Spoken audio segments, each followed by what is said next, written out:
れに行くわけじゃない。俺が本当に生きてるかどうか確かめに行くんだ。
Sometimes when you leave the theater, like with that feeling, like fuck, I missed it already, and you want to like watch it again. Wish I was in it. Yeah, it's kind of like that.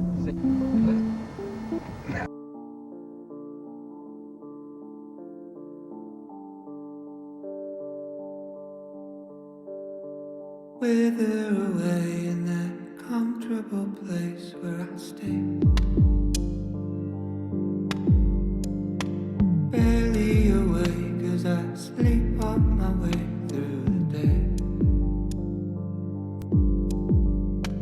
Don't ask how I've been if you run into me, it's so fake. First it's all quite piss poor and that's not the answer that you need. I've lost my appetite for the bait. Time after time it's a waste. Lost my appetite for what you time after time can ever say. Not a care for the convo, I'm up in my head, I'm in space. Floating alone, it's the one place I feel incredibly unsafe.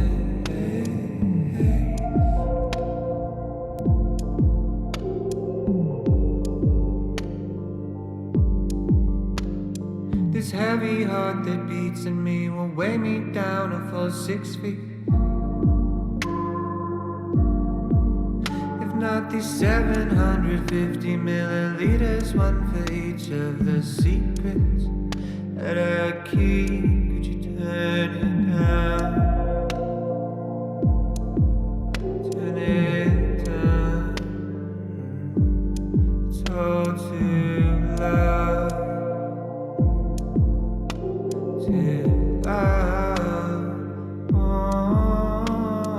June turned me into a shell. Inhale, God. 6-year exhale. Left a residual self. Scraps of compassion. Missing in action. No care for the convo. I'm in space.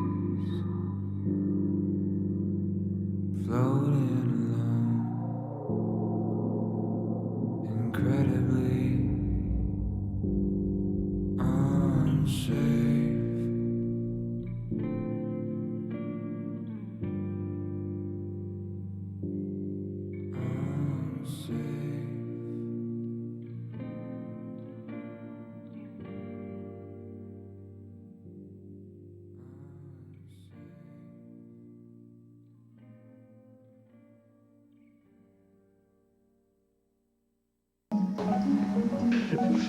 Anyway, I truly feel that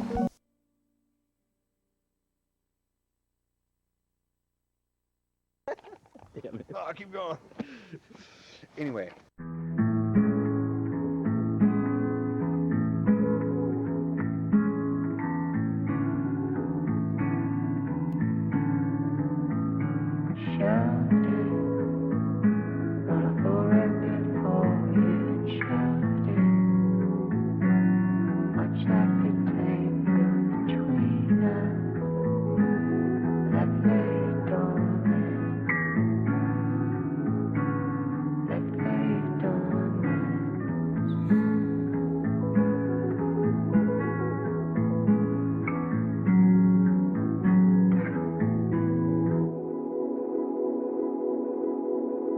Do I miss you or a memory?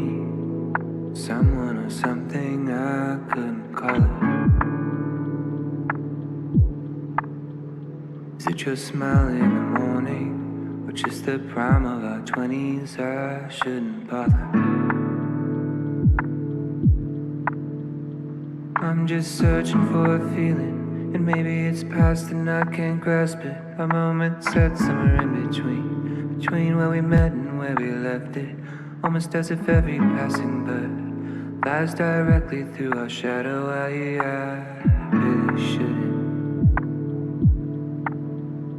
Where you at now? Did you save the 10,000? passion, alleviate some pressure. Have you got any new friends? Did you find a new man? Yeah. Does he treat you special? I hope he treats you better than I did.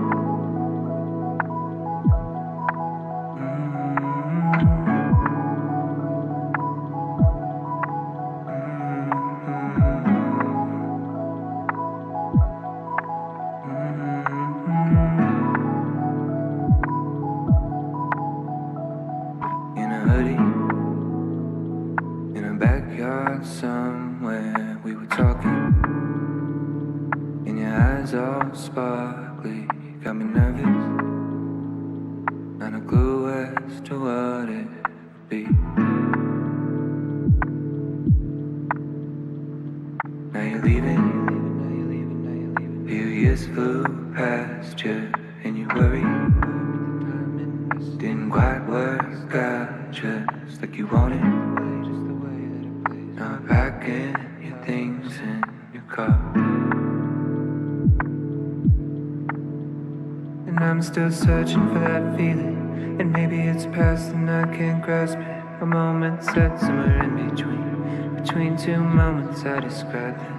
And now that another bird has passed, I'm stuck thinking not of her but of you. I couldn't help.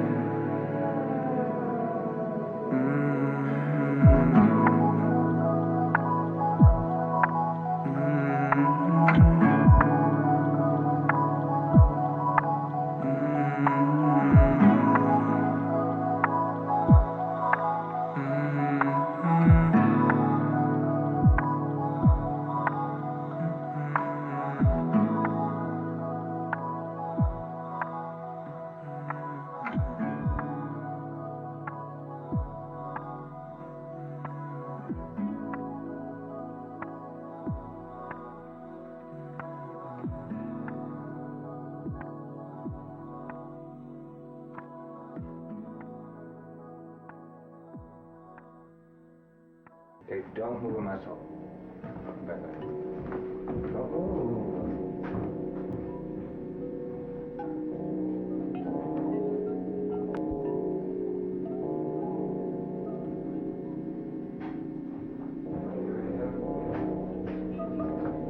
Still got a vibe, or just have a glass of peanut butter?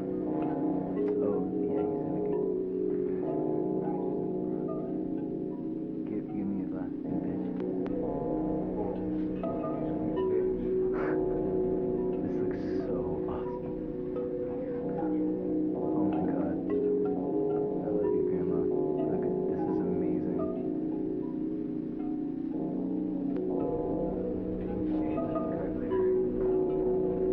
Look at your fucking hands. Okay.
Meter low, hanging low.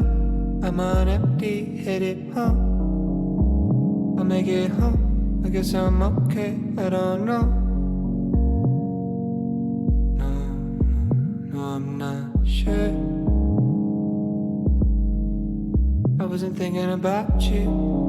But the piano roll had me feeling cold with memories of you. Yeah, we were younger. I was struggling. We were good, standing still, right beside me. You were good to me. I couldn't say the same. but we laid the blame to waste. By the wayside you went away. Took the good times, took the bad times, let them breathe. Left in the wake, the space.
A question and an answer and a worry in the middle.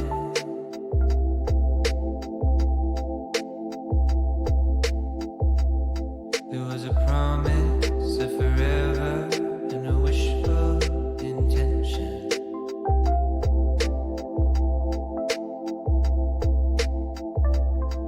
What a world it would be if we all made out of the books we read, all the films we see. It's a travesty. As the moon drifts by with the shifting tides, and you're lost in life, so the love floats into the ether.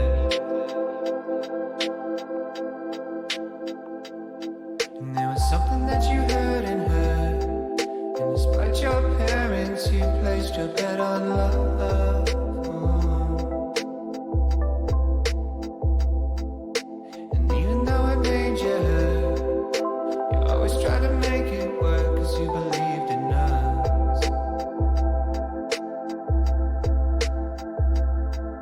You're pretty, but you drink too much. You've got a head on your shoulders and it's good enough, but something broke you. I said I'm sorry, and it's well in advance, but I will hurt you more than anybody has. Yeah, it's a shirt thing. Oh, is it a shirt thing? She said, I know that you didn't know back then, getting all that you should know by now. Never was about the pain you held, not in the way that you shut me out, not in the way that you hate yourself, or all the ways that you let me know it was that you and I, we were on our way. Kind of feeling that was unexplained, and you still feel like it felt back then. It's what you tell me when nobody's listening, and you ain't happy where you're at right now. Talked about it for a couple hours.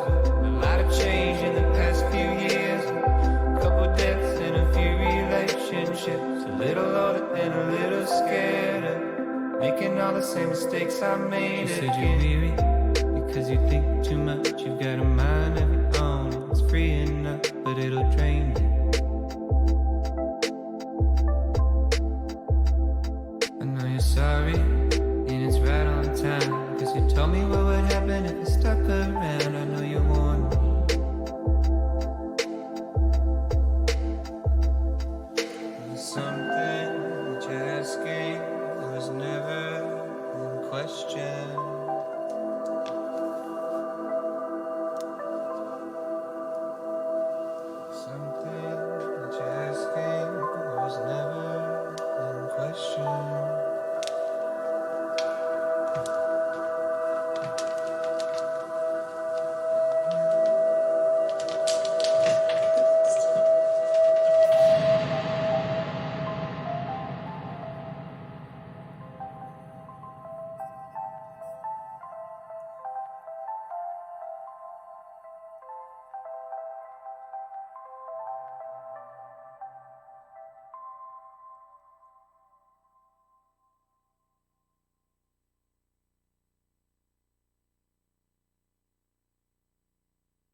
hello.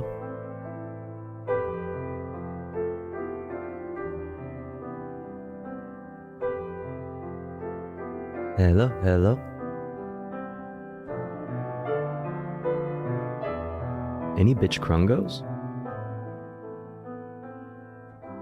Any bitch crungos in the chat? Hi everyone.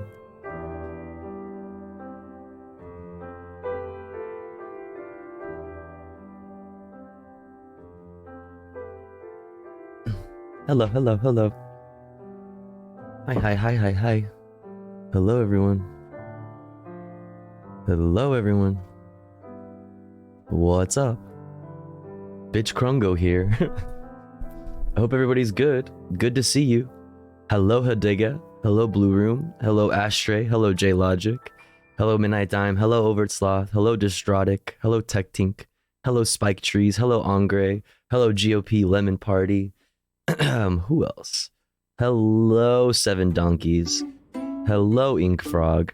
Hello El Pueblo Unido. Hello Naughty Fox. Hello Paluki. Hello Derek.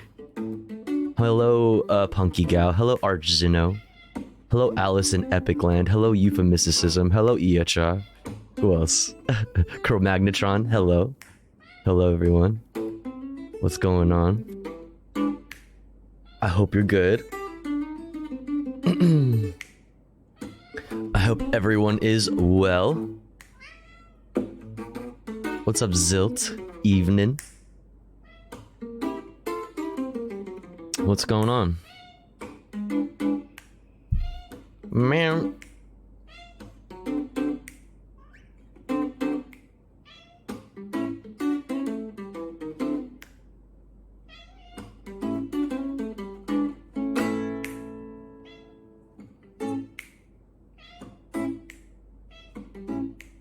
This video is fucking amazing. Fucking amazing. I passed out and missed the fun half yesterday. Did we finally watch the poop bar video? No, we didn't. So we can try to get to that today. We can try to get to that today. Sleepy day. I feel it. I feel it. AA. All right. Hope everyone's well. If you had to describe the way you're feeling right now with one word, what would it be? Mine would be...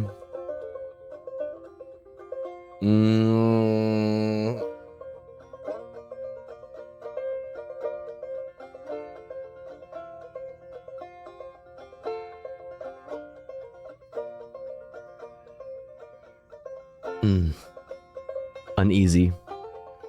Uneasy. Sore. Cozy. Love that for you. Pizza. Let's go. Krungo. Love that for you. Enigmatic. Okay. Cold. Bruh. Me too. Me fucking too. Full. Okay. Full of what? Full of shit. Relief. Okay. I love that. I love that for you. I love that for you. I'm feeling a little funky today, but it's alright. We'll get through it. We'll get through it. We got lots to do today. We got lots to talk about. We got lots of news. Lots of politics. Like we were just saying, the Blue Room. We have plenty of fun content to get to later tonight. Or tomorrow morning. But yeah, we have plenty to do. Let me pull up some shit. Hold on.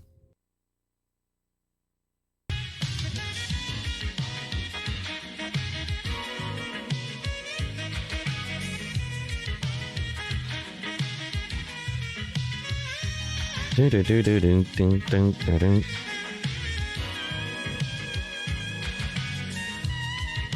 look at what happened today in history. My brother invited me and my sis for supper. Ooh, nice. What'd you guys have? Are these the Twin Towers? Yeah. Let's see.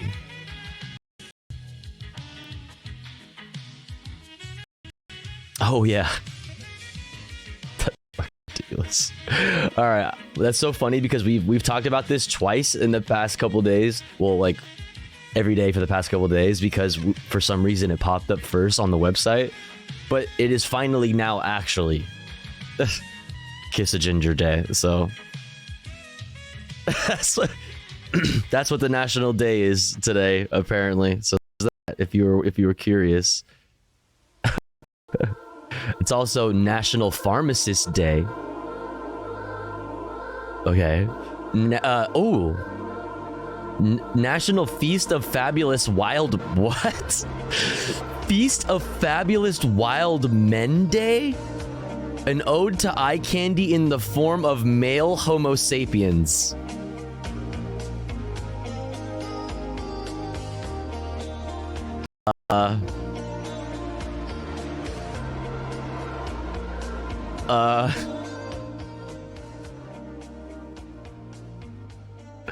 What? What does that mean? We've all got that amazingly wild guy in our company who deserves a treat on January 12th. The Feast of Fabulous Wild Men Day. From mythological wild men to European forest men. What is that? What is that? To the hottest males we know, we celebrate the wildest of them all with all kinds of feasts. What is this? History of Feast of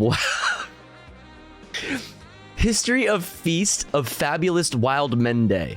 The history of Feast of Fabulous Wild Men Day is blurry, okay? This doesn't stop us from celebrating amazing men who fascinate us in every way possible. Quote, wild men initially referred to ancient mythological figures, men of strange shapes, sizes, and behaviors. The legends originated from medieval Europe, often depicted as hairy men. They were also called woodwoes. Woodwoes? A medieval term for wild men. Wild men are also recognized in other languages like German, French, and Italian, each having a specific term for the word wild man. What are the terms? There are also wild women. Oh, thank God. Thank God. They are called lamia or holzmoya. An example is Maya, a Greco-Roman earth goddess, also known as the goddess of fertility.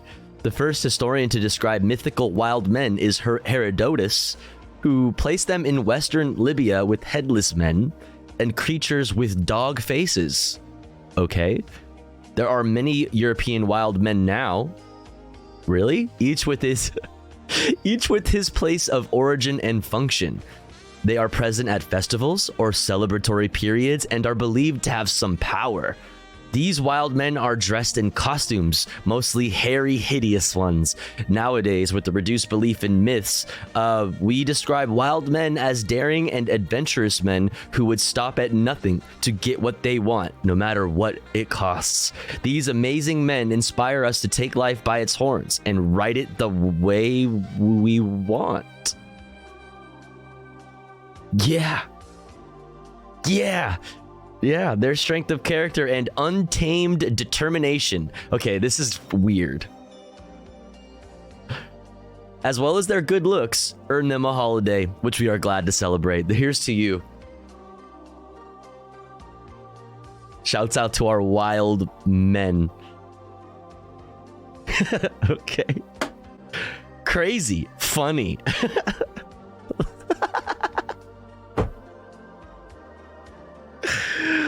Do they have a Kiss a Twink Day? I don't know. I hope so. Whoever came up with this is horny posting on Maine. Horny posting and or like it's like borderline like weird like Viking shit. I don't know, like European wild men. Like what does that mean? What, the European forest men? Like, what are European forest men? Like, what are those? You know what I mean? Like, what are we talking about right now? From mythological wild men to European forest men to the hottest males we know. And then the use of male very, like, continuously makes me feel like we're being really specific for a very important specific reason, right? Borderline fast stuff, right? Yeah, it feels weird. Here's to the wild, hairy men of the forest of Europe who take what they want. You know what I mean? Untamed determination. You know, shouts out to y'all for real. Feels weird. Little weird. IRL gnome daddies. Gnome daddies. As well as their good looks. A wild man wrote this. True. This feels very returny. Yeah, return. We must return to the time of European forest men. like I would type it in to look, to like look up, examples of European forest men, but I fear what I might find, Anyway, let's move on from that. National Curried Chicken Day. That's much more fun. That's much more fun than Feast of Wild Men Day. Fabulous Wild Men Day. Okay, so judging from Wikipedia, it's like a, what is this word? Satire? In Greek mythology, a satyr. Oh. Sadir. Or satyr. Satyr. A class of lustful, drunken woodland gods. The Greek art. What is this, guy? Is this a oh, happy? Sad. Happy? Sad. Okay. All right. Satyr. This guy means business. He's like, yes. Fuck yeah. Oh, shit. Oh. Nothing. Nothing. National Hot Tea Day. Huh.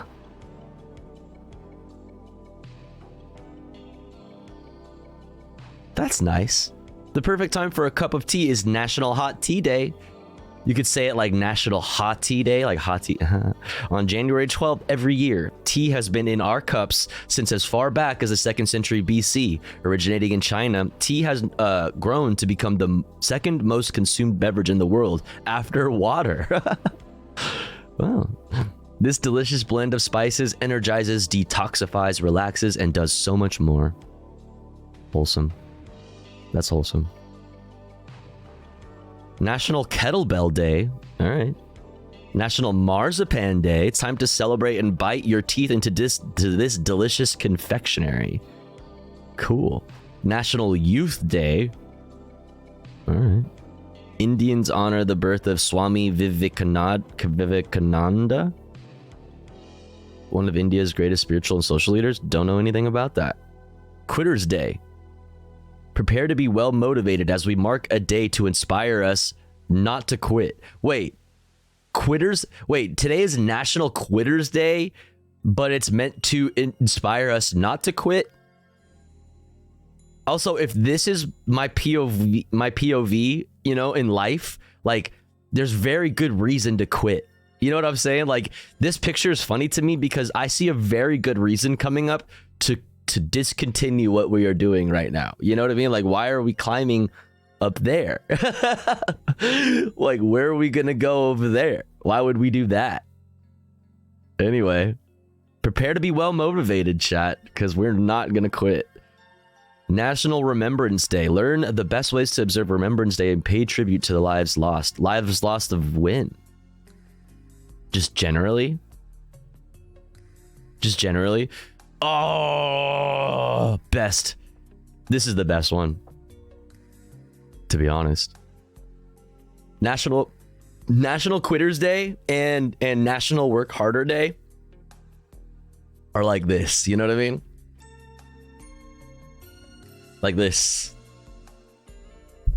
You really can't have one without the other, you know?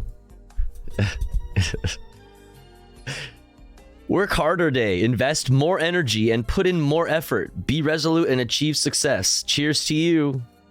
Nice. Hell yeah.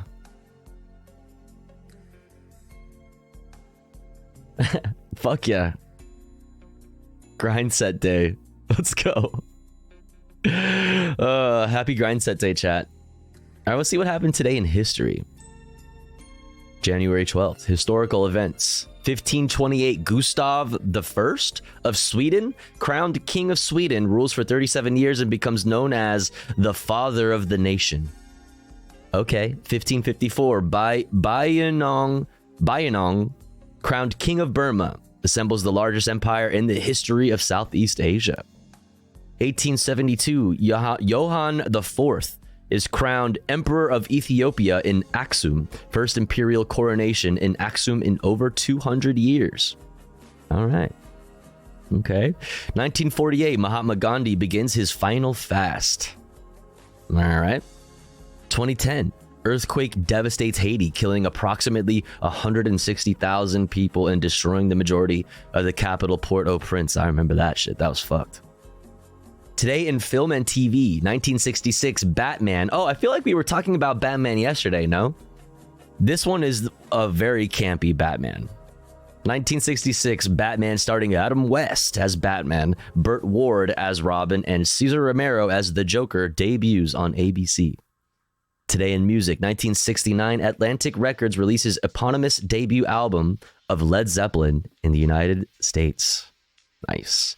Today in sport, 2009, Cristiano Ronaldo is awarded 2008 FIFA World Player of the Year for the first time at a ceremony in Zurich. Sweet.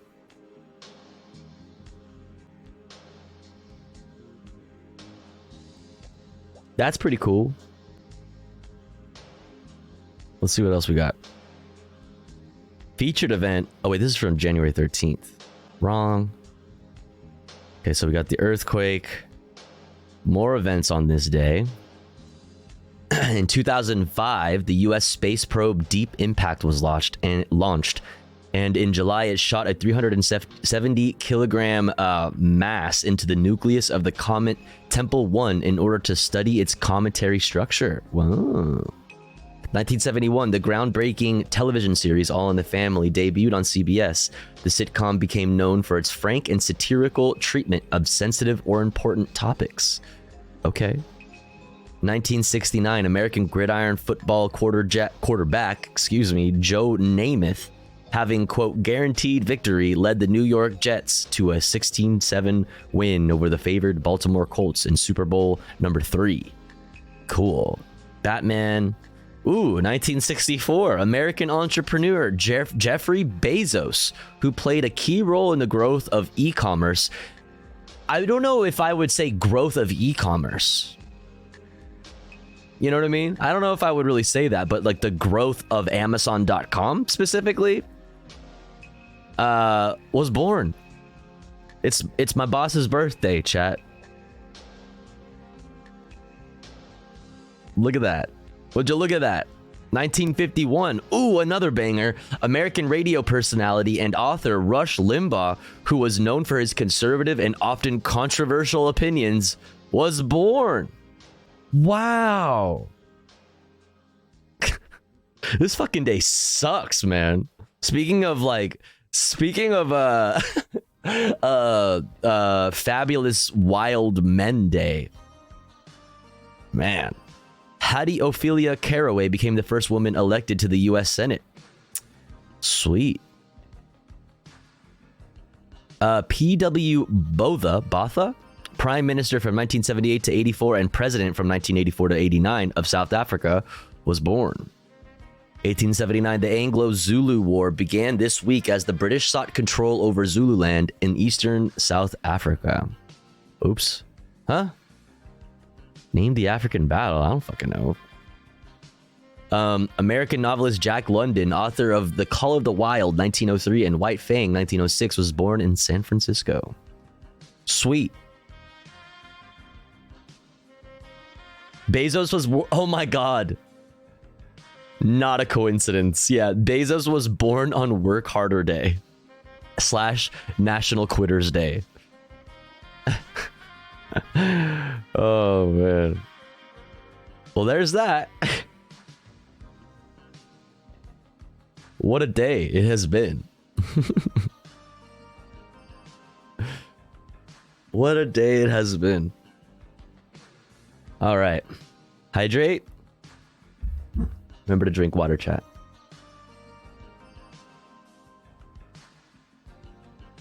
Posture check. Stretch. All right. Okay, chat. Next.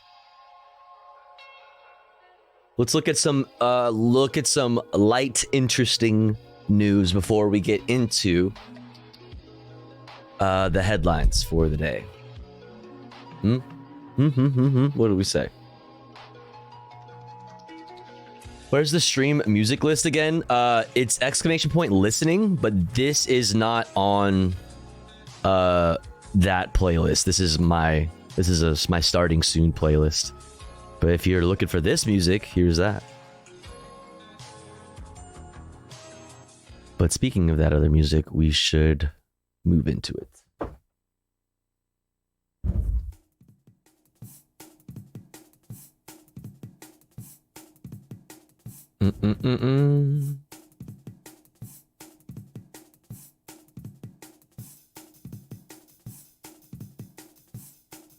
All right. There's that. Let's get into some light stuff before we check out the headlines.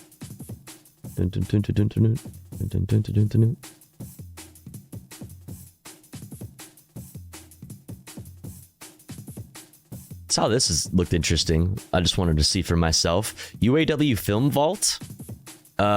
Take a peek inside the UAW Film Vault, and then these holograms could be the future of communication. And then NASA aircraft X-59, supersonic like the Concorde, only better. All right, check it out.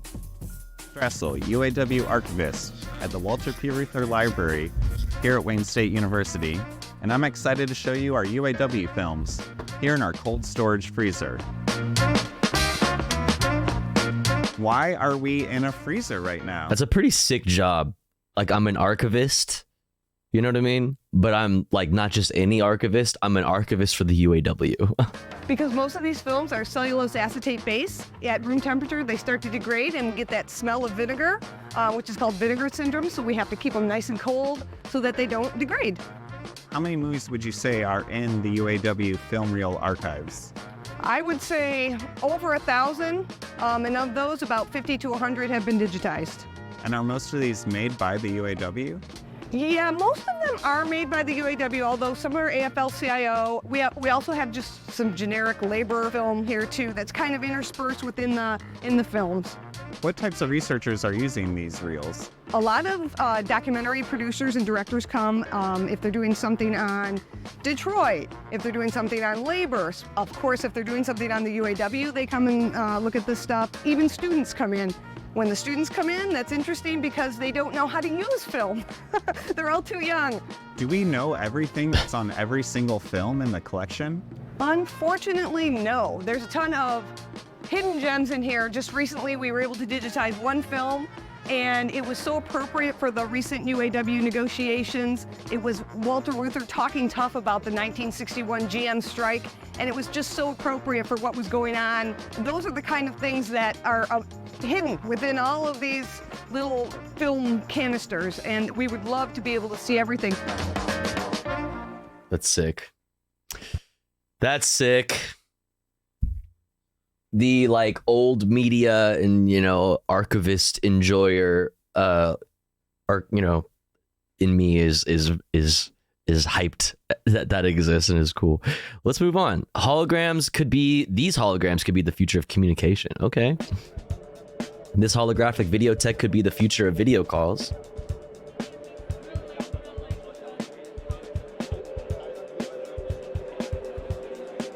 The Holobox uses a 4K camera to send a 3D hologram over the internet.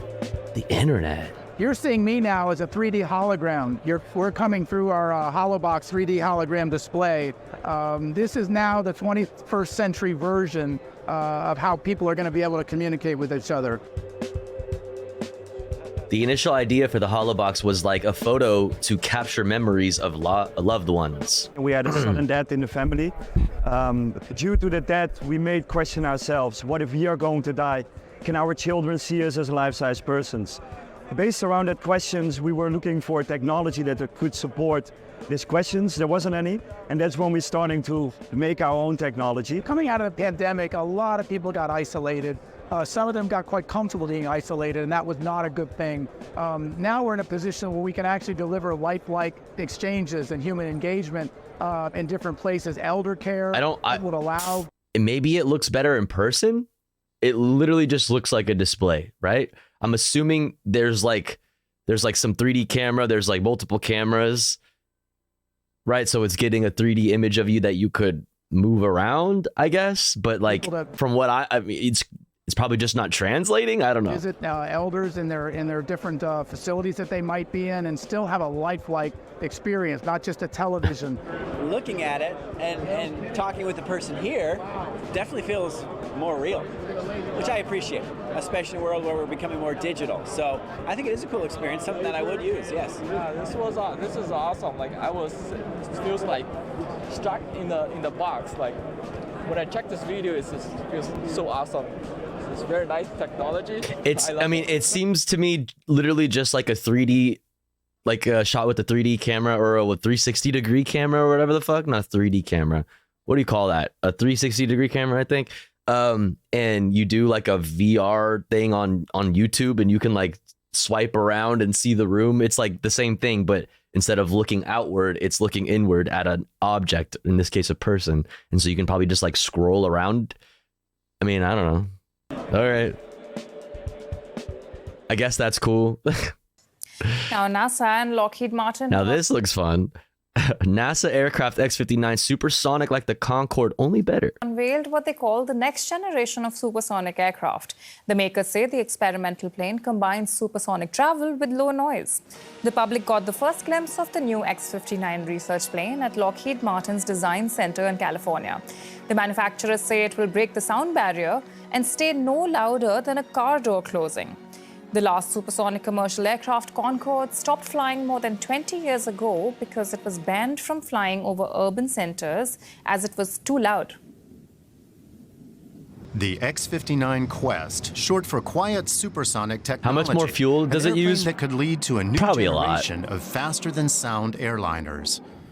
The sun set on the previous generation over 20 years ago with the final flight of the Concorde, which has since been relegated to museums. It's only the scale model? Oh, okay. Fast passenger plane was always too expensive to operate, but that wasn't its biggest problem. Aircraft generate pressure waves in the air, kind of like ripples in water, that propagate away from them at the speed of sound, over 1,200 kilometers an hour. When a supersonic plane hits or exceeds that speed, the pressure waves compress and merge into shock waves. These are perceived by people on the ground when the plane passes over as a loud thunderclap of sound, called a sonic boom. Sonic boom. NASA and aerospace company Lockheed Martin have been working on the X-59 since 2016. It's an experimental plane able to fly faster than sound that doesn't blast the ground with unwanted noise.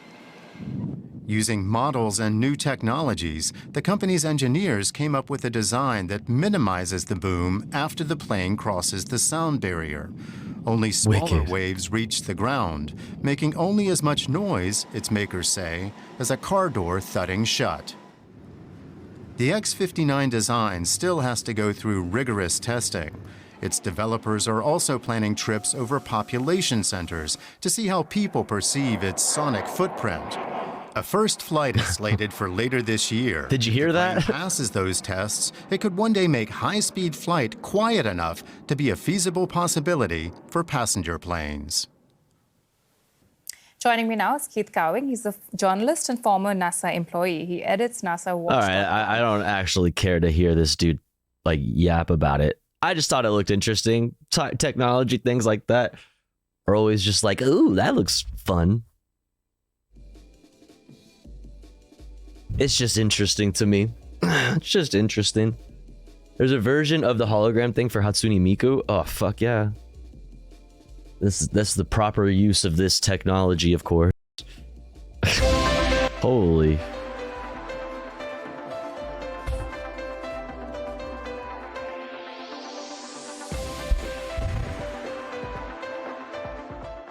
I'm heading home now. Yay. Okay.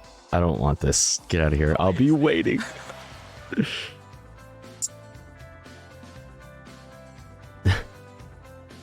Waifu can be in the room with you.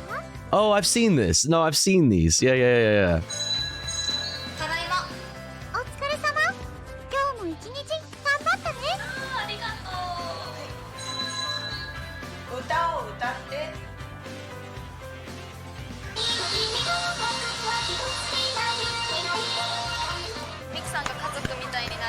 She is like part of my family. This is amazing. I almost cried. Maybe I can't concentrate on my work. I'm too excited to get home. All right, guys.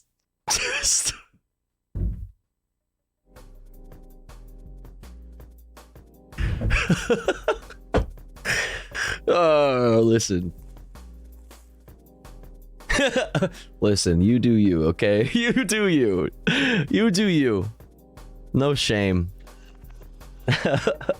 You do you. If it makes you happy, you do your thing, alright? Alright. Let's see. Alright, chat. Next up, we're gonna get into the fucking headlines, alright? Let's get this shit started. Let's get the fucking show on the road. We're gonna start the day off as we usually do with all the top stories. Top US and world headlines with Reuters, with Associated Press, with PBS, with Democracy Now, aka Democracy in a Few Minutes, because it is about an hour since we've started the stream. That means the ads are about to start playing automatically here in a few minutes. But here's what we're gonna do. We're gonna run them like we always do while I'm away from the stream. That way, even if you are unsubscribed to the channel, you don't miss out on any of the content.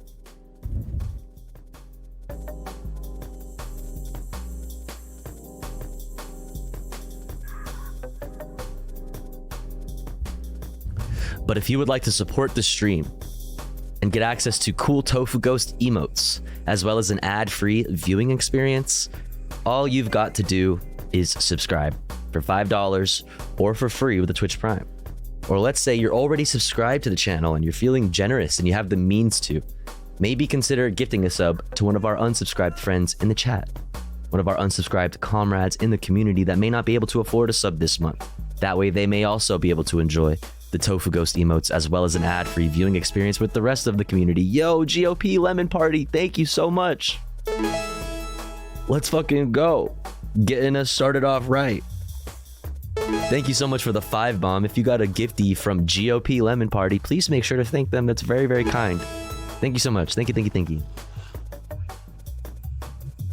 If you enjoy the content, if you enjoy the stream, please do consider supporting in some way. That way we can continue to do this full time. If you're unsubbed, say hi in the chat. Maybe somebody will see you, feel generous enough to shoot you a gifty. Thank you again, GOP Lemon Party. I appreciate it. I'll be back in 3 minutes. Don't you go anywhere. BRB.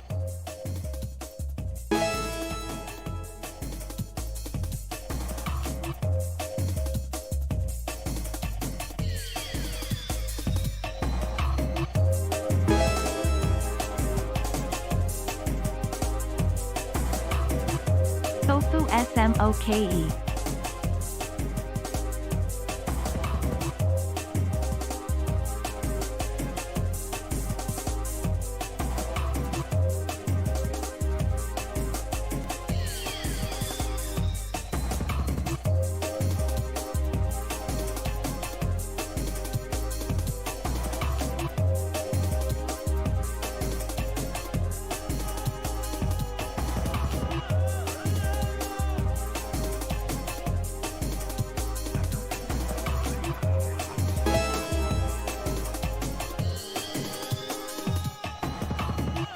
I have returned Ed.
All right.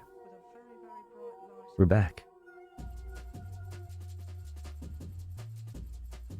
We're back. So I've been on and off with health issues and things coming up at work for a very long time. I inevitably ended up neglecting my apartment. For the past 3 days, I have been peeling back the layers, trying to get it down where I can wipe the walls and all apartment contents. Today I got the first open walking area carpet scrubbed clean. Fuck yeah. Let's go. W. Oh, were we in a hype train? Oh my god. Thank you so much, chat. Ligma Nut, thank you for 10 months. Thank you. Thank you so much, Ligma Nut. And Bounce House, thank you for 7 months. Sidewalk Connoisseur, thank you for gifting to Zilt. I appreciate it. Thank you. And GOP Lemon Party, thank you again for the 5 bomb. Hell yeah. We're already at 8 out of 25. Let's go. Let's fucking go. Thank you so much. But good job, Naughty Fox. That's awesome. You got the first shit down, and now, you just got to follow the momentum all the way through. Proud of you. Thank you for having me for 10 months, Tofu. Hey, thanks for being a part of the community. I really appreciate it.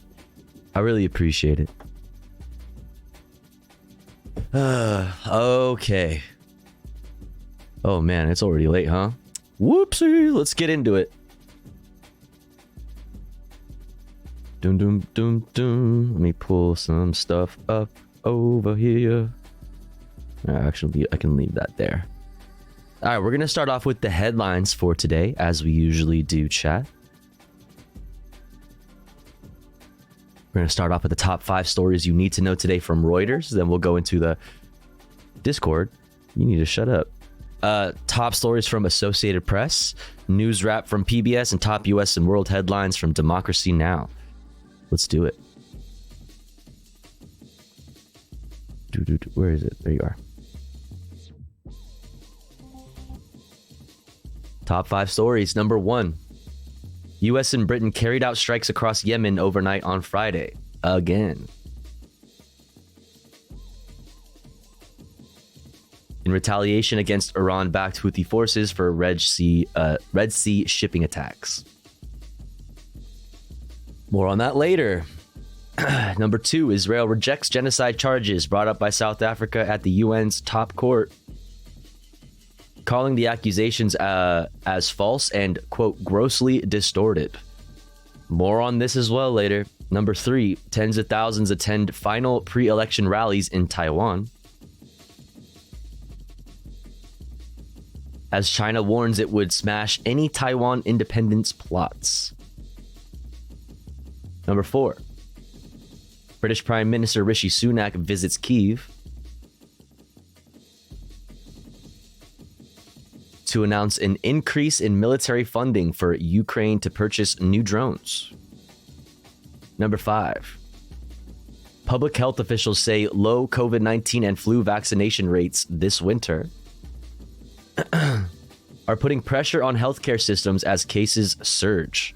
More on this in a little bit as well. Remember to get your boosters and mask up. You're going to be out in public with a bunch of people around you. All right, now let's look at this. AP top stories. A massive winter storm is sweeping across northern U.S. with snow, freezing rain, wind, and bitterly cold temperatures. In Iowa, heavy snow forced Republican presidential hopefuls to call off most campaign events. Oh no. The U.S. Navy is warning American-flagged vessels to stay out of the waters around Yemen for the next 72 hours. Yemen's Houthi rebels have vowed fierce retaliation for American and British airstrikes. Federal prosecutors will seek the death penalty against a white supremacist gunman who killed 10 black people inside a Buffalo supermarket.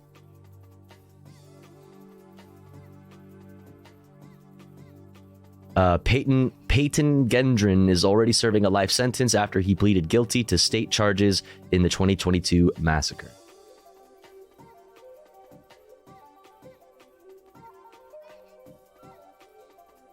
Carpenters have completed, the timber-framed roof. What the? Timber-framed roof of Notre Dame Cathedral in Paris. Oh. It's set to reopen later this year after a devastating 2019 fire. Damn. Damn.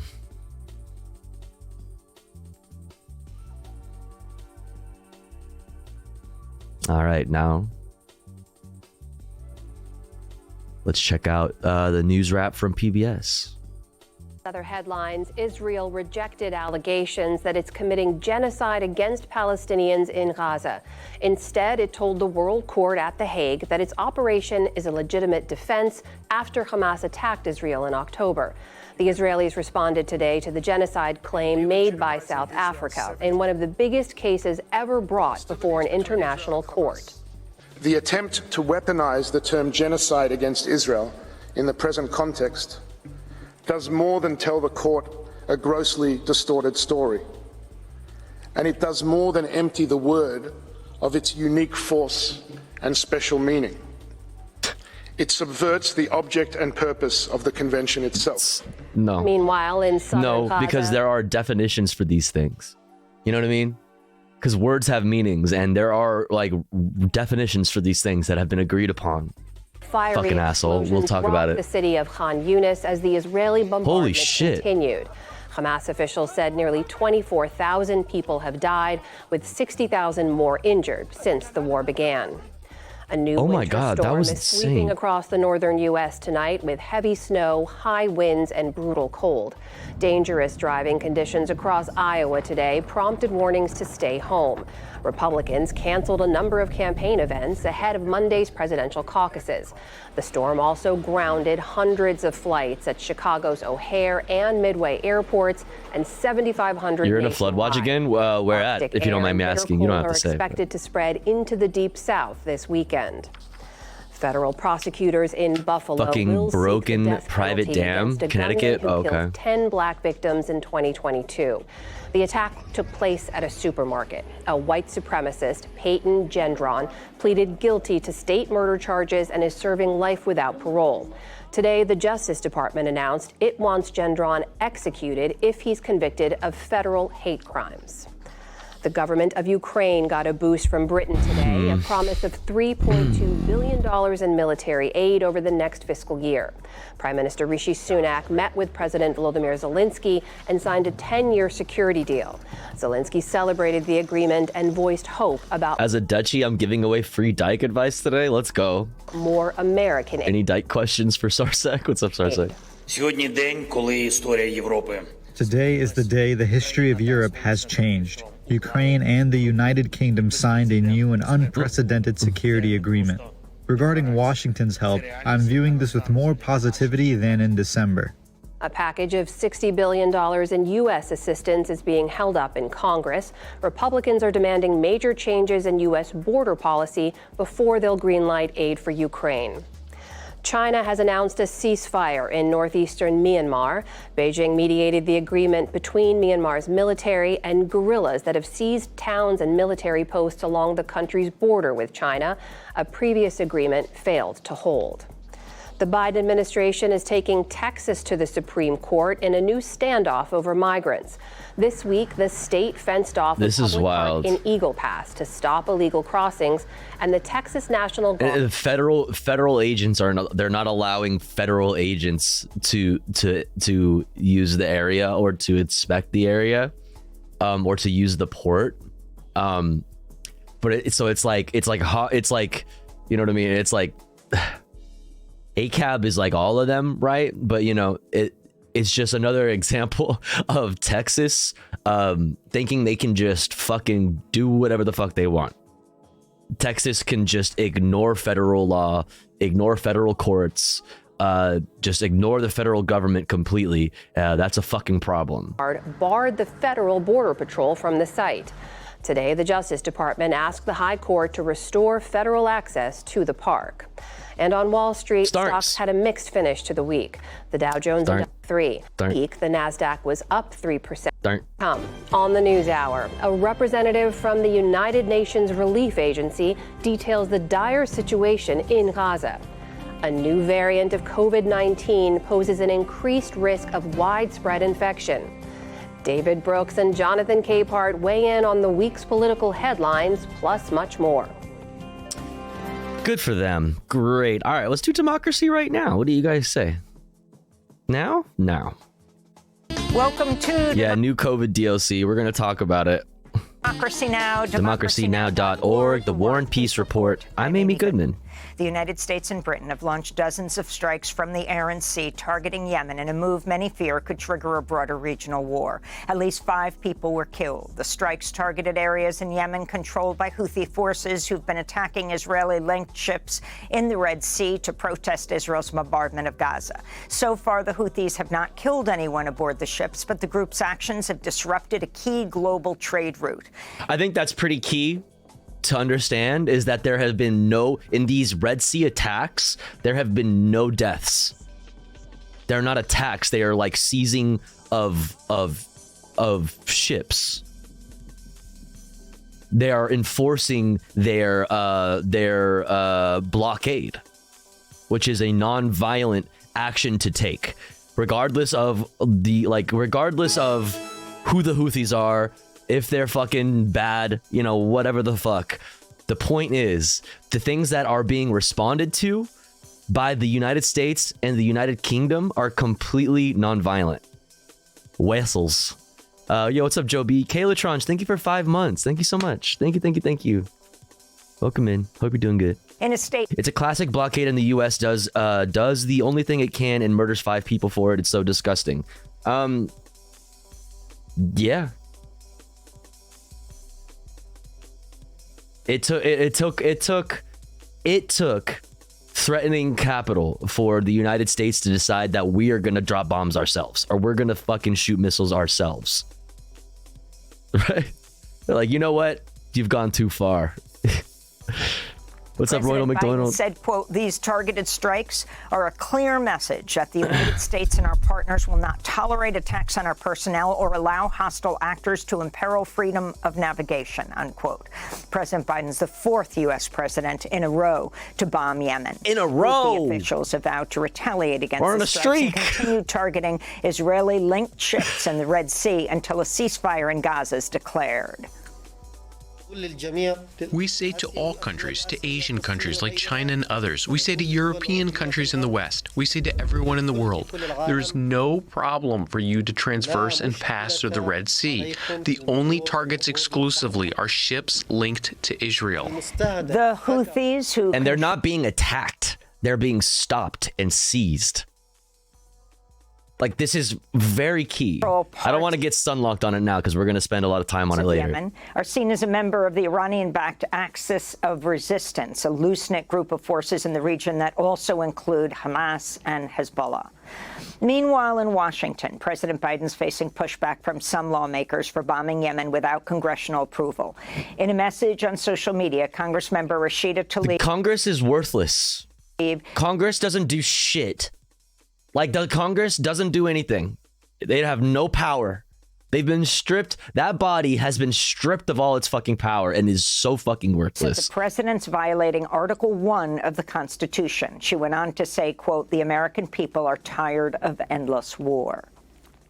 At the International Court of Justice in The Hague, Israel rejected claims by South Africa that it's committing genocide against Palestinians. On Thursday, South Africa demanded an emergency suspension of Israel's aerial and ground assault on Gaza, which is...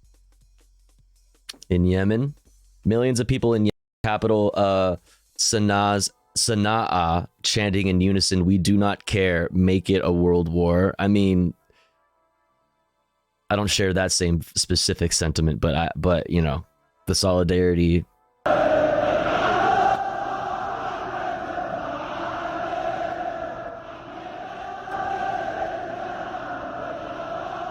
That shit is wild.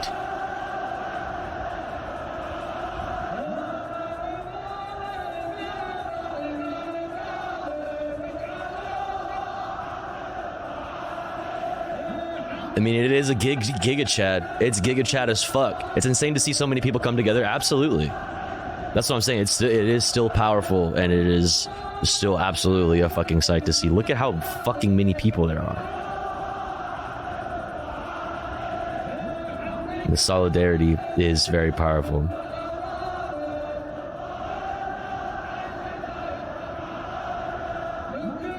That shit goes hard too. Damn. Said was intended to bring about, quote, the destruction of the population of the territory. Earlier today in court, Israel accused South Africa of distorting the situation in Gaza. If there have been acts that may be characterized as genocidal, then they have been perpetrated against Israel. Okay. If there is a concern about the obligations of states under the Genocide Convention, then it is in relation to their responsibilities to act against Hamas's proudly declared agenda of annihilation. The Palestinian Authority recognizes the ICC. I mean, we're at the ICJ right now, but like the point is we could hold them accountable. Why don't we? We should. The people who did heinous things on October 7th should be held accountable. Just like how anybody from the Israeli government or in the IDF that is also guilty of war crimes should be held accountable as well. Like, take it to court. Why are we even having this conversation, dude? On Thursday, pro-Palestinian rallies were held in South Africa as the ICJ began. Let's not get oh God, don't get fucking stun locked. Hearings. Many South Africans praised their government for supporting the people of Gaza.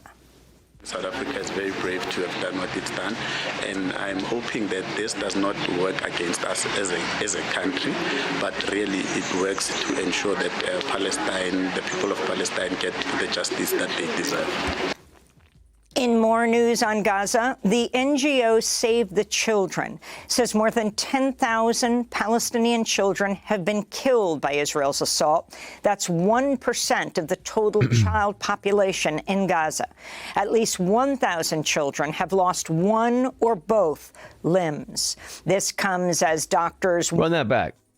Run that back. The total child population in Gaza. At least 1,000 children have lost one or both limbs.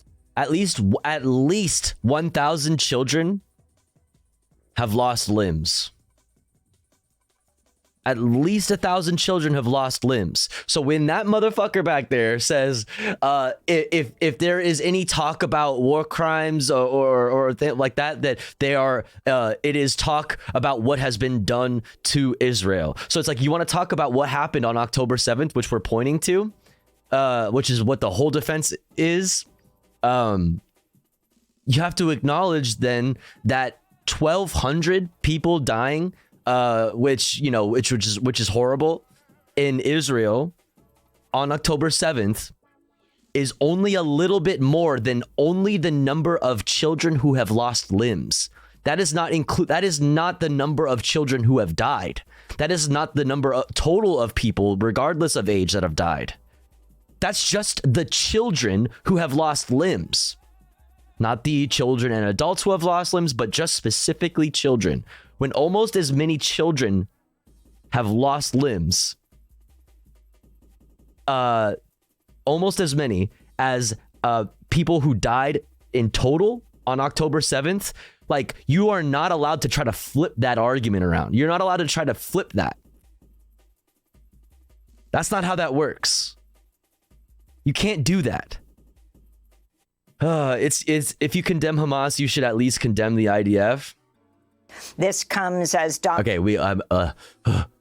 No stun locks. We're gonna talk about it at length later. Warn conditions inside Gaza's remaining hospitals continue to deteriorate amidst Israeli attacks and dwindling supplies. Today, the area around Al-Aqsa was hit. All ambulances were destroyed. We even started to run out of medical supplies, and sadly we have cases we can't do anything about.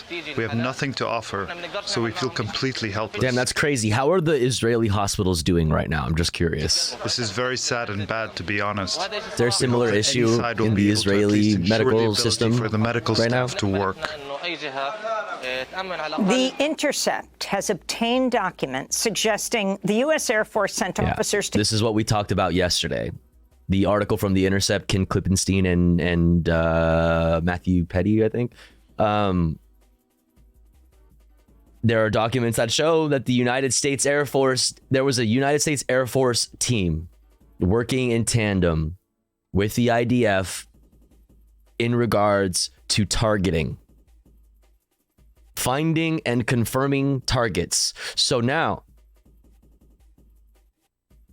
if we're talking about the genocide in the ICJ, if we're talking about the genocide that Israel is guilty of, what does that mean for the United States? Israel in November to help provide intelligence, including satellite data, to help Israel pick targets to bomb in Gaza. The document from November 21st references the deployment of an air defense liaison team to Israel. Craig McIver, a former UN official who resigned over the war in Gaza, said the Intercept's report is, quote, more evidence of U.S. complicity in genocide. Here in New York, Donald Trump's $370 million civil fraud trial wrapped up Thursday with Trump insulting the judge overseeing... why you know? the case and accusing New York Attorney General Letitia James of persecuting him, saying she should pay him for what he called a political witch hunt. As the extraordinary courtroom scene unfolded, Judge Arthur Engoron, who had denied Trump's request to deliver his own closing statement, instructed his lawyer to, quote, control your client. Attorney General James spoke to reporters outside the courthouse. Control your client. This is our last day in our case against Donald Trump for persistent and repeated fraud, illegality. This case has never been about politics or personal vendetta or about name calling. This case is about the facts and the law. And Mr. Donald Trump violated the law. And as you know, the judges already found that he, in fact, violated the law for repeated fraud over a period of years. In Ohio, a grand jury has refused to indict a woman who was charged with felony abuse of a corpse after having a miscarriage at home. 34-year-old Brittany Watts was then treated in the hospital where a nurse called the police after Watts said she had to dispose like I said yesterday, I believe it was yesterday when we covered this, the fact that it even was possible, that it could have happened, that she could have been prosecuted, that she came that close, regardless of if the court ruling ended up being a W, whatever, the fact that it even could have happened is very fucked.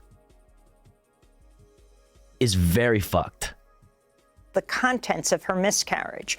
She was criminally charged 2 weeks later. She'd been refused abortion care prior to her miscarriage. Brittany Watts. What is she supposed to do? There was no other choice. What would you have done? Like, are you what? Spoke to supporters at a rally Thursday.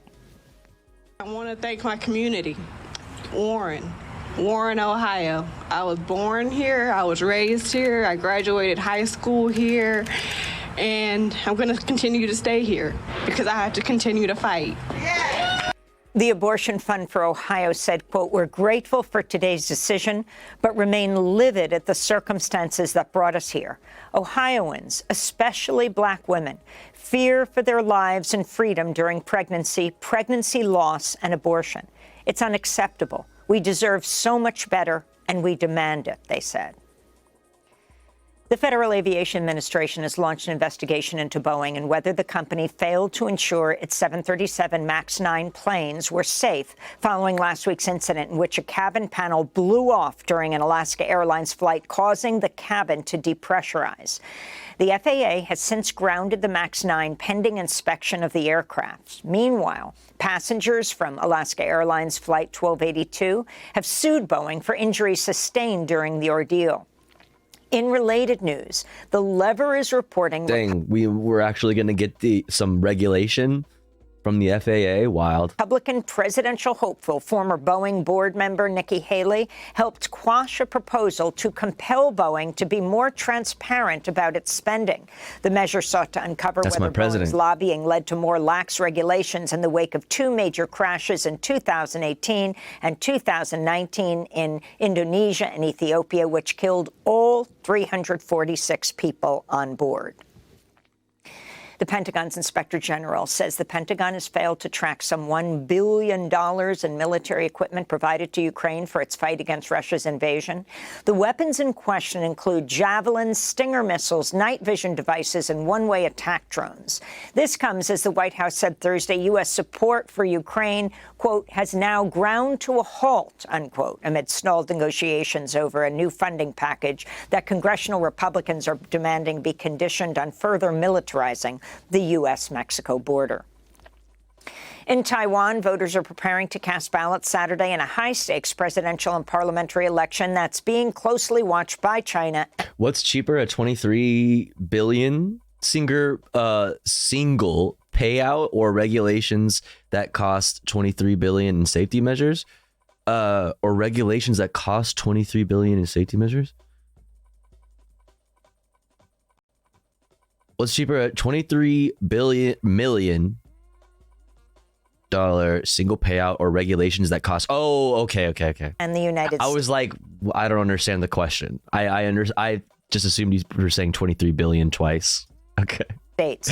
Three candidates are in a tight race to succeed President Tsai Ing-wen, who is not eligible to run again after serving her 2 4-year terms. The election could help decide whether Taiwan continues to assert its autonomy and strengthen ties to the U.S., moves closer to China, or takes what one candidate calls a middle path.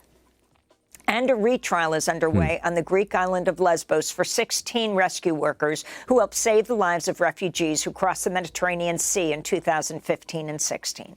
Greek authorities have accused the aid workers of crimes, including espionage and what's been slammed as the criminalization of humanitarian work. Just this week, at least 3 migrants died after their boat sank off Lesbos. And those are some of the headlines. This is Democracy Now! DemocracyNow.org, the War and Peace Report. I'm Amy Goodman.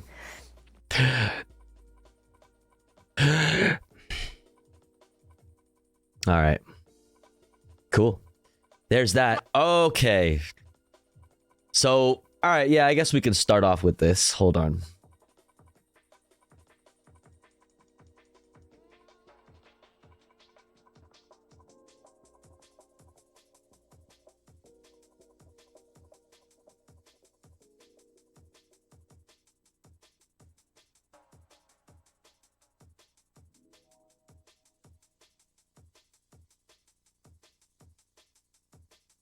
All right.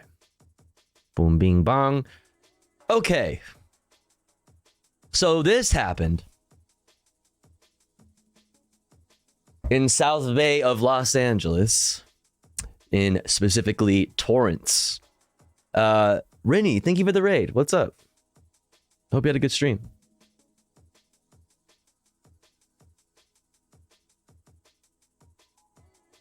Boop, boop. There you go. We are just finishing up the headlines, and now we're going to look at some specific stories that I have curated for us today. We're going to look at this in the South that happened in the couple days ago, I believe now, in the South Bay of Los Angeles. LAPD specifically has been slowly, and not to hand it to the police, okay, don't take it like that, all right? I'm just saying there has been less instances in recent times where the LAPD, or actually, I should say it like this, there have been more and more instances where the LAPD has been breaking off pursuits because of how fucking dangerous they are.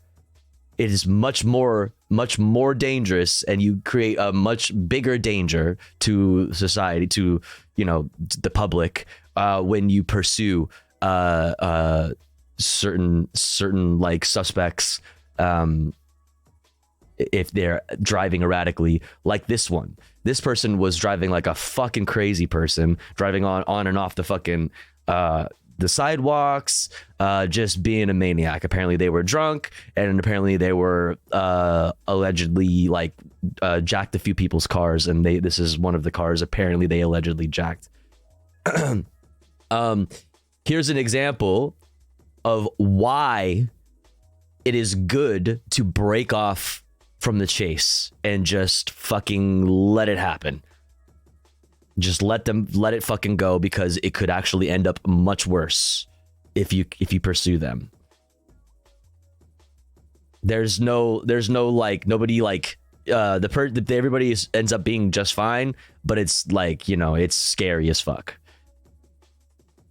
Driver door is open. Oh my gosh, no. Oh, sorry. The video is difficult to watch. News Chopper 4 overhead when Torrance police hits the fleeing driver with their patrol SUV, causing the car to swing around and slam into a woman walking in a crosswalk, knocking her to the ground. And slamming into the fucking curb. No one knew if the woman was okay. The rear of the vehicle on the sidewalk. Incredibly, 66-year-old Maria Salazar walked home after she was hit and told our sister station, Telemundo 52, that walked home, but she should have been offered a fucking ride. Are you kidding me? At the very fucking least, she should have been offered a ride. She's carrying home groceries after just getting fucking taken the fuck out by a car. The least they could do is give her a fucking ride home. The fucking least they could do. I hope they fucking take legal action. I hope they sue the fuck out of the Torrance Police Department for this. I hope they sue them to fucking smithereens. And that's the last time that they fucking continue a chase like that. Extremely fucking dangerous. Extremely fucking dangerous. And it probably wouldn't have happened if the cops didn't fucking pursue the person. Continue to pursue a fucking dangerous driver. And some bumps and bruises. She was fine. Like, I don't, like, you got a cut on your head. Like, I don't give a fuck if you're fine. I'm livid. We are like, no, that's scary as fuck. You shouldn't have to worry about your safety like that. Just walking down the street, just going to pick up groceries and walk home because maybe you can't afford a car yourself. That would be a little bit safer, I guess. In a world of fucking so many cars, in a city that is so damn car centric, like the greater Los Angeles area, it's fucking infuriating. She says, I was crossing the street and I don't remember anything. I just felt the impact. She goes on to say the patrol car should have stopped when she was crossing. She said they had a red light and she had the right of way. The car was slowing down, and they opened the door and they were slowing down because they were going to get out and run. It looked like they opened the door and they were slowing the car down so they could try to like hop out and take off. The cop saw that as an opportunity. I'm being generous, being charitable to that police officer. Maybe they didn't see them. Maybe they didn't see that there was somebody crossing the street, but that doesn't fucking matter. It's like understandable that you didn't see them crossing the street because of like the fucking situation that you were in, driving so damn fast with all of that traffic. Like, yeah, it's understandable you didn't notice them because you were focused on hitting that car. Because you were driving, you didn't slow down, they slowed down, but you didn't slow down, you kept going. You were trying to stop that vehicle. You were trying to slam into that vehicle. His daughter says she has questions for Torrance police. I don't know why they were chasing him, the urgency of stopping him. I don't know if they saw my mom. The pursuit started just before 1 this afternoon in the South Bay. Police were chasing the guy in the Prius for suspected DUI and carjacking several people. The driver was speeding on the wrong side of the road, blowing through stoplights in Harbor City, even hopping a curb and taking down a pole. The Prius see, like, this is all perfect examples of a chase that you need to break off from. Because look at what they're willing to do. You only continue chase if it seems like they're not going to be willing to do crazy shit like this, right? When you see them flying down the opposite side of the road. This is not on the freeway. These are on highway streets, and this is in Torrance, California, where that city is, the way it's like positioned is like there are most of the city is like pretty far away from a freeway. So like basically that area is all the highways are always very congested during the day. During the day, they're very congested. Lots of everybody has cars, and there's no freeways. Everybody has to use their car, so it's always busy. So like that, me knowing that because of knowing this area well, and then seeing them fly that fucking fast on the opposite side of the road, on the curb, knocking out light poles and shit. Like that is a perfect example of a situation where you break off from and you let the choppers continue on and watch them from above. Fucking insane. Fucking just completely negligent. Just no disregard. No regard for fucking public safety. Stoplights in Harbor City, even hopping a curb and taking down a pole. The Prius was slowing down when it was tapped from behind by the Torrance PD. You see, they okay. Taking down a pole. The Prius was slowing down when it took out the pole, slowing down and opening the door from behind by the Torrance. You see how they're getting out here? They're getting out right here. And then the cop sees them. They know damn well what they're doing right here. On a pole. The Prius he stops, slowing down. He's about to get out. Look at boom. The Prius. You did that on purpose. You tried to fishtail him. You wanted to disable the vehicle. You weren't paying attention to the fact that there was somebody crossing the fucking street. You were focused on fishtailing the vehicle. You were focused on hitting the vehicle to try to disable it. Was sent into a slide and struck Maria Salazar, who was crossing the street at Vermont and Sepulveda. The driver of the Prius did initially try to run, but he was taken into custody shortly at the nearby Carl's Jr. Torrance police released a statement, stopping short of calling this a pit maneuver. Maria's daughter says she's still trying to wrap her head around. Why would you pit maneuver a car that was slowing down? Why would you pit maneuver a car that is pulling up to a corner? Why would you? There's no reason to pit maneuver in that situation. What happened? I do kind of worry sometimes when she's out walking. God, it's so Diana infuriating. Says she's just thankful her mother is alive. Look at that shit. Thanks for watching. Stay updated about breaking news and top stories on the NBC man. News app. All right, thank you, Lester. Now, still on the topic of police, we have a couple of things that I'd like to look at. I have a good amount of LA news for us today. We'll start off with this one from Politico.com. Los Angeles police chief to step down in February.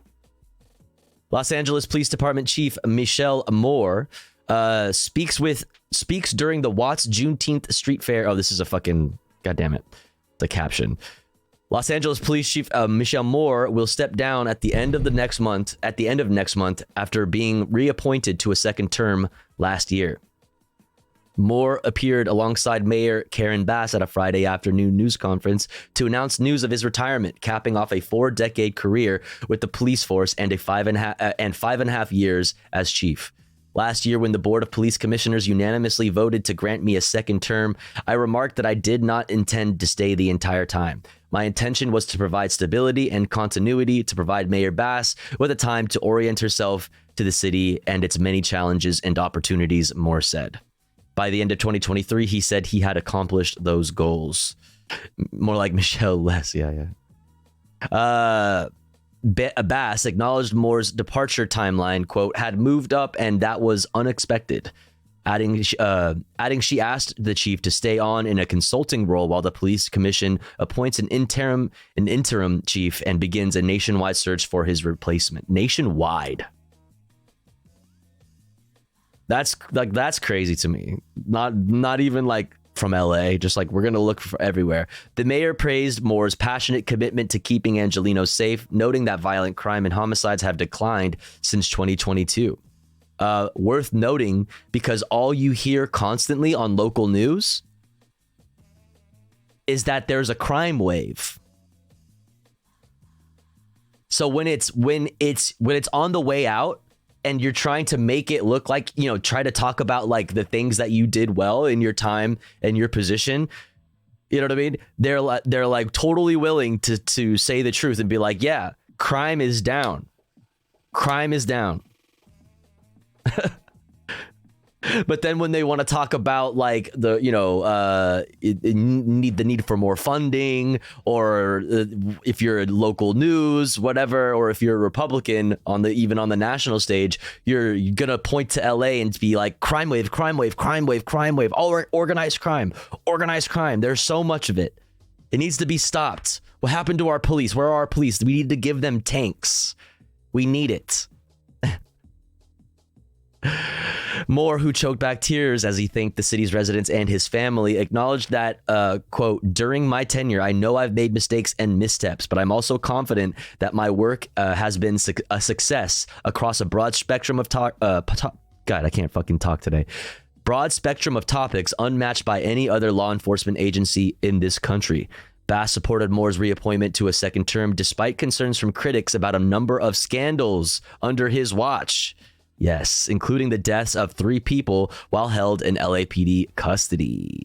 Moore pointed to successes under his leadership, including improvements in forces recruitment and a new contract that included a nearly 13% raise for new officers, which he thanked the mayor for in his Friday remarks, which is so funny.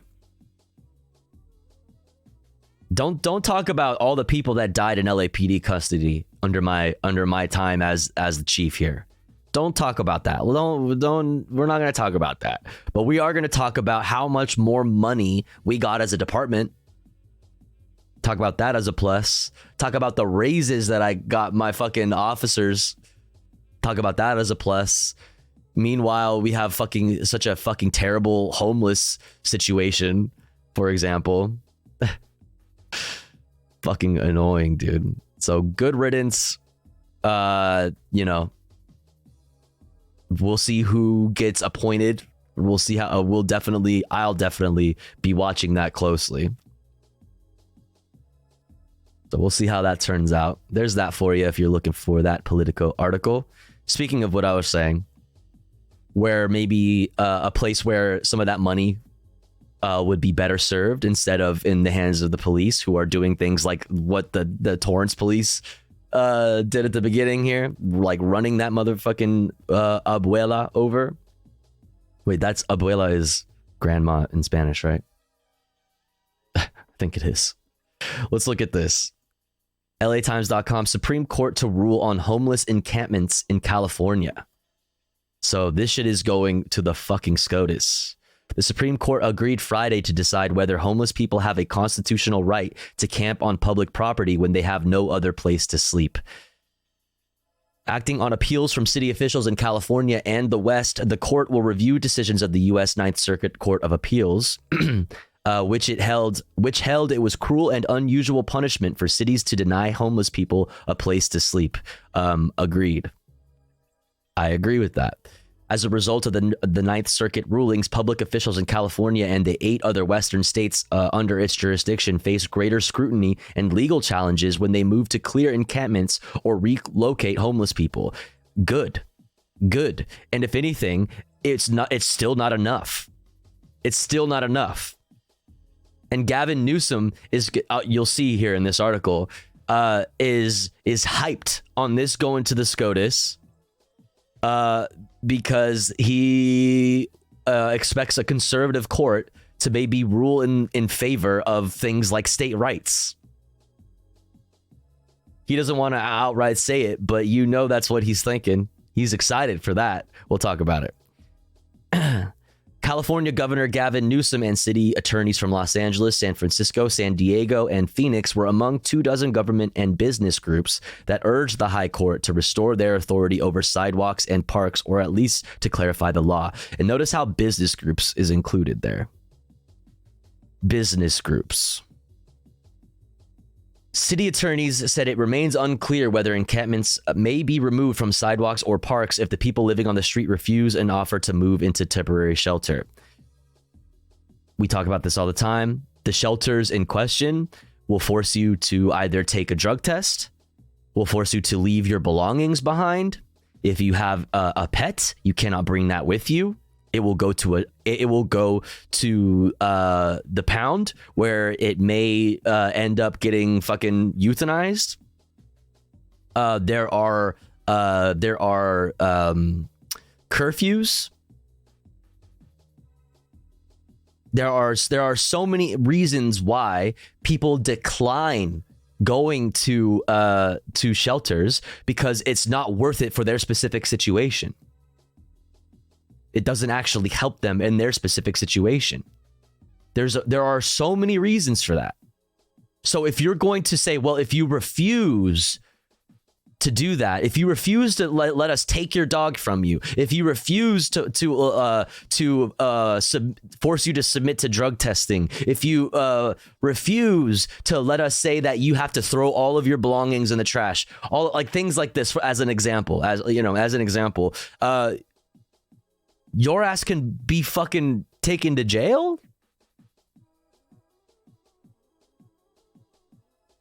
Like, because then you'll be breaking the law. Currently, as it stands, at the nighttime hours, you're not allowed to push people out. You're not allowed to in LA and I believe in California. This is the case. I could be wrong, but I'm pretty sure. At nighttime, you're not allowed to do encampment sweeps, because at nighttime, it's like you're there because this is where you're sleeping. You know what I mean? This is where you're sleeping tonight. So there's a law saying you can't do it at night, which I think you shouldn't be able to do it at all, period. But that's currently, as I understand it, that's how the law currently stands. What this will do, if the Supreme Court rules in the favor of Gavin Newsom and all these business groups and people from these other states like Oregon and Idaho and whatever, it will be back in the state's hands under their jurisdiction to decide whether or not it is legal or illegal to camp on sidewalks and things like this. Thus, they can just do whatever the fuck they want, and it is now illegal for you to sleep outside or on the streets. All right, let's keep it moving. California, did I read this part? California Governor Gavin Newsom and city attorneys from Los Angeles, San Francisco, San Diego, and Phoenix were among 24 government and business groups that urged the high court to restore their authority over sidewalks and parks, or at least to clarify the law. City attorneys said it remains unclear whether encampments may be removed from sidewalks or parks if people living on the street refuse an offer to move into a temporary shelter.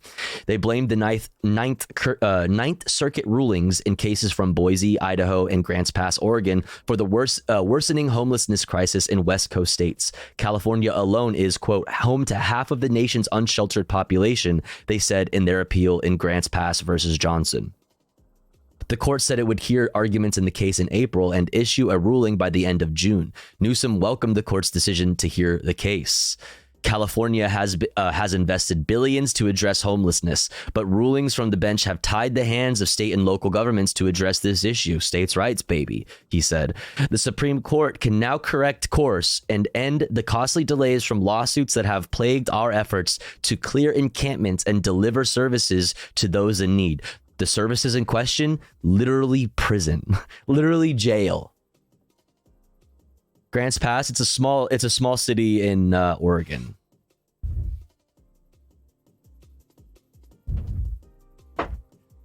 Yeah, the tent cities are a reminder of our failures. We should fix our problems instead of shipping them out. But that's the thing, the reminder of our failures.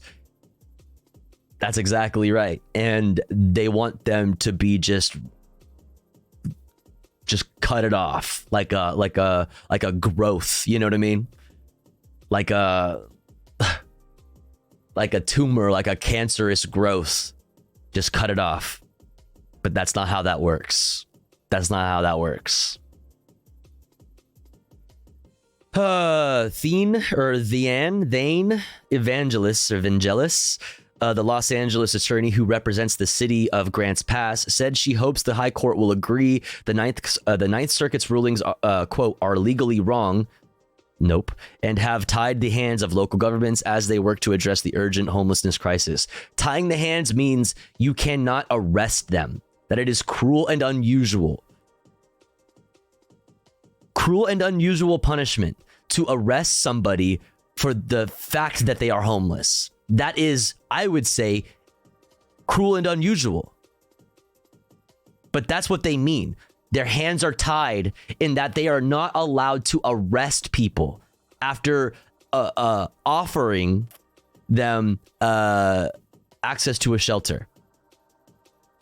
They want the ability. They want their hands to be untied, unshackled, so that they can have the ability to arrest people who decline going to a shelter, regardless of any of the things that I said earlier about like the reasons why people who do turn down shelters who don't go to shelters, the reasons, some of the main reasons why.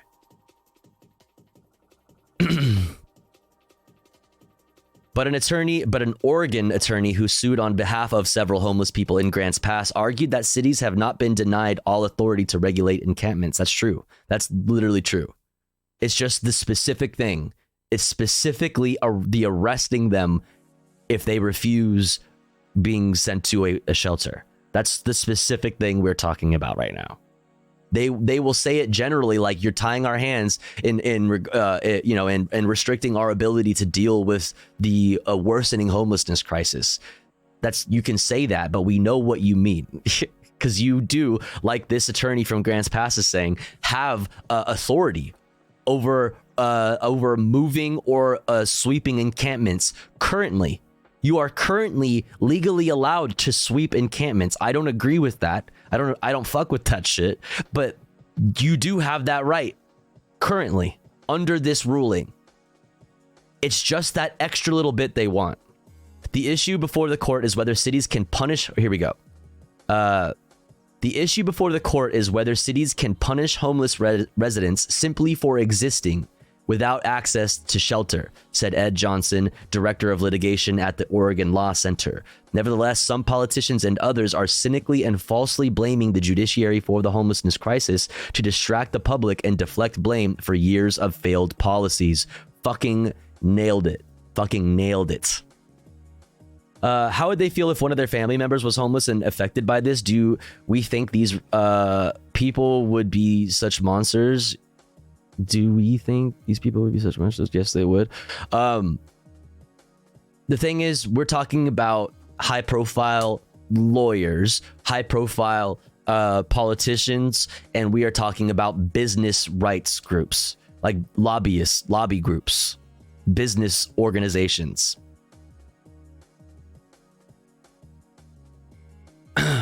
They don't think like that. What if it was me? What if it was my grandma? What if it was my, whatever? That's not the way they think. Why are business groups so interested in this? Because of like real estate?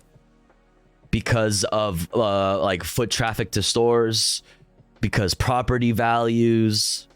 Exactly. Exactly. So yeah, they fucking nailed it right here. I'll say it again. Oops. Nevertheless, some politicians and others are cynically and falsely blaming the judiciary for the homelessness crisis to distract the public and deflect blame for years of failed policies. Nailed it. In the past, the Eighth Amendment's bar against inflicting, quote, cruel and unusual punishments has been applied by the Supreme Court to limit how the government deals with those convicted of crimes. Advocates for the homeless point to a 1962 ruling that limited what can be considered a crime. In Robinson versus California, the Supreme Court struck down part of a California law that made it a crime to be addicted to narcotics. This is a really good point right here. Robinson versus California, the Supreme Court struck down part of a California law that made it a crime to be addicted to narcotics. Lawrence Robinson had been arrested by Los Angeles police officers who said his arm was discolored by, quote, numerous needle marks. He was tried, convicted, and sentenced to 90 days in jail. This is a very good example. The Supreme Court later reversed his conviction and ruled it was cruel and unusual to punish someone not for using or selling drugs, goddammit, but for the illness of narcotics addiction. Not for the possession of illegal drugs, not for the use of illegal drugs, not for the selling of illegal drugs, but for the sickness of narcotics addiction. And now we're taking that law and relating it to the homelessness. It is punishment for the fact that you are homeless at that point. If you give them that extra little bit of power to take your ass to jail, if you refuse to go to a shelter of their choosing, regardless of your specific context of your specific situation, your specific needs, right? Which, because homeless people are not a fucking monolith, right? Everybody has a specific situation, specific history, specific needs, whatever. That's that. I lost my train of thought there, but that is the number. That is the one thing that they want. That extra little piece of power. Oh, okay. I don't remember what I was saying. With that extra piece of power, you are effectively saying that it is illegal to be homeless. The fact that you are homeless is itself against the law. In 2006, that ruling was cited by Ninth Circuit judges to strike down a Los Angeles sidewalk ordinance that authorized police to arrest people who, quote, lie or sleep on the streets. The 3-judge panel said homeless people who were being punished simply because they had nowhere to sleep. Rather than appeal to the Supreme Court, the city settled the case and agreed not to enforce its ordinance during overnight hours. Okay, yeah. So this was what I was saying earlier. They have the power. They have the power to sweep encampments. That is still the case. Just not during overnight hours when it's like, bro, that's literally where they're sleeping tonight. You know what I mean?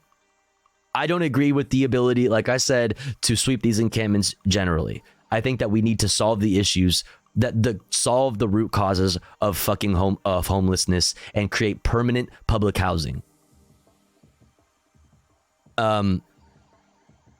But as it stands, that is what the law is.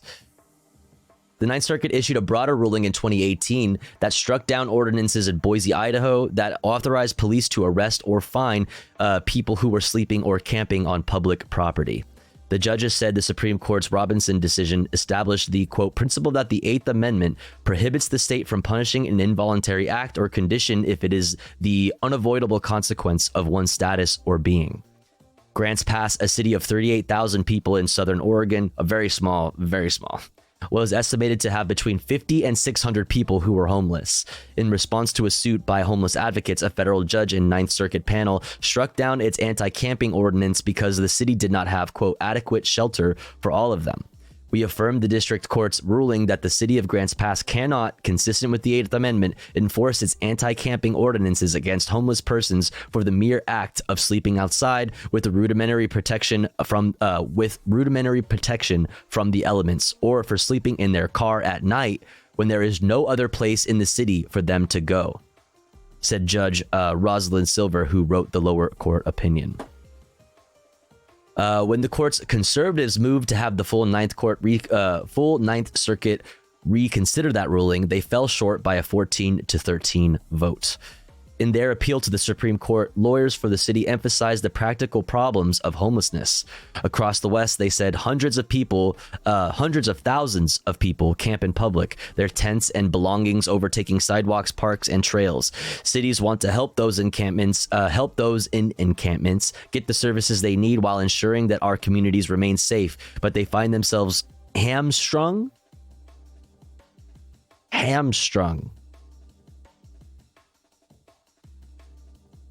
Huh?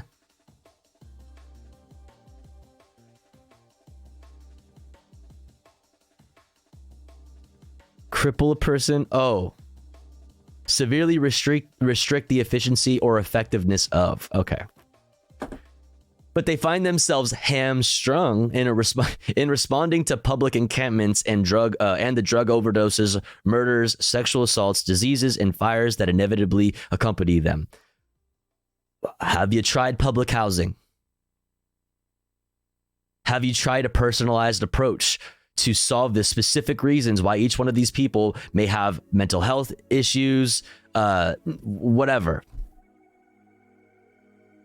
Like drug overdoses, we need safe injection sites, clean needle exchanges, and shelter, permanent housing, so that people aren't a public health issue by being out and about in the streets where it's dirty, injecting themselves with needles and things like this. There are things that we can do to reduce harm and prevent further drug overdoses. Murders, you know, for whatever, like mental health, access to mental health, fucking, I don't know, what other things, just poverty, just generally leading people to crime, like housing, all of these things, that helps that as well. Sexual assaults, we need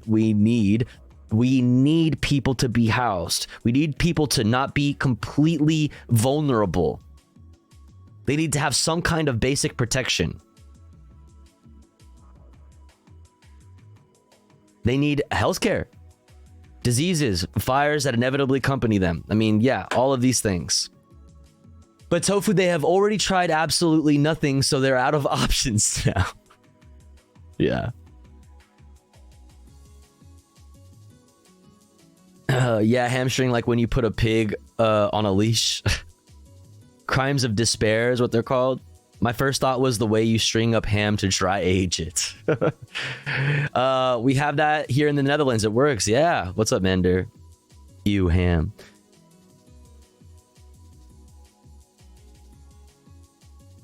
Yeah, man. All right, where were we? Accompanying them. The closest the Supreme Court has come to ruling on the issue came in 1982. A group called the Community for Creative Nonviolence sought a permit for a demonstration in Lafayette Square across the street from the White House. Their request included a, quote, symbolic tent city where about 50 people would sleep. The Park Service approved the permit to demonstrate, but refused the request for sleeping in the park. The advocates sued, contending the ban on camping violated the First Amendment's protection for free speech. They lost before a federal judge, won in the U.S. Appeals Court, and finally lost 7-2 in the Supreme Court in 1984. Damn. Writing for the court, Justice Byron White said the First Amendment permits reasonable limits on the, quote, time, place, and manner of demonstrations.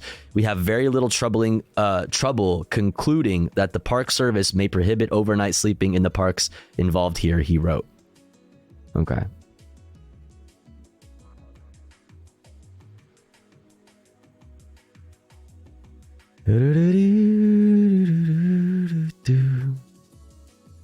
All right, here's this article for you from the Los Angeles Times. Next up, chat, we're going to look at this article. LA hotel strike. 28 hotels reached tentative deals with workers. So sounds good. That sounds good. After that, we're going to talk about JN1 variant of COVID.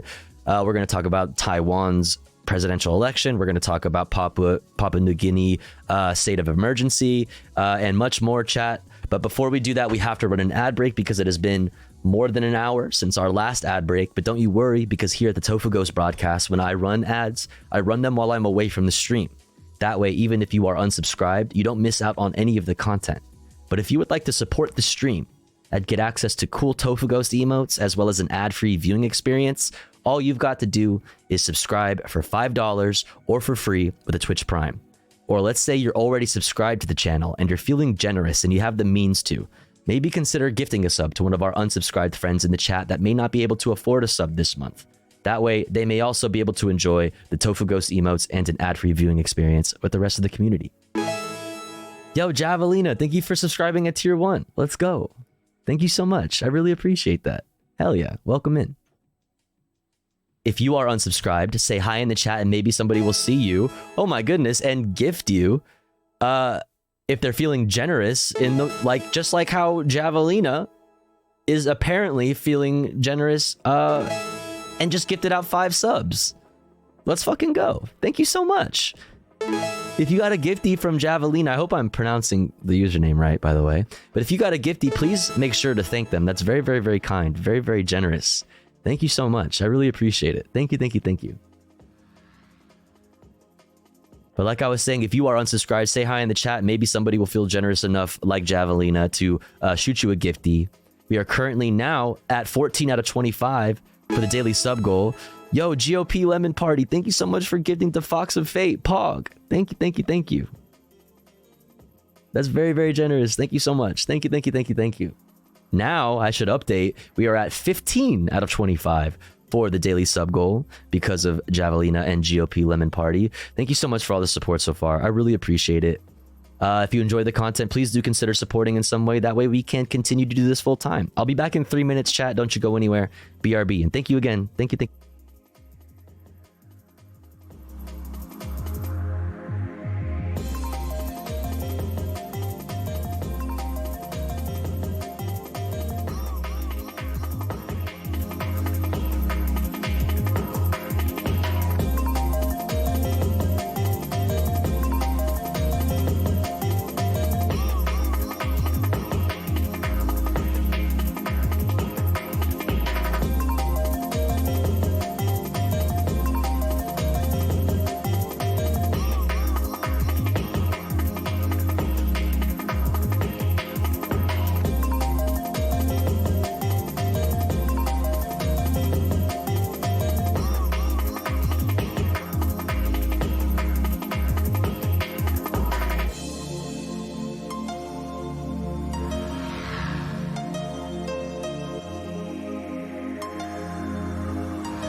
All right, we're back.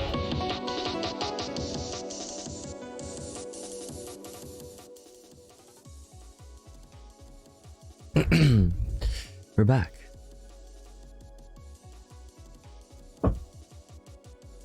We're back. Okay. Where were we, huh? Dun dun dun dun. Do-do-do.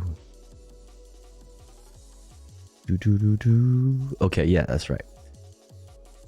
We're gonna finish off our LA news and we'll move on to other stuff. More national and international stuff, huh? I mean, this is labor news generally, so. Los Angeles Times. Los Angeles hotel strike. 28 hotels reached tentative deals with the workers. So this could be good. This could be a really good thing. The new year has brought more progress in contract talks between Southern California hotels and the hotel union that represents their workers. Unite Here Local 11 this week secured tentative agreements secured tentative agreements with 4 more properties, in Los Angeles County. The union announced a deal with Fairmont Miramar in Santa Monica on Wednesday. The union said Friday it also had secured deals with Sheraton Universal, Line Hotel, and 1 Hotel West Hollywood. Unite Here Local 11 represents thousands of housekeepers, cooks, dishwashers, servers, and front desk workers in Southern California who have been pushing for higher pay and better benefits. The latest agreements cover nearly 1,000 workers, and 1,000 workers, said union spokesperson Maria Hernandez. In all, the union has reached tentative agreements with 28 hotels, nearly half of some 60 properties in Los Angeles and Orange counties initially targeted by intermittent strikes that started in July. It's been going on for a fucking while, dude.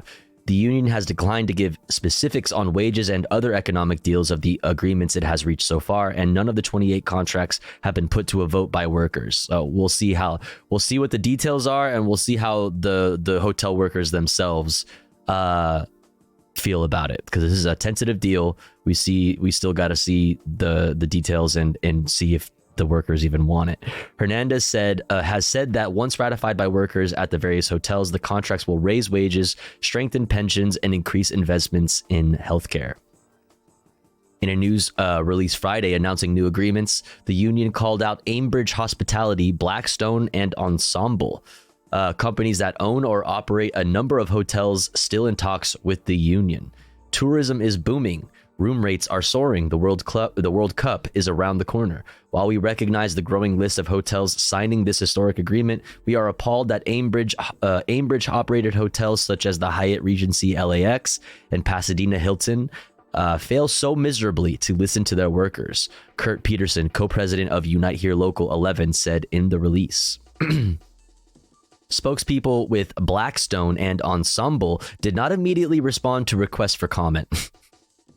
Mark Tamis, global president of Aimbridge, said in an emailed statement that the company has asked the union to agree to a contract proposal it put forth for 6 properties it operates that, quote, reflects our commitment to our associates and includes thoughtful increases in non-tipped wages and continued contributions to healthcare and retirement.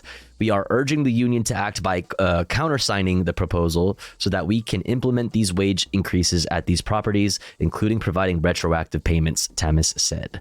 The 6 properties are the Hilton Pasadena, Hyatt Regency LAX, Holiday Inn LAX, Sheridan Park Hotel at the Anaheim Resort, and Doubletree by Hilton Hotels in downtown LA and San Pedro, said Lindsay Wiskowski, a spokesperson representing Aimbridge with public relations firm Identity PR. I tried to start a union, but I work for my dad. My mom wouldn't strike with me. That's funny. Unions rock so much, true. So still more information to come on this, I guess, but hopefully this means progress in the right direction. It certainly means something more than they previously had. So that in and of itself is good, obviously, but the workers themselves who are directly affected by this, who the deal is for, still need to vote on it. So we'll see how that goes. Doubletree gives out cookies at check-in, and that's what's up. Respect. Listen, as long as they continue to hand out cookies, I don't give a fuck what they do. All right. Union or not, are my cookies going to be there when I arrive? I need to know. This is very important. Here you go, chat. Give me those cookies right fucking now. Right fucking now. They're my cookies, and I need them right now. All right, let's keep it moving. Dun, dun, dun, dun. Tofu tonight, ! Watching in the chat for a link to this playlist that contains all of the videos we've already watched and all of the videos we will be watching for the rest of the stream. Also, if you didn't get any of those articles in the chat, in the Discord, in the politics section, all of the articles that we read on stream are posted in there. And also ! Watching for a link to this playlist. Let's move on to this subject right here from PBS NewsHour. Why experts are concerned about the JN1 variant responsible for latest COVID wave. Let's check it out. Hello? There we go. The U.S. and other parts of the world are in the midst of another COVID-19 wave. Infections and hospitalizations are on the rise this winter, and a new variant is responsible for a majority of those cases. John Yang has the latest and a look at whether we need to change our approach to the virus. Jeff, the World Health Organization said yesterday that in December, nearly 10,000 COVID deaths were reported in Europe and the Americas. In the United States, hospital admissions are on the rise, up 56% last week from the month before, but they're still far lower than they were in previous years. In Europe and the Americas, ICU admissions are up 62% from the month before. The Director General of the WHO said public health officials need to be vigilant.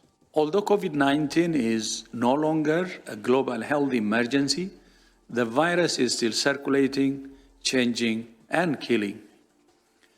Data from various sources indicate increasing transmission during December, fueled by gatherings over the holiday period and by the JN.1 variant, which is now the most commonly reported variant globally. So what do these current trends mean? Dr. Eric Topol is the founder and director of the Scripps Research Translational Institute. He's been warning about the risks of this new variant. Dr. Topol, how concerned are you about this current uptick? Well, good to be with you, John. I think the main thing here is that we're seeing a massive number of infections, second most throughout the entire pandemic after Omicron. And so while the hospitalizations are not as bad, and you mentioned already the death toll, that's reassuring because of some of the immunity we've built up. But this virus has evolved, and it's markedly different than previous versions we've seen, and that's a challenge for the spread and for the infections and the potential of long COVID in many of those people as well. Talk about that evolution, this new variant, JN1. Dr. Tofu, that's me. Is it more dangerous? Is it more infectious? Tell us about it. Right. So in the course of the pandemic now, at the beginning of our 5th year here, there's only when a variant came along with more than 30 new mutations in the spike protein. You know, usually a variant has a few, but this is, we call it an Omicron event because that was the first time we saw one. And then, of course, back in the fall, we started to see the rise of the precursor to JN1 with another 30+ mutations in the spike protein. And so when you have this many new mutations, the virus has essentially found a way to work around. 2019 was only December, so not really 5. What's up, Zach? Immune response. And so it gets to be very infectious, easily getting people who have already been infected, no less those who have not had COVID before. So it's good that we have 4 years of built-up exposures, 3 empowered and boosters, air mark system. But it's bad that this virus is relentless in finding ways to basically reinvent itself and to get into our upper airway, and then all the other potential things that can happen after that. You mentioned long COVID. You've been very vocal about this, about the need to understand long COVID, understand who's at risk for long COVID. Explain your concerns and also whether or not the repeated infections play any role. Right. Well, there's no question that repeated infections introduce a... Is this what you're...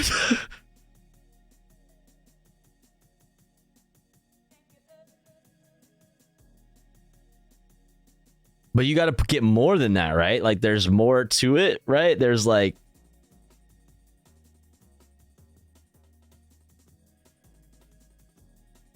Damn, bro. Pulling up at the grocery store like...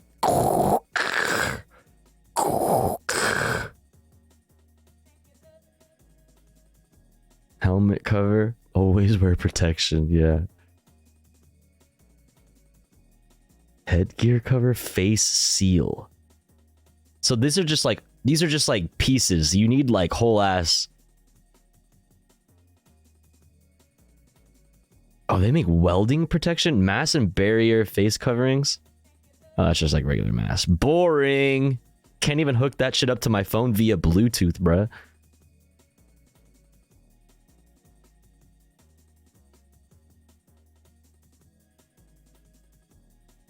These ones look sick. Wait.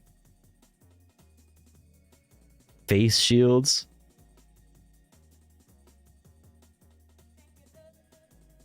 Oh, that's not even that cool. Thought that was going to be way cooler than that. I'm very disappointed right now. Anyway. Higher risk of long COVID. And the problem, John, with long COVID is we don't know who's going to get this. Over time, since the beginning of the pandemic, it looks like the incidence, has dropped some. And that's partly because vaccinations are quite protective, 40 or 50% reduction of long COVID, as well as with boosters. But the problem is, even with vaccinations or without, some people can have this terrible long-term problem of their immune system getting totally out of sorts and having, self-directed antibodies and so many markers of inflammation across the body throughout every organ system, no less, a disabling set of symptoms. So even if that is just a couple % of people in this current wave, this big global surge, that's still a lot of people who we've added to the tens of millions of people currently suffering from long COVID around the world, and we don't have any treatment for it. We know some things that can prevent it, but we have nothing yet that's been substantiated to treat long COVID. You had an op-ed column in the Los Angeles Times last week. In it, you wrote, "It's crickets from the White House on COVID now, with no messaging on getting the updated booster or masking. The Biden administration has done far too little to accelerate research on effective treatments for long COVID." Oh, look who it is. What's up, homozygote? Perfect person to be in here for this. I hope you're doing well. Oh, wait, what the fuck? Yo! Okay. Partner goat. Homo partner goat. I don't know, whatever. Partner zygote. Partner god, whatever. Fuck yeah. Dude, congratulations. That's awesome. Fuck yeah. I'd like to see chat, go follow homozygote. I don't know shit about this kind of stuff. All right? I just like, gotta try to trust people who are smarter than I am.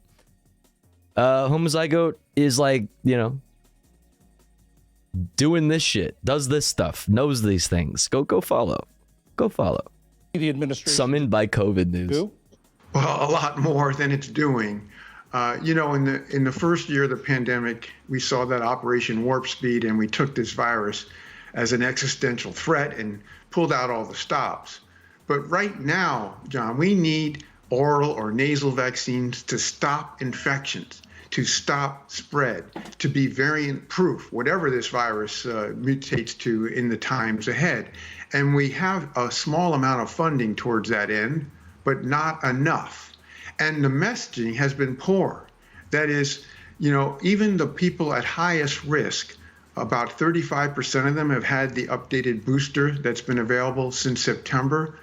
That's the highest risk people of advanced age. We had 95% of those same high-risk people getting the initial primary series of the vaccine. So we're not doing enough. You know, we've known this was coming. We've seen countries in Europe that had wastewater levels of the virus that were unprecedented, even exceeding Omicron. And it isn't like the virus is going to stay there. We knew it was coming since September, October, and only in recent weeks have health systems started to get masking back as a policy. We're just not doing enough to prepare or manage this big surge. Dr. Eric Topol of the Scripps Research Translational Institute. Thank you very much. Thank you, John. Thank you. I love you. Come here. What does it say? COVID vaccines prevented more than 18 million hospitalizations and 3 million deaths in the U.S. between December 2020 and November 2022. Source, the Commonwealth Fund. Word. Word up.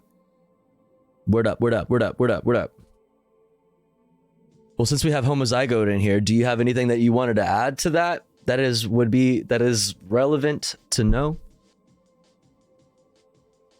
Or did we get a pretty good rundown of, you know, JN1, huge spike, hospitalizations, wear your masks, get your boosties?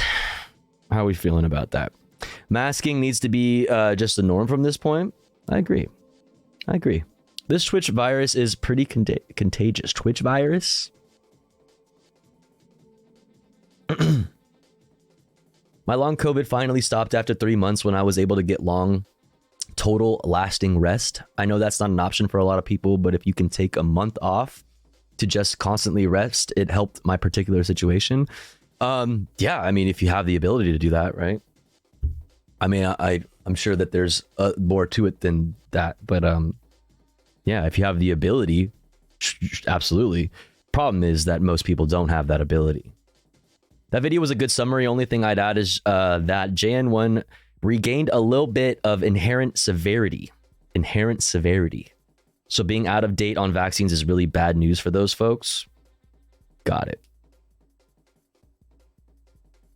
I've got long Twitch. I've got long... Never mind. Moving on. Cool. Well, thanks, Marcus. Hope you're doing good. Congrats again. That's fucking awesome.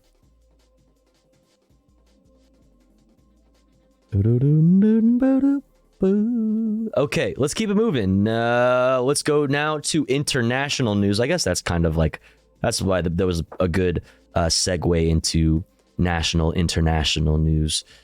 Let's take a quick look at Taiwan's high-stakes presidential election and the global implications they are expected to have, according to NBC News.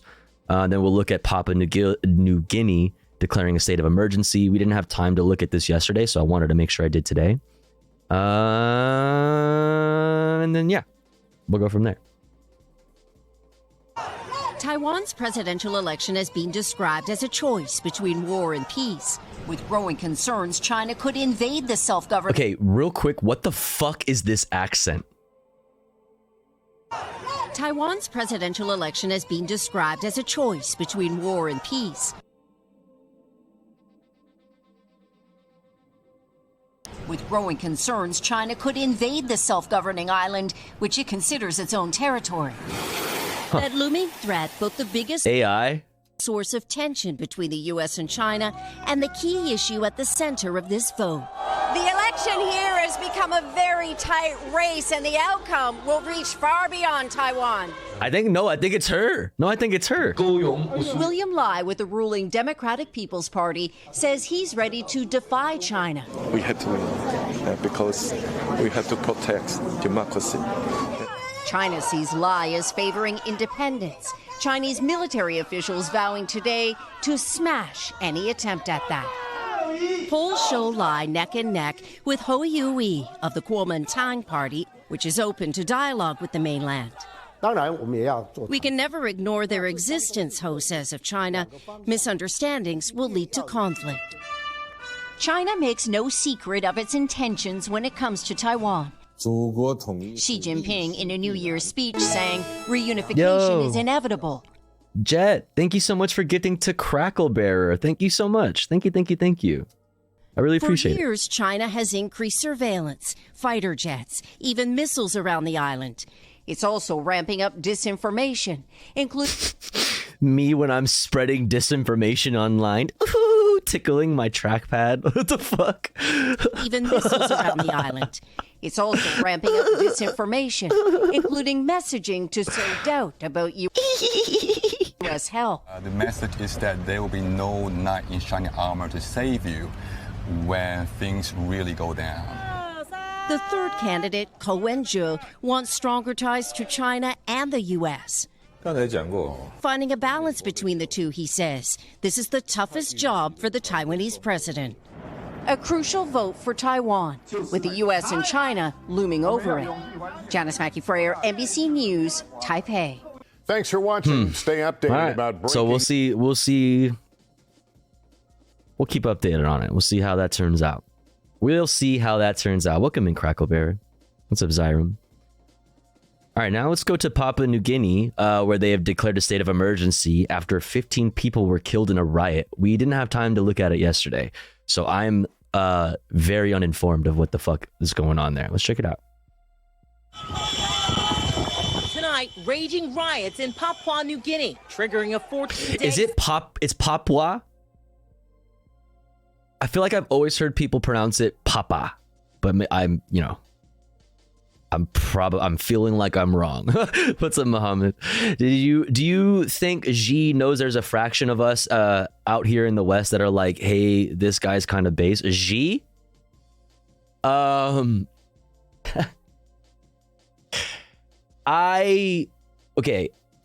love memeing about Xi, Top Xi, and all of that, and I love debunking all of the anti-China like propaganda, because there is a lot of it. There is a lot of bullshit fucking nonsense spread about China. However, Xi is not based. Xi is not based. I wouldn't call Xi based. Yeah, I wouldn't say that, but I would say that Papua, is it Papua? I would say that a lot of American anti-China sentiment is based on fucking nonsense. It's based on complete bullshit. It's just complete bullshit. But yeah, Xi is not like a comrade. You know what I mean? All right. State of emergency. Angry protesters. Like it's the same with like the Soviet Union. It's fun to meme. You know what I mean? Some people are more into it than others on the left, obviously, because that's just there are a lot of different types of leftists, right? Whatever. That's not my particular form of leftism. I don't like, it's just not mine. But it's whatever. Spilling into the streets of the nation's capital, Port Moresby, looting buildings and laying waste to businesses. Over a dozen stores have been set on fire. Prime Minister James Marape. I like to call myself the enlightened centrist among the anti-capitalist left. You know what I mean? I kind of really don't care like what your opinions necessarily are on like the Soviet Union or like whatever, like I really don't care so long as we both understand that capitalism is the problem, and that's it. I don't really care. It's not going to matter until capitalism is abolished anyway, right? Or capitalism is dismantled. Swiftly addressing the disorder, bringing in armed forces to contain the masses. We have over 1,000 men from Defense Force ready on standby to come in and work under state emergency laws. The spark for these riots igniting after an unexpected pay cut for public servants, including police and defense officers. But I hate there's no sense in LARPing. Like, you know what I mean? Like, why LARP? You can believe and have your opinions and your, you know, your specific views and whatever. So long as we are like broadly all on the left, we are all on the same exact side for now, right? Like it doesn't, none of it matters. It really doesn't matter. Government says this all boils down to a simple computer glitch, which they have promised to fix. We suspended Finance Secretary.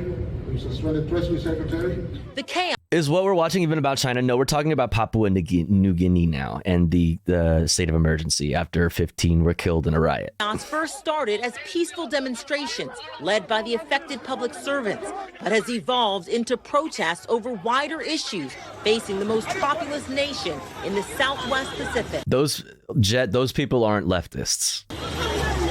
Where nearly 40% of citizens live below the poverty line, and the cost of living is rapidly increasing.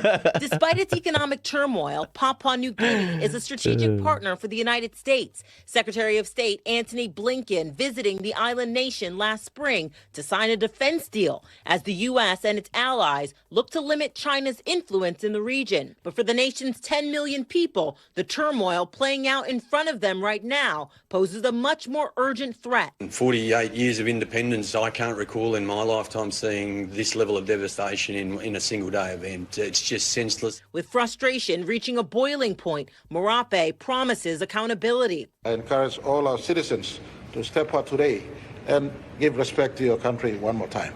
We look at how we would bring responsible people to face a full arm of law. Tom, the U.S. Embassy in Papua New Guinea says demonstrations have ended for now, but discontent still roots itself deep in a country plagued with economic woes. Thanks for watching. Stay updated about breaking news and top stories on the NBC News app or follow. All right. It's pretty weird. Pretty weird stuff. Pretty weird stuff. Let's keep it moving, though, for the sake of time, because we got a lot to do, a lot to talk about tonight. IMF. Even the tank is smoking. I'm going to be honest, the Chinese communist history is really fascinating to me, so I kind of feel the LARPers. Go off. Like, I go off. Yeah, I mean, it is fascinating. It is fascinating, you know? I don't blame you. All right, let's keep it moving. Let's talk about the Red Sea. Yeah, do your thing. Do your thing. Dun, dun, dun.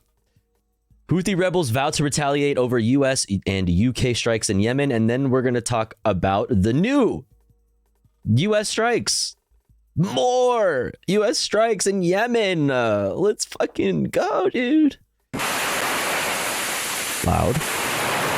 Houthi rebels vow to retaliate after U.S.-UK strikes.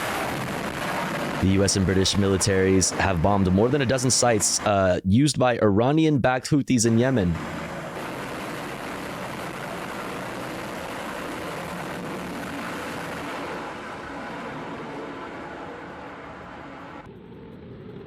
The strikes come in response to attacks by Houthi rebels on shipping in the Red Sea. Attacks. Fuck, it's so annoying. Attacks, like, oh no, think of the ships. Oh no. But all of those shipments are gonna be so late now. The violence. At least 5 people have been killed in the strikes, according to the Houthis. 5 more than were killed in any of the attacks on shipments in the Red Sea.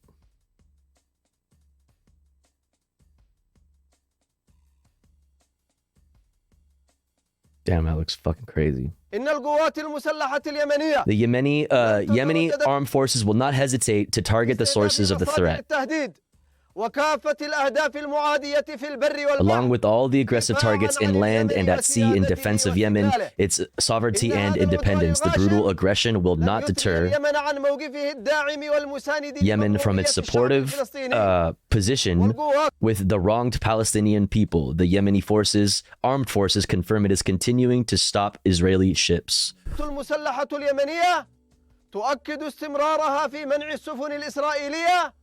or ships headed for the ports of occupied Palestine from navigation in the Arabian and Red Seas. Whilst countries such as Australia, Bahrain, Canada, and Germany broadly support the attacks, China and Russia have been highly critical. The United States' stance in the United Nations Security Council on the Red Sea is only a pretext for further escalation of the situation of tension in the region. We strongly condemn these irresponsible actions by the United States and its allies.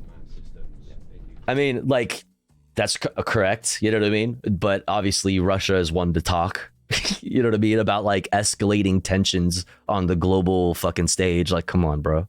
The UK Prime Minister Rishi Sunak was given an update on the strikes on the train to meet the Ukrainian President Zelensky. Whoa, fancy train. Well, look, our aim is very clear. It's to de-escalate tensions and to restore stability to the region. We have late-breaking... Okay, and here's some stability being shipped directly to Yemen. Let's check it out. Late-breaking news. The U.S. carrying out another strike against Houthi rebels in Yemen. This time against a radar site, according to 2 U.S. defense officials. The strike conducted by a U.S. Navy ship. And now the U.S. waits to see if the Houthis respond. Tonight, after the Pentagon says a punishing series of U.S. and British strikes destroyed more than 60 Houthi military targets in Yemen, the first sign of retaliation. The Iranian-backed militia saying they won't stop attacking ships, firing an anti-ship America bad, Russia bad, war bad, states bad. ballistic missile into the Red Sea, but hitting nothing. State gonna do state Biden shit. was pressed, what would he do if Houthi attacks? State gonna act in the fucking interest of the state. We will make sure that we respond to the Houthis as they continue this outrageous behavior, along with our allies. President Biden has been under pressure to act following months of Houthi attacks on commercial ships in the Red Sea, through which the U.S. says 15% of global sea trade travels, including oil supplies. And some companies had begun avoiding the Red Sea, a costly disruption. Last night's operation included U.S. and British warplanes dropping bombs and... I'm not hopeful about this strat. The thing is, it's one of the only... Because the Red Sea is so important to global trade that they're also explicitly stating that they are only stopping and seizing Israeli ships and ships bound for ports in occupied Palestinian territory. So if, depending on all the options available, that is the most, 1, effective, and 2, least violent. It is actually, I would argue, not violent at all. Measure you can take. It's just sanctions. It's just a blockade. It's an economic blockade. We do those all the time. That is very normal. When you do a blockade, that means when there are ships that pass through what you are blocking, you stop them and you seize them. That's how that works. That's what economic blockades are. That's what those are. So what that would mean is that it's just going to cost a whole lot more money for those that this applies to have to go all the way around the continent of Africa. So it's just going to be longer trips, more costly for all, for capital. It's going to hurt capital. So, 1, the fact that it hurts capital is obviously the reason why the United States and the UK were willing to immediately step in and do take firsthand action. But my point in saying all that is this is the probably the best option allies of Palestine have. The least violent one.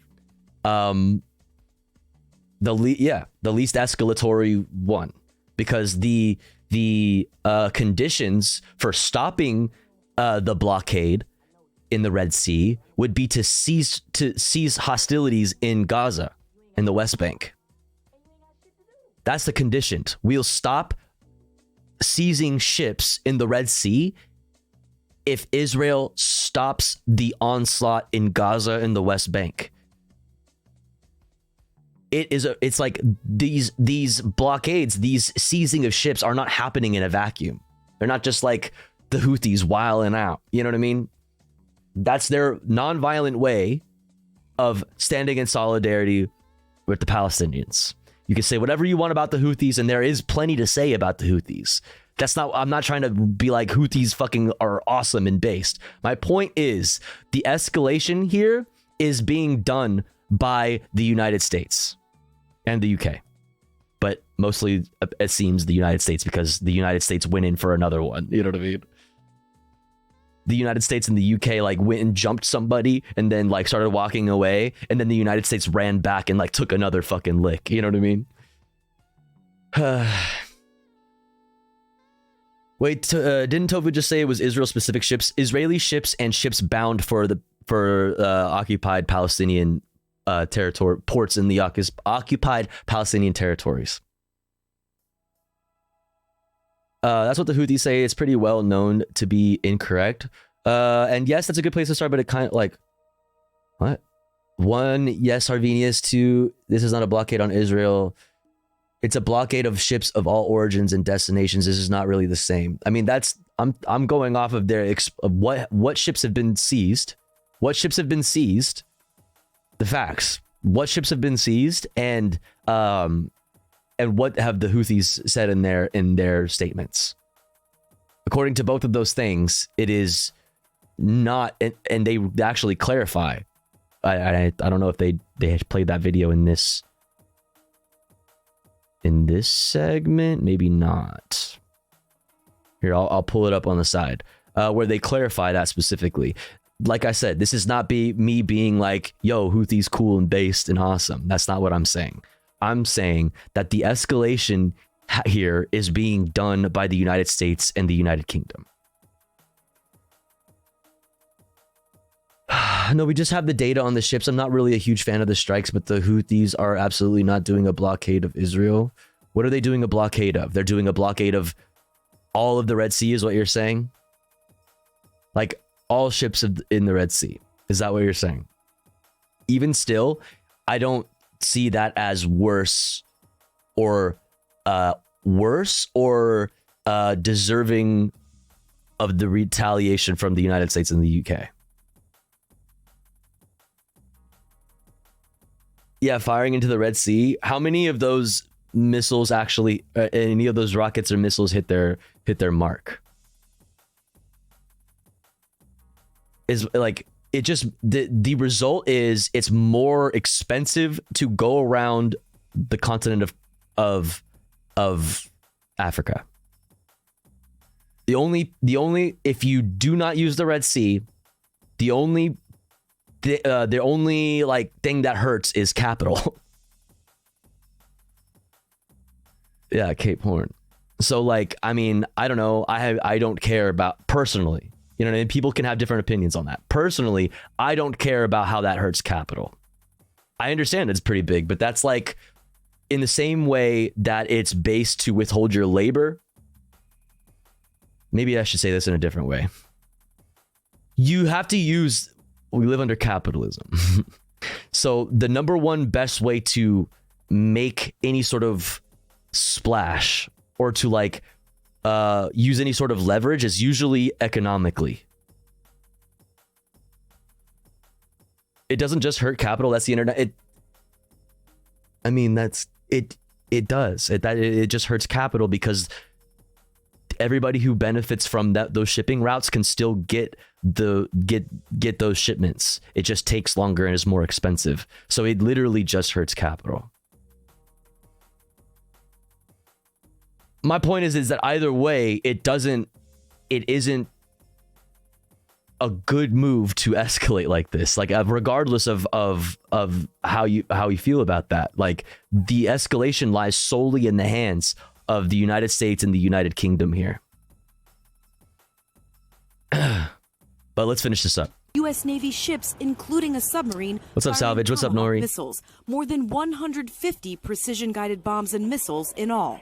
The White House says they demolished Houthi ballistic missile launchers, ammunition warehouses, air defense radars, and more.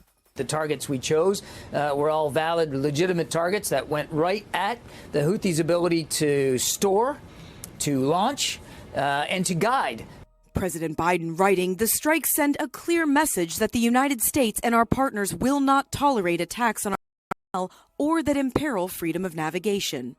But tonight, Iran, who supplies the Houthis with money, weapons, and intelligence, condemned the strikes, saying they are fueling instability in the region. Which is interesting because it's still, they'll still run stories saying Iran-backed Houthis. It's still the Iran-backed Houthis, right? Like that is like there is a connection obviously between Iran and the Houthis.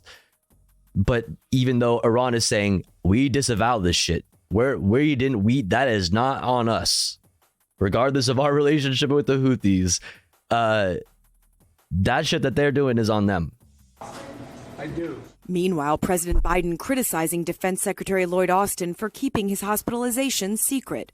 Austin did not tell the president or the public for days that he was off the job and in intensive care for prostate cancer treatment. Was it a lapse in judgment for him not to tell you earlier? Yes. Courtney Cuby, NBC News, The Pentagon. No, thanks for watching. Stay updated That was so about awkward. breaking news and Asking him, and he's like, he answered while not even looking at the person who was asking the question. It was really awkward.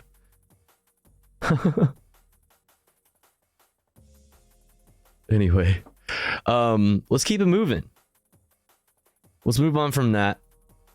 And now let's look at a couple updates out of Gaza and the West Bank before we hop into the ICJ stuff.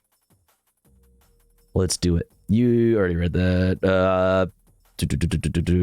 Israeli strike, dozens of civilians killed in Gaza.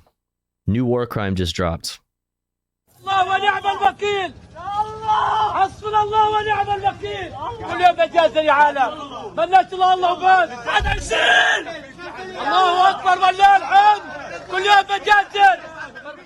God is our shield. He is our only rock. The massacres never end, every single day. May God punish the Israelis and the Americans. Where are the Arab states? We are slaughtered every minute of the day. Where is Egypt? Where is Jordan? Where is the international community? No one is lending a helping hand. We only have God. He is our shield. He is our rock.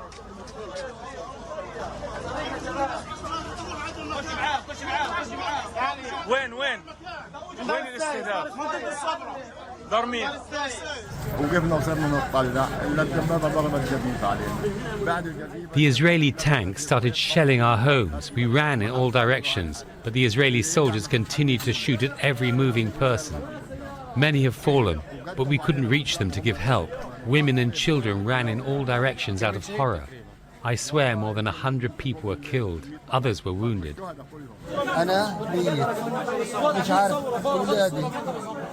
was injured and I don't know where my children are. They don't know where I am either. Thousands of civilians were in dire need of some flour or canned food to feed their children as aid was about to be delivered to the north of Gaza Strip. They willfully opened fire in an intensive manner, killing and injuring those innocent civilians.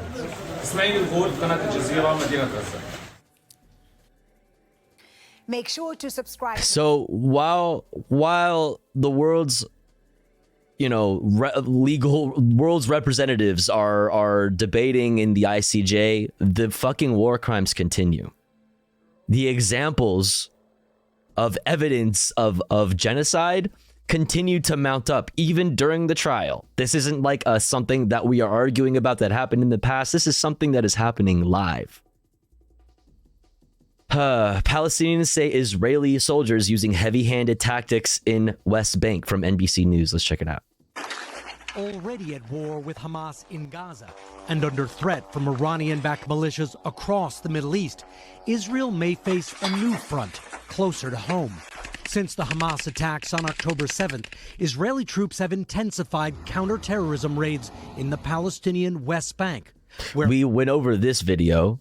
Troops have intensified the day before yesterday in the Palestinian West. We went over this video where a group of dudes were just chilling in the West Bank, just chilling, and somebody kneels down. They thought that they were kneeling down to, they said thought they were kneeling down to light a Molotov cocktail. They weren't. A dude kneeled down, but that guy that kneeled down didn't actually get hit. Friend behind him got hit, got shot, instantly fucking fell over dead. His two friends came from two different directions to try to help him, to try to pick him up. One of the friends got shot, instantly dead. The other guy got shot in the left leg when he tried to stand up on his good leg and continue to try to help his friend. After getting shot in his left leg, they shot him in the right leg. That's the clip that you're looking at. This is a freeze frame from that fucking video. Bank, where locals accuse Israel of heavy-handed, unarmed, just military-aged male not even in Gaza, in the West Bank tactics. We recently traveled to the But tell me again about how the case for genocide in the ICJ is meritless. Shams refugee camp.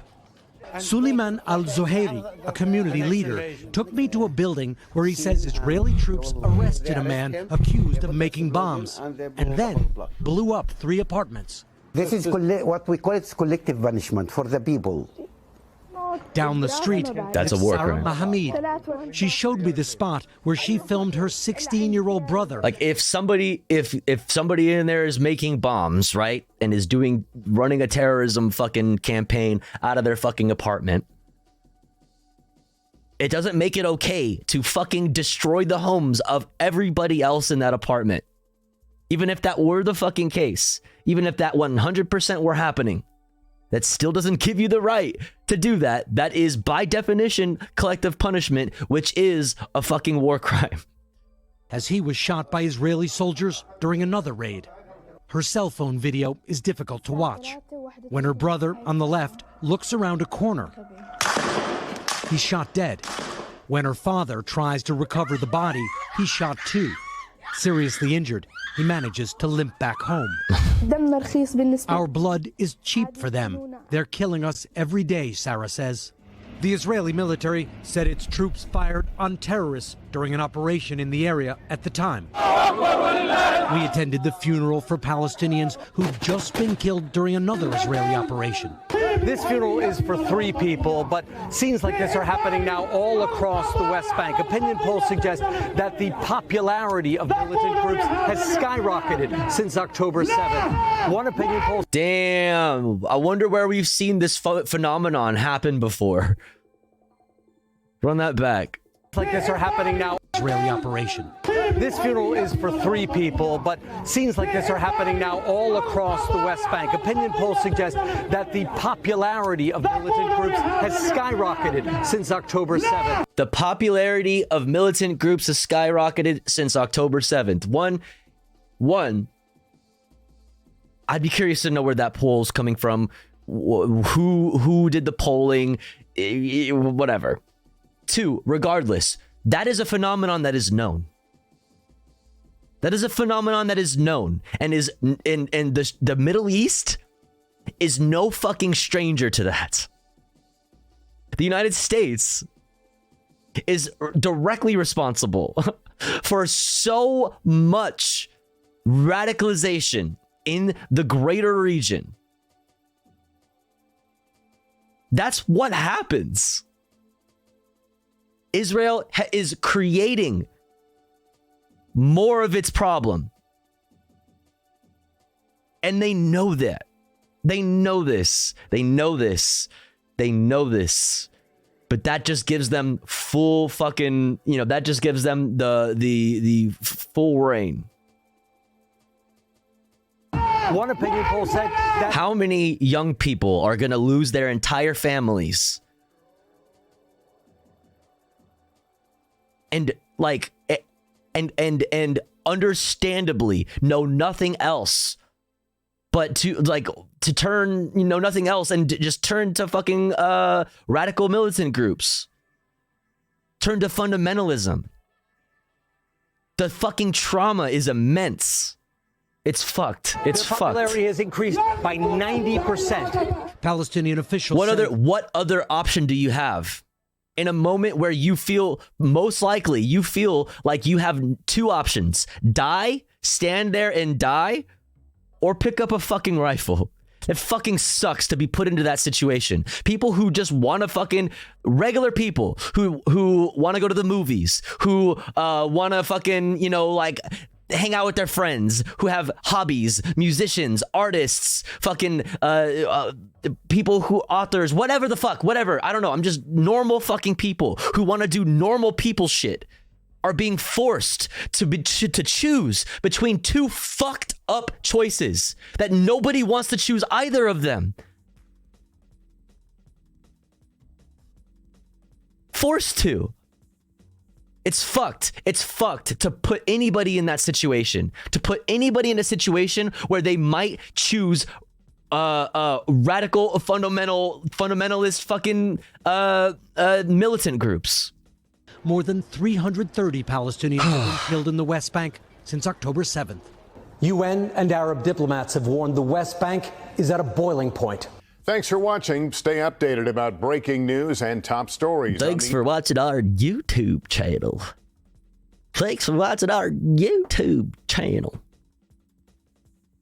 Morning, Chris the Nerd. We've lost so many bright futures that could have changed the world. Yeah, man. How many old men are going to lose the kids? Tell me you wouldn't be radicalized if you saw your kid blown to bits right in front of you. I can't say because it's not happening to me, right? So for me to say, like, how dare you for making that choice, you know, is completely it's just out of pocket. Alrighty. Let's keep it moving. Let's look at this real quick from NBC before we move on to the ICJ coverage. We have 6 minutes and 16 seconds until the ads are upon us. So that's perfect amount of time for this video from NBC. We have very little information. Parents of American kidnapped by Hamas. All right. This is an American that clearly the United States doesn't give a shit about. Clearly the United States doesn't give a fuck about its own citizen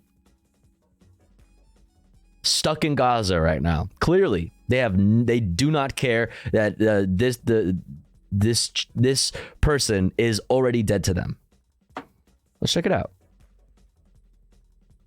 For more now, we want to bring in some special guests. John Poland and Rachel Goldberg are the parents of Hirsch Goldberg Poland, an American who was kidnapped from the Nova Music Festival during the Hamas terror attack on October 7th. John, Rachel, thank you so much for being here. First and foremost, one of the most important questions we can ask is just, we want to give you a chance to talk about your son. What's he like? What should we know about him?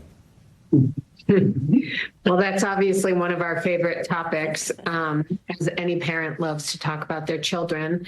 Hirsch just turned 23. He was actually at the music festival to celebrate his birthday with one of his best friends. He is a curious, respectful.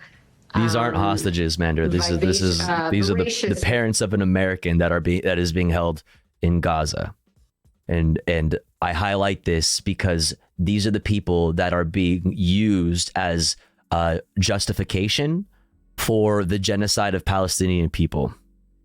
This is an American who the American government clearly doesn't give a single shit about. Because if they actually cared, they would be forcing Israel to negotiate with Hamas and come to a ceasefire so that we can get our American citizen home. But America doesn't give a shit about its own citizen. Just like the Israeli citizens to the state of Israel. They don't care. They are worth more as an idea, as a concept, as most likely dead in Gaza. They are not worth anything to them alive and in the arms and at home, in the arms of their friends and family and at home where they should be.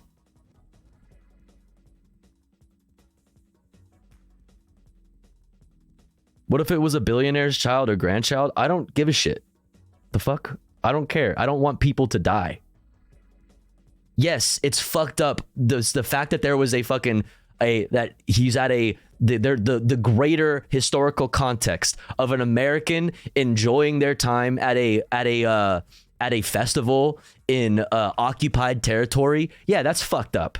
There's a lot of things wrong with that. But my point is that human beings should not be fucking treated like political pawns. Human beings deserve not to fucking die. Like I don't think that it's okay for people to die. I don't think that's good.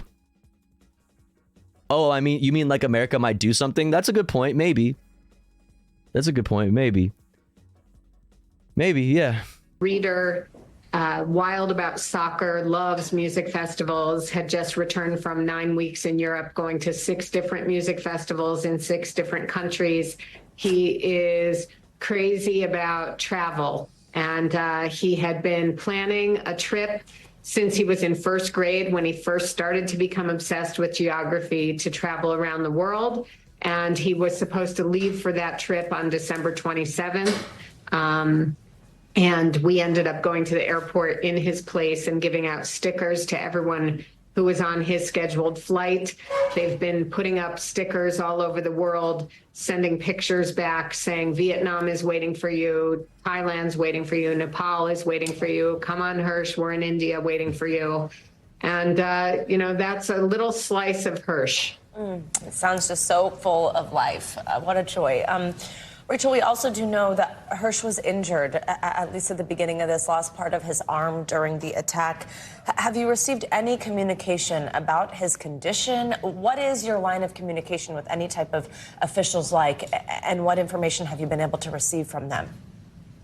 So the only thing that we have been able to understand from actually the hostages who were released in the agreement that happened at the end of November is that people who were abducted early in the morning on October 7th with injuries were taken for medical treatment, from our understanding. And from the video footage that we have of Hirsch getting onto the pickup truck with the part of his arm that was blown off was from the elbow down. And we see that in the video. We see also some jagged bones sticking out from below where he had wrapped it with some sort of bandage.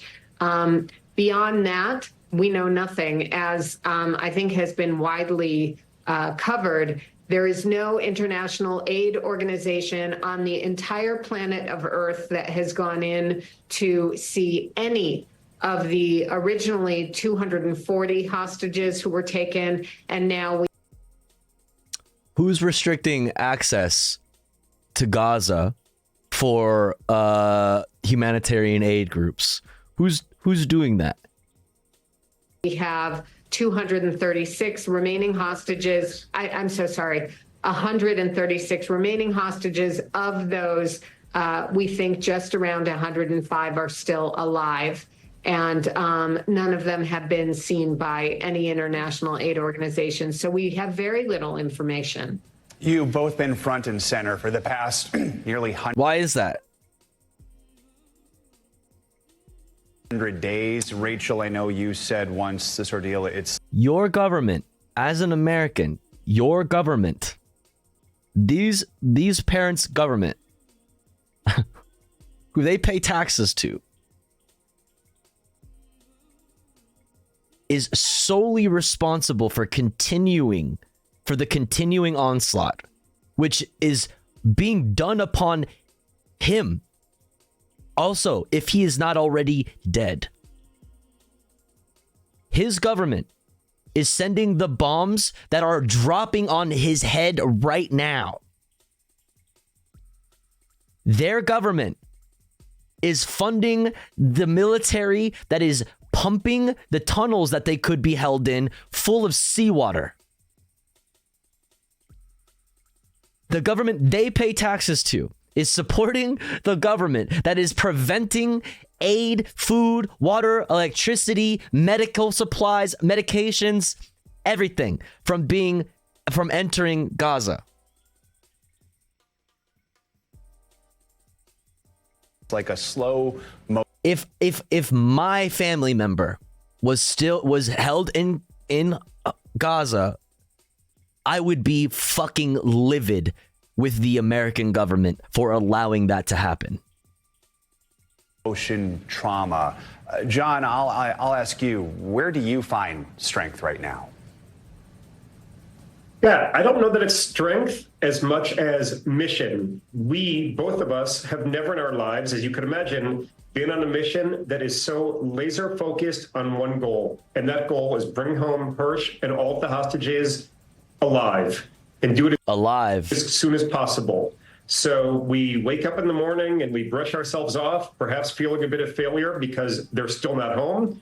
And we get back to work and we do it all over again, and we run around the world and we do whatever we have to do because there is such an important goal and we're not stopping until we finish it. We have seen you all with the Bidens, with the Pope. We know you've had some contact, some of which you just described to us with Israeli leadership.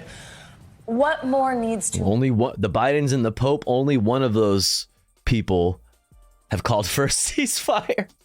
Be done to bring the remaining hostages, including your son, back home? What are you looking for from people in positions of authority? Look, I think we all learned on the 7th of October that Hamas is a more formidable entity than maybe we had realized before October 7th. That being said, we are also talking very publicly that the United States is at the table, Egypt, Qatar. There are some formidable players at the table. And I refuse to accept or believe that those countries together cannot figure out how to be creative, how to use... The funniest thing about that is, like, you just listed, okay.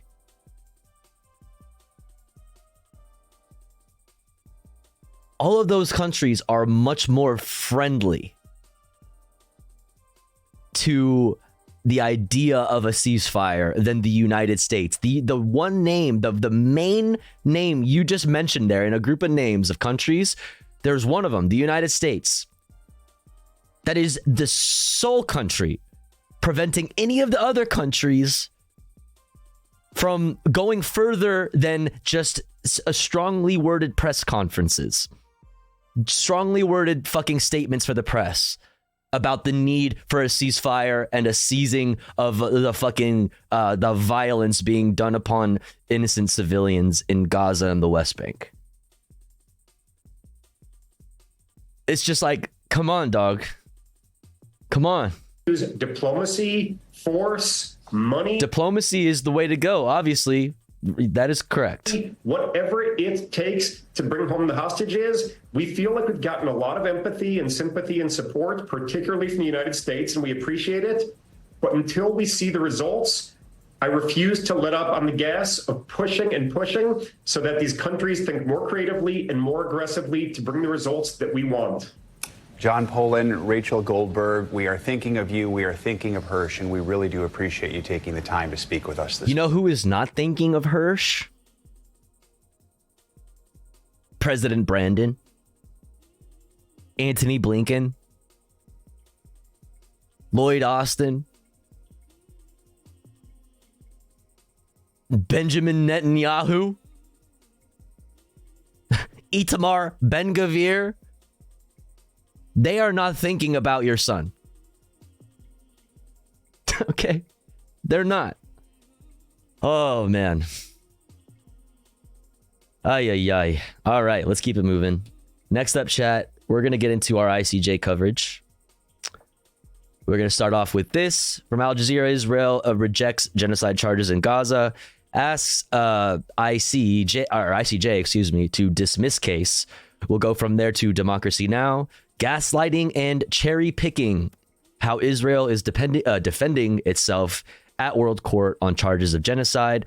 And then if we have time to, I have the actual, like everything. I have the actual hearings, the actual defense put forward, the opening statements from the Israeli Minister of Foreign Affairs, and then this Israeli judge Shah, his statements in defense.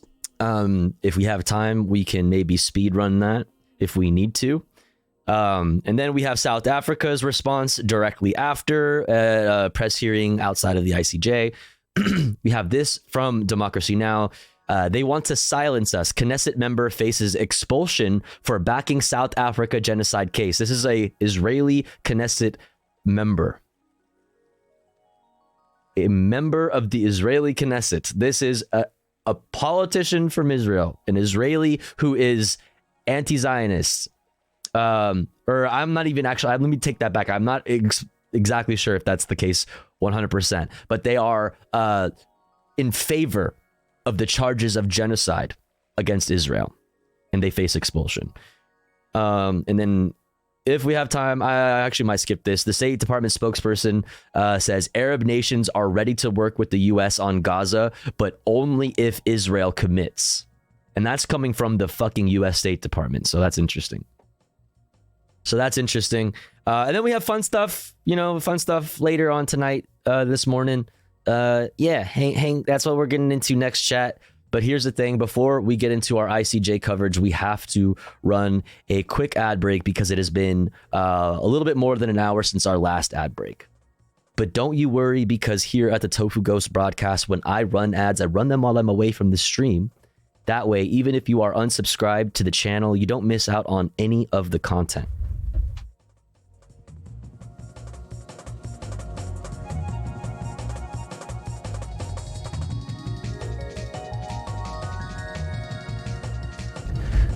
But if you would like to support the stream and get access to cool Tofu Ghost emotes, as well as an ad-free viewing experience, all you've got to do is subscribe for $5 or for free with the Twitch Prime by connecting your Amazon Prime account, if you have one, to your Twitch account. Or let's say you're already subscribed to the channel and you're feeling generous and you have the means to, maybe consider gifting a sub to one of our unsubscribed friends in the chat. That may not be able to afford a sub this month. That way, they may also be able to enjoy the Tofu Ghost emotes and an ad-free viewing experience with the rest of the community. We are currently at 16 out of 25 for the daily sub goal. Thank you so much for all the support so far. I really, really appreciate it. If you enjoyed the content, if you enjoy the stream, please do consider supporting in some way. That way we can continue to do this full time. If you are one of those unsubscribed peoples in the chat right now, make sure to say hi, make yourself seen, make yourself known, and maybe somebody will see you and feel generous enough to shoot you a gifty. I'll be back in 3 minutes. Don't you go anywhere. BRB.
All right. We're back. We're back.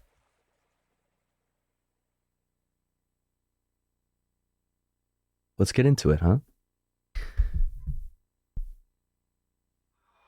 Let's get back into it. ICJ time. We'll start off with this from Al Jazeera. Israel rejects genocide charges in Gaza, asks International Court of Justice, to dismiss case. Let's go.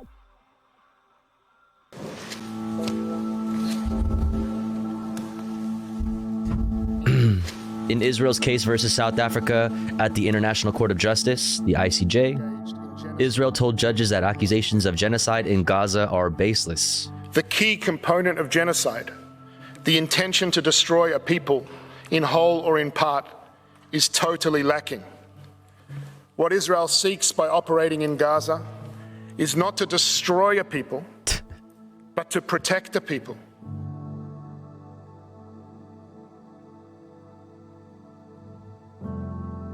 Let me read that for you, sorry. Israel claims it is acting in self-defense against Hamas and has taken measures to limit harm.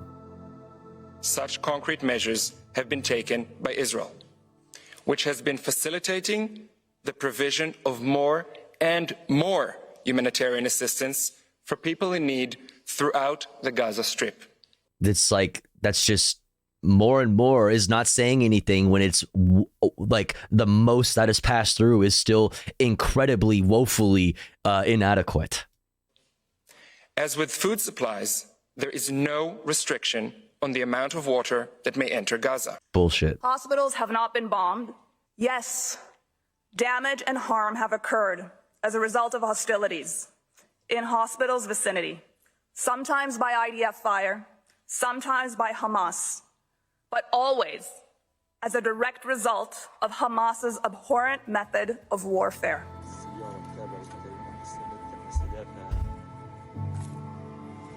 God damn it. South Africa presented evidence of Israel breaching international law. The UN issued similar warnings and repeated its concerns today.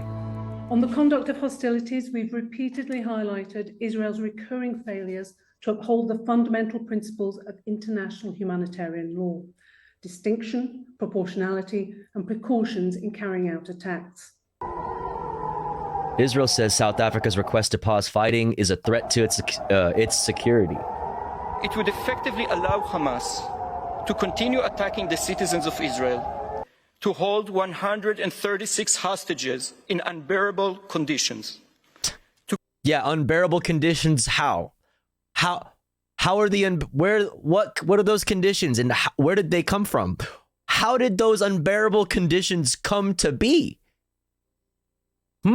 Any idea? Any idea? Any idea of why it was food and water was not clean? If food is scarce, water is not clean. Why medical supplies and all of these things were already scarce pre-October 7th? Any idea? Any idea why concrete is not allowed into Gaza?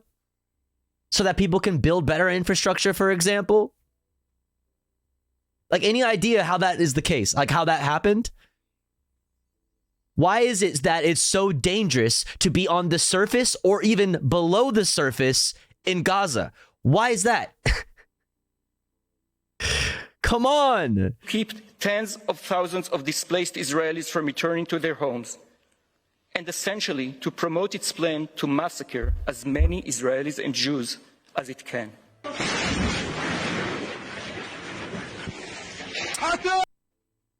Yeah. Yeah. Those fucking, that right there. In the last 48 hours, Israeli attacks in Gaza have not stopped. We covered some of them.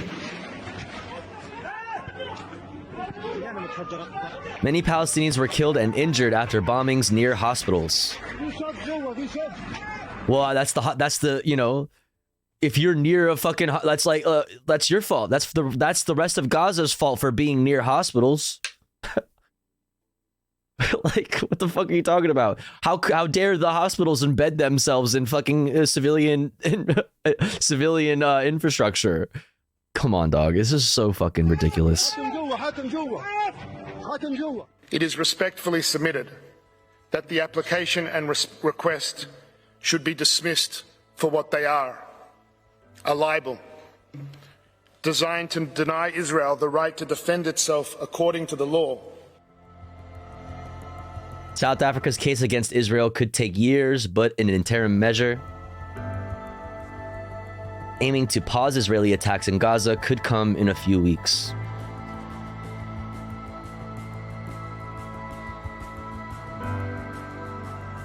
Oh, man. This is Democracy Now! DemocracyNow.org, The War and Peace Report. I'm Amy Goodman. Gaslighting, cherry picking. How Israel is defending itself at World Court on charges of genocide.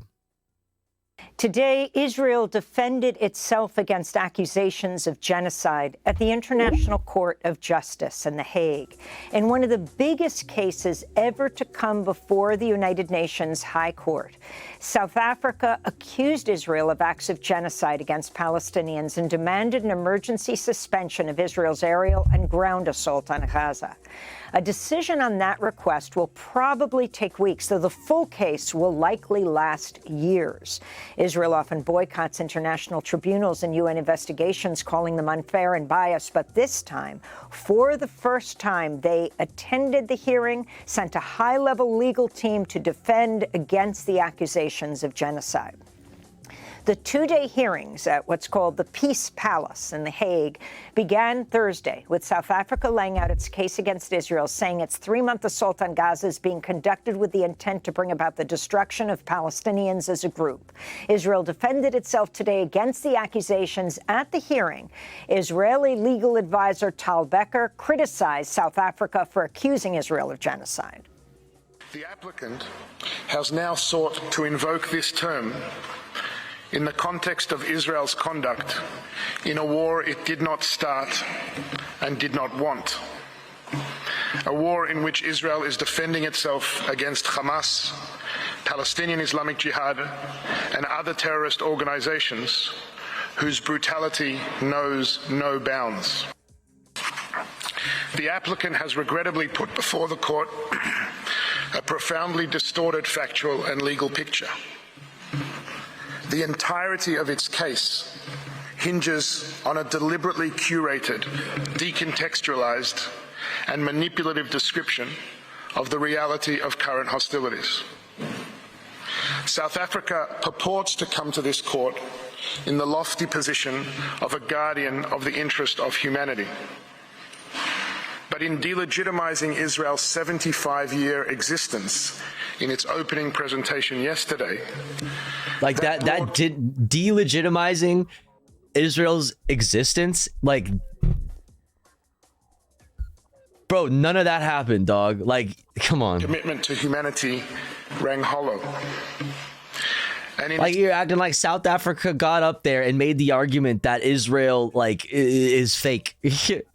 Yeah, the South Africa got up there and was like, Israel, yeah, more like, is fake, am I right? Like, come on, dog. That didn't fucking happen. That didn't fucking happen.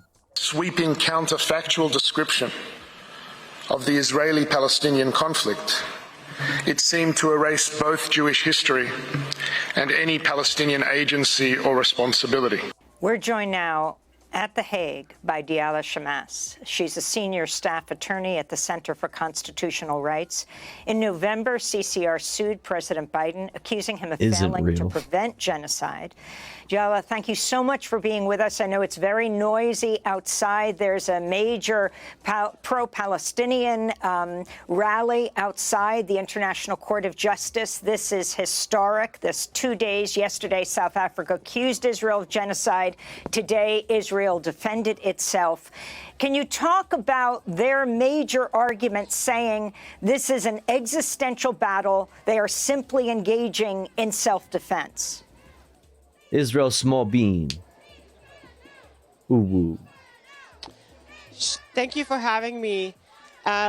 Yes, it really is a historical moment, and I would prefer to start with yesterday's argument and just the significance of what we heard yesterday and what we saw yesterday and what all of these people that are here now, even over an hour after the hearings concluded, still chanting and protesting and thanking South Africa. The significance that South Africa brought this petition and started at the outset of It's the hearing bullshit. yesterday, Back to you, Amy. the world and the court that the context is 75 years of apartheid. And of course, we all know South Africa and South Africa. Shame on Germany for shitting on South Africa, by the way. They know something about apartheid, and Germany should know something about fascism. Yeah. Yeah. Like, imagine, like, yeah, like, all of that is bullshit, and here's my really good friend from Germany to tell you why. Like, you guys. But also, South Africa should sit the fuck down, right? Because South Africa, who the heck are you? Who died and made you king of fucking, king of apartheid understanding? Who died and made you king of ethnic cleansing understanders? What the heck, South Africa? Who do you even think you are? People have emerged from a horrific battle against apartheid. They know what abandonment by the international community looks like and feels like, and it is in that spirit that they have come to this court.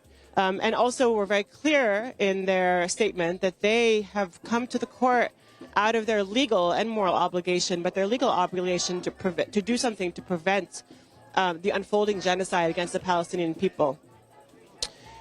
Today, we heard predictable arguments in response. You think you invented apartheid? We haven't apartheid? already heard over the course of the last 3 months, and in many ways of what we've heard from the Israeli legal wing for the last 20 years, leaning heavily on self-defense, although South Africa clearly yesterday and then today in a brief statement out the steps right here in front of me reminded the world that self-defense is never a justification for genocide or any atrocity, really. The other argument... It's like somebody running up to me, right, and punching me in the face. And I'm like, well, fuck, I have the right to defend myself and I should do that. And then running around the block and punching everybody else in the face that was around me. Like, I don't know, that's stupid. But like, what? Come on. We heard a lot of more sort of... Did he wink? Was that a wink? We heard a lot of more sort of factual disputes and gaslighting and cherry picking and a lot of complaints that everything is sort of one-sided. And the two other main legal arguments that they leveraged were essentially, first, that the court shouldn't have jurisdiction in the first place, that South Africa hadn't followed the proper procedures. That the international court shouldn't have jurisdiction over international, like, a country is filing a case against your country. Like what do you mean? The International Court of Justice. What do you mean? They don't have jurisdiction. What are we talking? They're saying like it's all a local matter, you know? They're saying they made an argument that their own courts can handle any issues that may arise.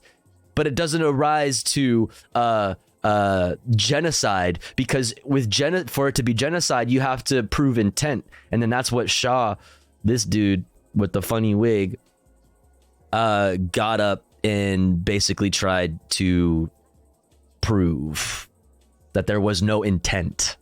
The appropriate protocols of notice to be in the court in the first place.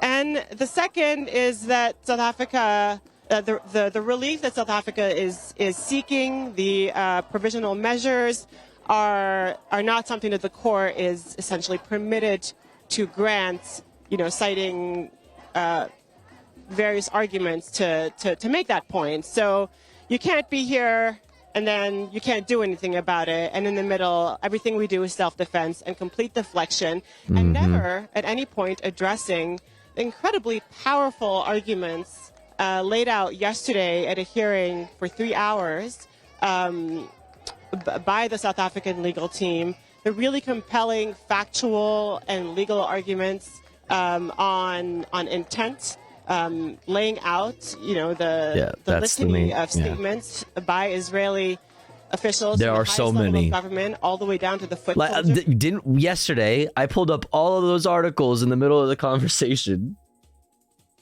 All those different examples of Israeli officials saying that there are no innocent civilians in Gaza. That children are not innocent. Showing an environment and showing intent to commit genocide in Gaza, and everything else that was laid out. So it was really stark to sit today and listen to the arguments after a day yesterday where, frankly, for the first time in the last 3 months, we've been able to hear from beginning to end, uninterrupted, a compelling case of what we've sort of all seen play out over the course of the last 3 months. The South African legal team noted that we've been watching this on atrocities on our phones. We have been seeing Palestinians broadcast their killing and the genocidal acts live. Yeah, their own and the South African killing. Legal team put that out. Ah, fuck, Chad. I might have accidentally just hit. God damn it! I hate how that's the case. I hit space bar while my cursor was on the fucking my stream dashboard. So I accidentally just hit fucking ad. Sorry. I'm sorry. I'm sorry. Now I forgot what I was gonna say. Fuck. What were acts live, and the South African legal team put subscribe. Gifties. Any gifters? That out to the world and to the court. Diala, very compelling killing and oh yeah, I was saying like this is a unique instance where you have a people broadcasting their own genocide. This is like an unprecedented, this is a very unique thing in history. The most documented, the most well-documented genocide ever. The genocidal acts live. And we were saying earlier, like they've mentioned earlier, that this case, the genocide case, could go on for years and years. And when that does happen, because that will most likely be the case, over those years, more and more stuff is going to come out over time. More and more light is going to be shed on certain things. More and more of a understanding, is going to. We're going to come to more of an understanding of different events, context, things are going to come to the light over the next few years as well. As if there isn't already enough just that you could pull from the media alone to make a pretty goddamn compelling case for genocide. Yeah. And the South African legal team put that out to the world and to the court.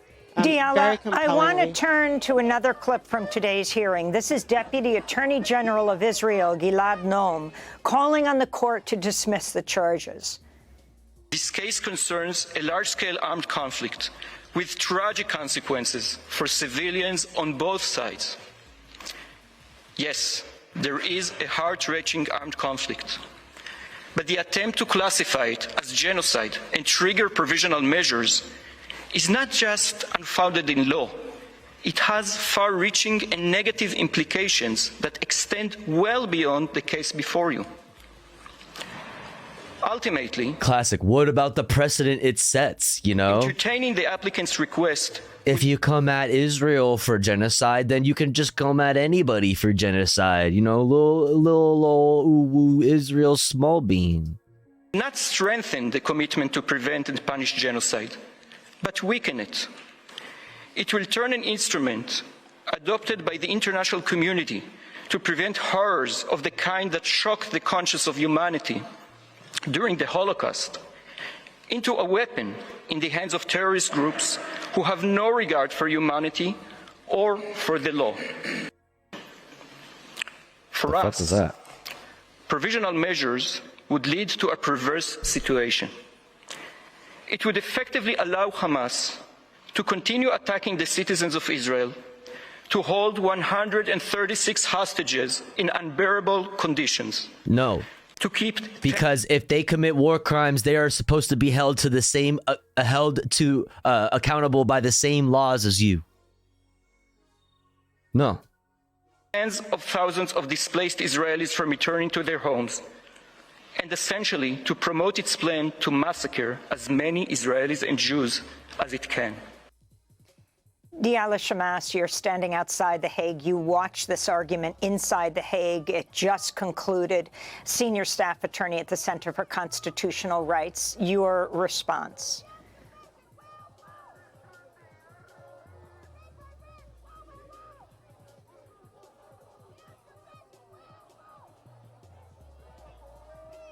I can't hear you. Diala, I'm asking for your response. Hello? As you sat inside The Hague, inside the International Court of Justice. Hello? Your response to the arguments of Israel.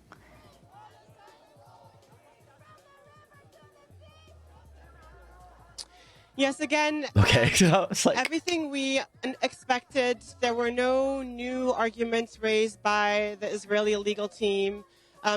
Essentially, it amounted to them telling the court, trust us. Don't believe what we've been telling the world, what we have been putting out in all of our statements, the statements that have circulated clearly, with genocidal intent, the saying we want to wipe out the population of Gaza, making, comparisons, the famous Amalek quote. And they're just saying, well, we're not serious there. Just trust us that we are, again, democracy with the rule of law. This is a public image that the Israeli government has, nah, Nori is fucking king of spamming, all caps, all done good. a lot of work to cultivate over decades, and that they do everything by the book, and just don't look at the evidence. Don't look at Sometimes you just gotta scream it, That's okay. everything the South Africans laid out plainly yesterday. They need an editor. Don't look at everything the world has been seeing. What? And just trust us that we have procedures that we are following here, and we're doing our best, and plenty of sort of concerns, and it's hard to really figure out where to start picking. But a few really concerning statements about civilians, essentially making the argument that civilians have become targets, because the legal team repeatedly stated over the course of their arguments that because Hamas is operating in Gaza, Israel, has to do what it has to do, and that includes the targeting of civilians. But again, fundamentally, the claim that's brought by South Africa here is the claim of genocide, which there's simply no argument that self-defense is a justification it doesn't for genocide. The South African team has laid out... And then furthermore, the argument is that if you force a ceasefire, you're allowing Hamas to do the real genocide of Israelis. Like... arguments showing intent and also the underlying acts, and the everything else is essentially a distraction. Diala, the Biden administration is due in federal... Censored Amy. Diala, the Biden administration... SMH. Who is that? democracynow.org, the War and Peace Report. I don't know. I don't know who I am. Is due who am I? In federal court later this month. While Israel faces charges of genocide at The Hague yesterday and today, in a case you're working on with CCR, Israel faces is essentially a distraction. Diala, the Biden administration Who's is that due in Pokemon? federal court It's Amy Goodman. All right, I'm sorry. I'm done. While Israel All right, I'm done. That's the last one. That's the last joke. We're moving on. At The Hague yesterday and today, in a case you're working on with CCR, you're taking it right to President Biden. CCR? Creedence Clearwater Revival? Hell yeah, brother. Explain the theory of your case and what exactly The fuck just happened to my happen. VCR? Just freaked out. What's going on? Between that case in a U.S. federal court and what we're seeing right now at the UN's highest court, the World Court.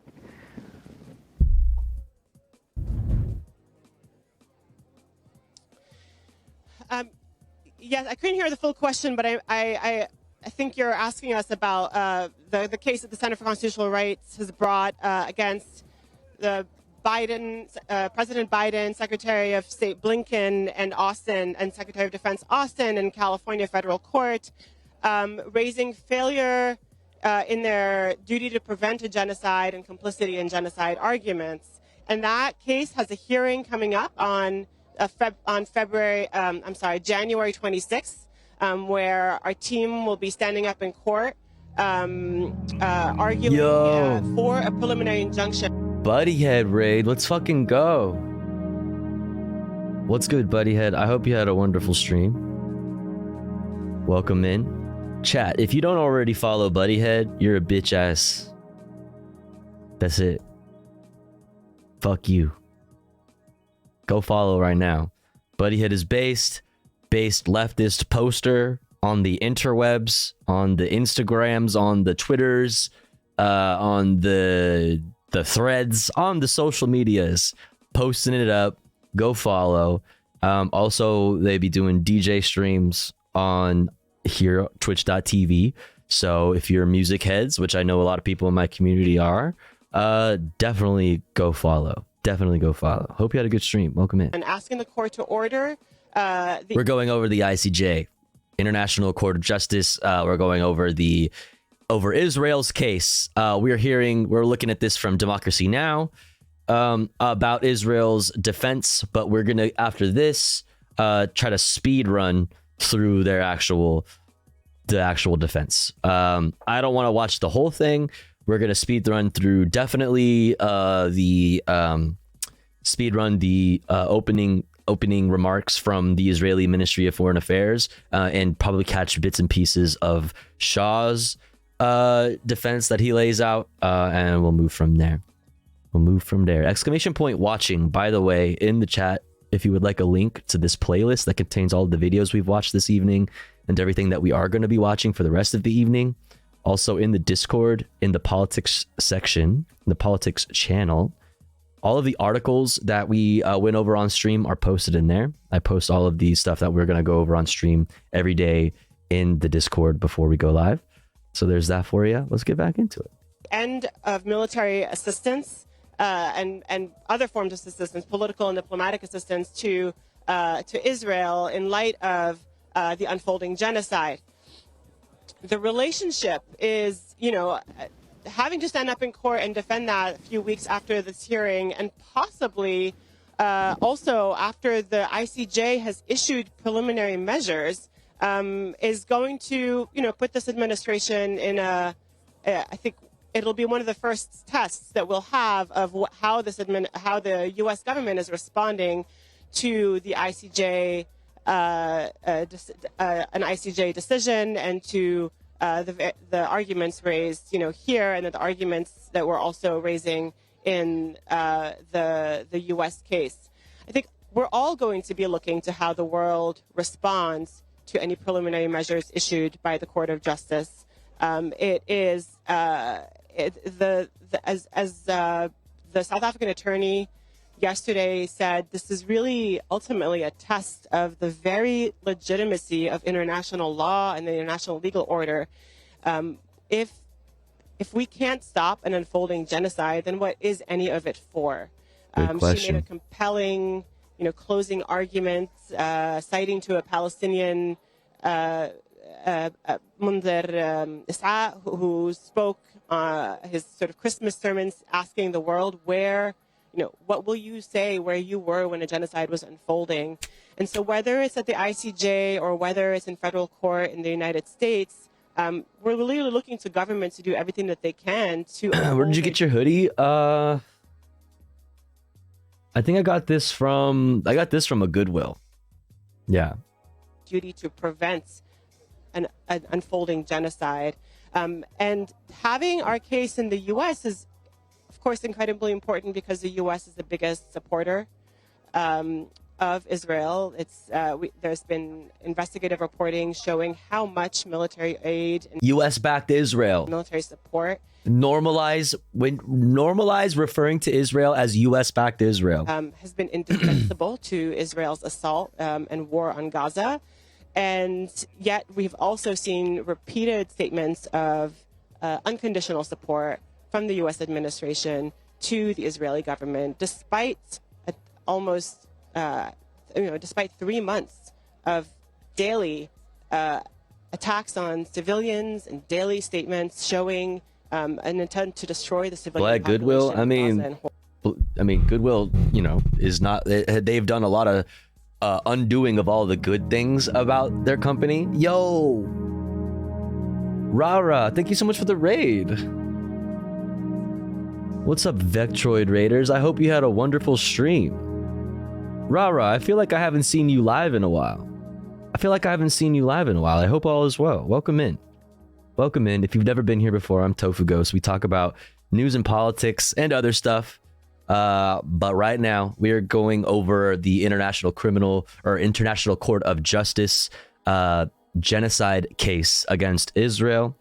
We are about to be going over Israel's defense. Exclamation point watching in the chat for a link to the playlist of all the stuff we went over today. If you're curious about other things that we've covered, hope your stream was really good. Welcome in. Or in part. Also, everybody definitely go follow Vectroid Live. Definitely go follow. Shouts out Vectroid Live. For those that are unaware, you might have maybe heard of Macintosh Plus. That's their doing. Go follow. Do it. The Palestinian population. Well, I want to thank you, Diala Shamas, Senior Staff Attorney at the Center for Constitutional Rights. Again, in November, CCR sued President Biden, the Secretary of State, Tony Blinken, accusing them of failing to prevent a genocide. For those who missed yesterday's show, it was just after South Africa made its case at the International Court of Justice. We wanted to bring you South Africa lawyer Adila Hassim, who helps to lay out South Africa's case at The Hague. For the past 96 days, Israel has subjected Gaza to what has been described as one of the heaviest conventional bombing campaigns in the history of modern warfare. In the last century, there has never been the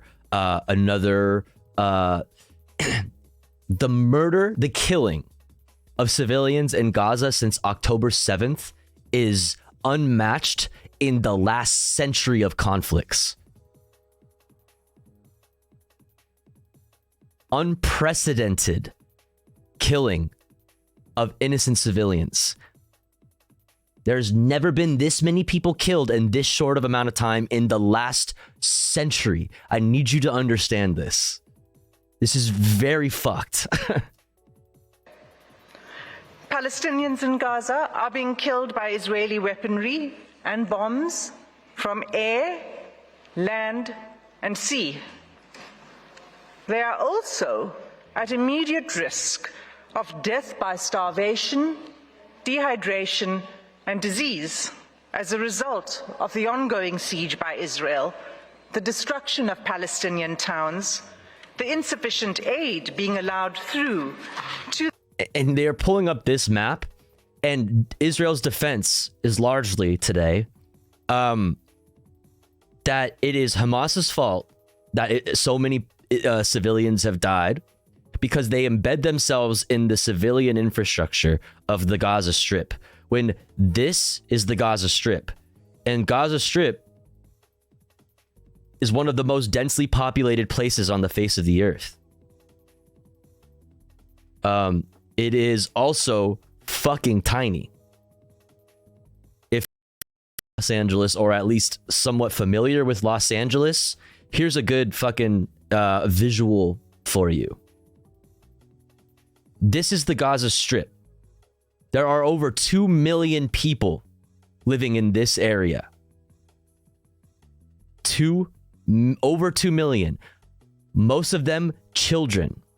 Most of the population minors.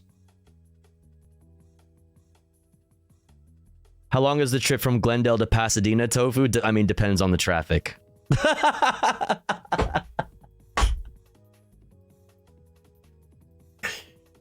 That depends on the time of day and what route you're LA things, you know. What's up, Celtic? This is this because you're in the OC? Okay, yeah, so I mean, here's another thing for you.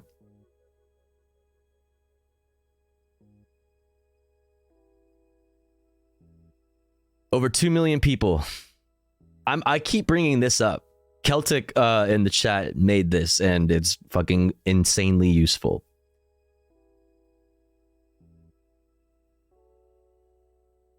The Palestinian population and the impossibility of distributing this limited aid while bombs fall.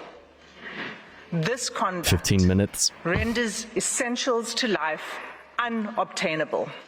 That's South Africa lawyer Adila Hassim speaking yesterday before the International Court of Justice. I mean, that is worth considering.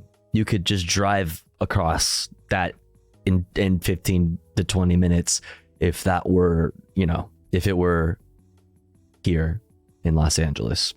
You could just drive across it that quick. I mean, you could. Still, if all of the roads weren't fucking blown to bits, if the roads weren't completely destroyed, if all of the fucking civilian infrastructure wasn't completely fucking leveled.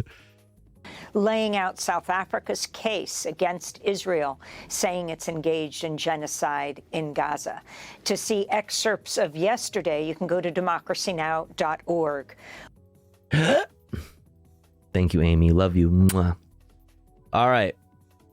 Now, let's hear, since we have time, we're going to speed run it. Oh, it's only 2?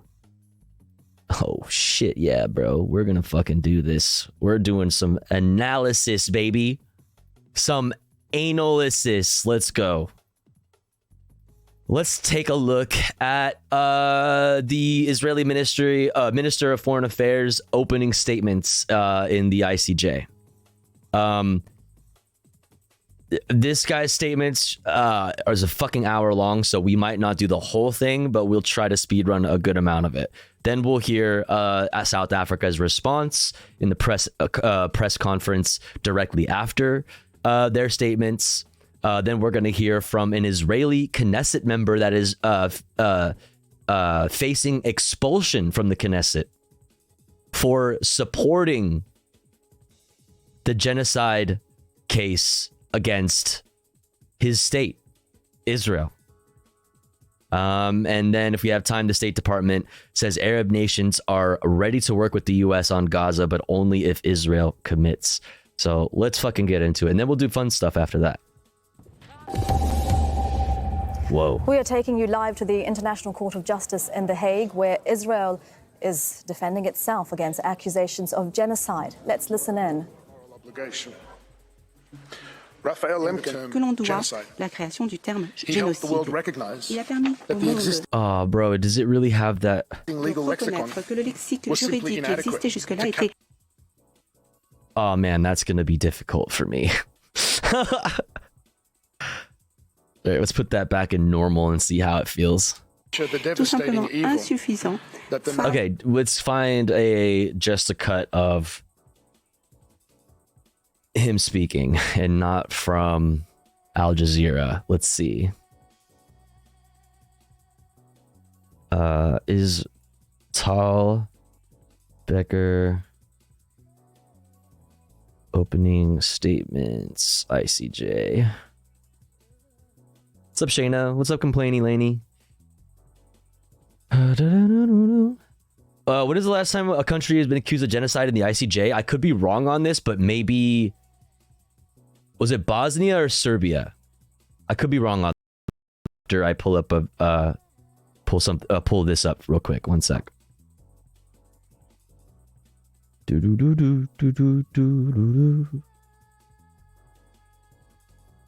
Myanmar? Rwanda? I mean, I don't know. Let's look it up. One sec, though.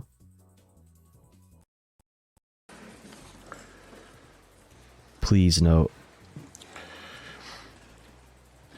Madam President. Okay, we got it. Cool. We'll look at this then. And then let me look up. What were we talking about? Oh, genocide cases in.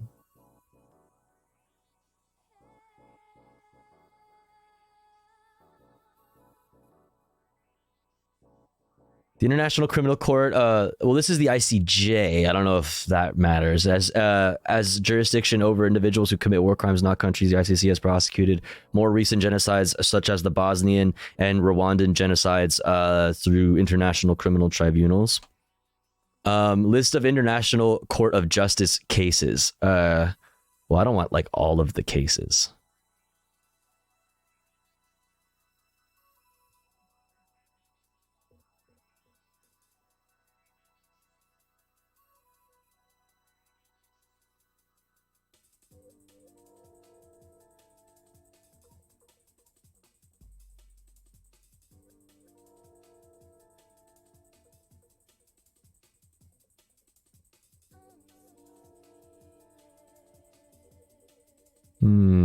Was it? I think it was Bosnia.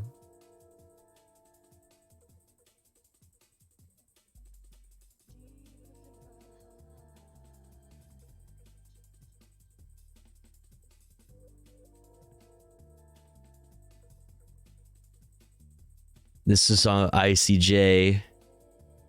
It's a website. This is 1996. I don't know. This actually doesn't really tell me anything. Oh, up here. Application of the Convention of the Prevention and Punishment of the Crime of Genocide, Bosnia and Herzegovina versus Serbia and Montenegro. So this was in... It was 96, 2007. So the last ruling was in 2007. So I'm feeling like this is probably it. Gambia took Myanmar to... Oh, 2019. Oh, but was there a ruling? What was the ruling on that?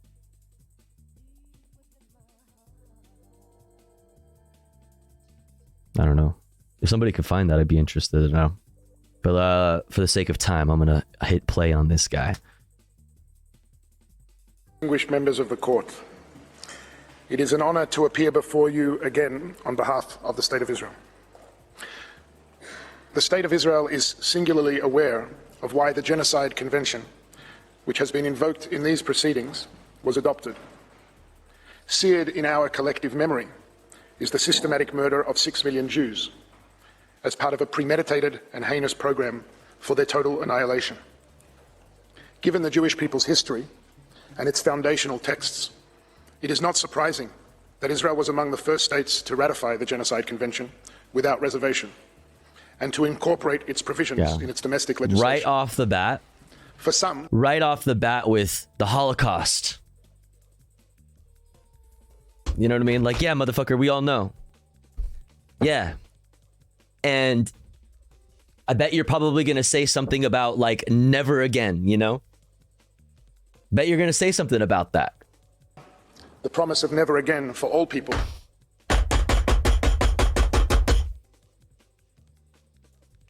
promise of never again is a slogan. For Israel, it is the highest moral obligation. Yeah, okay. Raphael Lemkin, a Polish Jew who witnessed the unspeakable horrors of the Holocaust, is credited with coining the term genocide. He helped the world recognize that the existing legal lexicon was simply inadequate to capture the devastating evil that the Nazi Holocaust unleashed. The applicant has now sought to invoke this term in the context of Israel's conduct in a war it did not start and did not want. A war in which Israel is defending itself against Hamas, Palestinian Islamic Jihad, and other terrorists. Because everything began on October 7th, not a day earlier. There was nothing going on before October 7th, you guys. Don't ask. Don't bring it up. Don't ask. Nothing happened. Terrorist organizations whose brutality knows no bounds.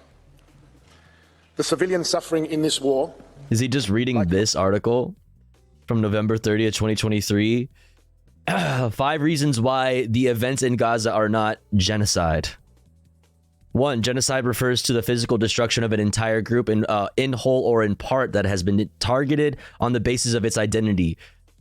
That is literally, okay, you literally just explain, okay, that is exactly what's happening. Okay. Yeah. This is not Israel's objective in Gaza. Well, that's what's happening.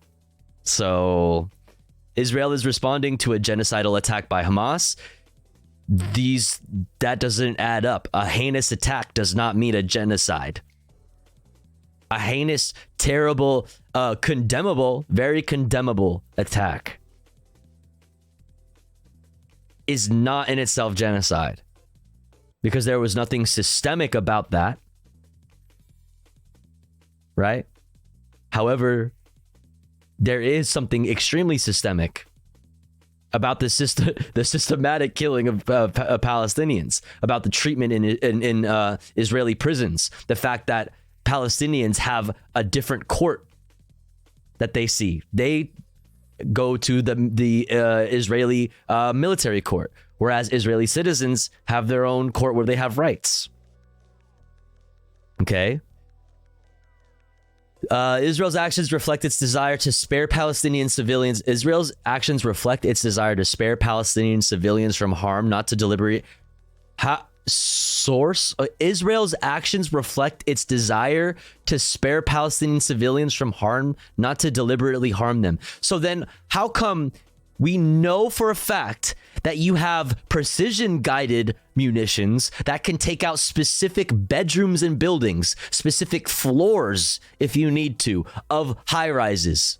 Specific, without affecting other floors or other rooms. We know you have the technology because you get it from the United States, and also because you have, in certain instances since October 7th, used that technology for more directed strikes. However, we also know that a majority of the bombs, of the munitions used in Gaza since October 7th have been dumb bombs and 2,000-pound bombs that are meant for, they're called bunker busters. They bust into bunkers. Those are not precision munitions. So literally your actions spell the exact opposite of what you're saying here. Fuck out of here. Hamas's actions are designed to cause harm to Palestinian civilians and blame Israel. You like to cite, for example, people like to cite Hamas charters of the past. You since you cite the Hamas charter so much, maybe you should cite it when it's also not so convenient to you. Because the liberation of Palestinians is not designed to directly cause harm to Palestinians, unless you mean calling for liberation. Unless you mean calling for liberation is what is directly, is what is causing Israel to bomb the shit out of them. Like, that doesn't make any fucking sense. That makes zero fucking sense. Hamas puts civilians in harm's way. Like I said, more than 2 million people crammed into the Gaza Strip, one of the most densely populated urban centers on the face of the earth. The facts of genocide don't add up. The number of innocents versus terrorists that have died. Okay, according to Israel's own numbers, it's like 9,000. 9,000 or something like that. Let's pull it up. Let me not just pull it out of my ass. It was either 6 or 9,000, and I'm going to go on the high end to be charitable to them. Let's see.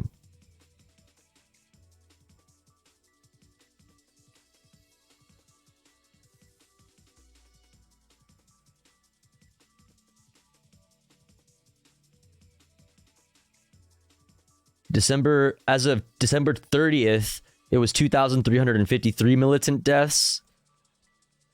Okay, here's this. So, up to 9,000 Hamas fighters killed or captured, IDF says.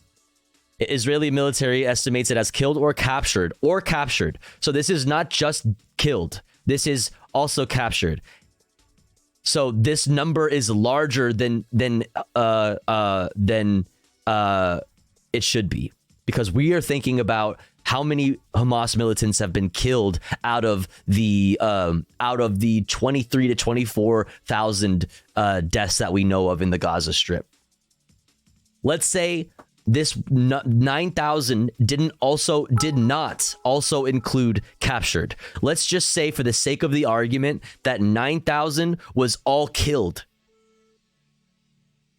Out of 23,000, 9,000 out of 23,000 is a horrendous kill ratio. You're way the fuck off.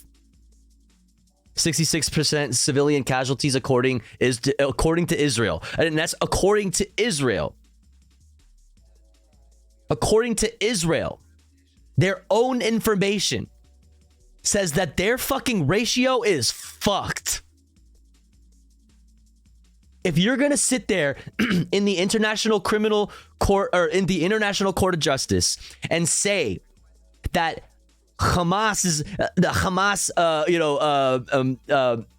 numbers are not to be trusted, and that they don't separate civilians from militants, well, then let's go by your numbers then. If you've killed 8,000 to 9,000, which is not what they're saying killed or captured, so that literally could mean 5 killed and fucking 8,995 captured, for all we fucking know. But I'm being very charitable to them. Let's say 9,000 of them all fucking died.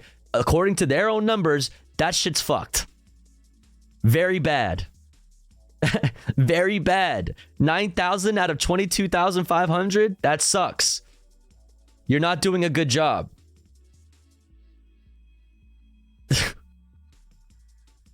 The circumstances in which numerous innocents have been killed in Gaza, this includes whether they died because of attacks carried out by the IDF or because of international or intentional or unintentional harmful actions by Hamas. What does that mean? Or Palestinian armed groups. This is such bullshit. Well, how do you know that Hamas didn't fucking kill all those civilians? How do you know all of those civilians weren't killed by Hamas?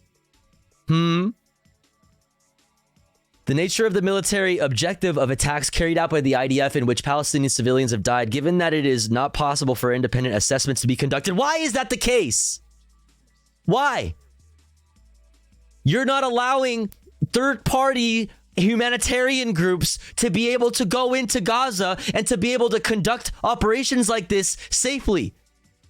Israel is the reason why this is not the case, given that it is not possible for independent assessments to be conducted into whether Hamas a Hamas leader, tunnel, and or weapons cache was present at the site of any specific IDF attack in Gaza, which Hamas still largely controls. Well, then it could be also on you, on the onus could be on the IDF to prove every single strike was in fact a military outpost or directly targeting Hamas militants.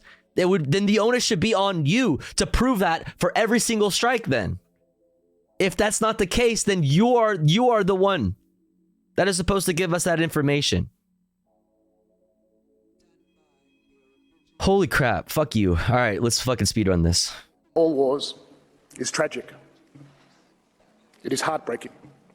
All The war harsh is realities bad, of he the current says. Hostilities are made especially agonizing for civilians, given Hamas's reprehensible strategy of seeking to maximize civilian harm to both Israelis and Palestinians. Even as Israel seeks... That's cool. Whatever. We can fucking try them for crimes committed on October 7th. We can do that. That's something that we can do. But in order for that to happen, diplomacy is necessary. ...to minimize it. But as this court has already made clear, the Genocide Convention was not designed to address the brutal impact of intensive hostilities on the civilian population, even when the use of force raises, quote, very serious issues of international law and involves enormous suffering and continuing loss of life, end quote. The convention was set apart to address a malevolent crime of the most exceptional severity. We live at a time when words are cheap. In an age of social media and identity politics, the temptation to reach for the most outrageous term, to vilify and demonize. Wait, identity politics? Excuse you? Identity politics? Hold the fuck on. You want to talk about identity politics? You want to fucking talk about identity politics? What about the fucking extremely fucked up weaponization of anti-Semitism? What about that? I identify as anti-genocide. What about calling everything anti-Semitism? What about that? Is that not identity politics? Has become for many irresistible. But if there is a place where words should still matter, where truth should still matter, it is surely a court of law. The applicant has regrettably put before the court a profoundly distorted factual and legal picture. The entirety of its case hinges on a deliberately curated, decontextualized, and manipulative description of the reality of current hostilities. South Africa purports to come to this court in the lofty position of a guardian of the interest of humanity. But in delegitimizing Israel's 75-year existence in its opening presentation yesterday, did not happen. That broad commitment to humanity rang hollow. And in its sweeping counterfactual description of the Israeli-Palestinian conflict. What he calls denying, what did he call it? Hold on. In its opening presentation of humanity. But in delegitimizing Israel's 75-year existence. What he calls delegitimizing Israel's existence is actually just the lawyers from South Africa saying that you cannot, in the name of self-defense, kill that many civilians. It is not self-defense. It is going much further than self-defense once you get into the grounds of genocide. When, according to your own numbers that we just went over, 9,000 out of 23,000, and that's being extremely generous to those numbers. They're very likely much lower than that, but we'll say 9,000 out of 23,000 were Hamas militants. What does that tell you? Bro, you would not be getting to the next rank in fucking Valorant, Call of Duty, fucking with those numbers, my guy. Fuck. In its opening presentation yesterday, that broad commitment to humanity rang hollow. And in its sweeping counterfactual description of the Israeli-Palestinian conflict, it seemed to erase both Jewish history and any Palestinian agency or responsibility. So It's erase history? You brought up in the very beginning of what you said, of your statements here. You brought up the reason why this court was brought together in the first place. The reason why the crime of genocide was defined. You said it yourself, and now you want to claim that South Africa is erasing history? Like, brother, if you look at if you want to talk about the history of the Jews, of oppression, of genocide on the Jews, you have to draw the fucking comparisons, see the resemblance in what is happening to Gazans and Palestinians. Everybody else can see it. Plenty of Jewish people across the fucking world see it. In fact, so many so that Jewish people are leading the fight as far as protests go across the fucking country in the United States and abroad. Jewish Voice for Peace and things like that are some of the biggest voices right now in the fight for a ceasefire. Because they actually believe what they say when they say never again. They actually believe those words. Indeed, the delegitimization of Israel, since its very establishment in nobody delegitimized Israel. Like, nobody did that. They said that the state of Israel did a genocide. That's not. They say that because they want you to believe that telling them they can't kill innocent civilians and they can't continue their relentless onslaught, the relentless bombing of Gaza, is telling them that they are not allowed to defend themselves, which is obviously not what is happening there. 48 in the applicant's submissions sounded barely distinguishable from Hamas's own rejectionist rhetoric. It is unsurprising, therefore, that in the applicant's telling, both Hamas's responsibility for the situation in Gaza and the very humanity of its Israeli victims are removed from view. The attempt to weaponize... I give a shit about the hostages in Gaza. I just did a fucking segment on it. I give a shit. I care about the American hostage that is held in Gaza. I am livid as an American that the American government doesn't give a fuck about the American stuck in Gaza still being held hostage. I'm livid. I am livid that the United States is continuing to fund the country that is bombing the area that American citizen is being held in right now. Fuck you. Some of us actually care about human life, including the victims of Hamas on October 7th. Yeah. Term genocide against Israel in the present context does it's disgusting. More than tell the court a grossly distorted story. And it does more than empty the word of its unique force and special meaning. It subverts the object and purpose of the convention itself, with ramifications for all states seeking to defend themselves against those who demonstrate total disdain for life and for the law.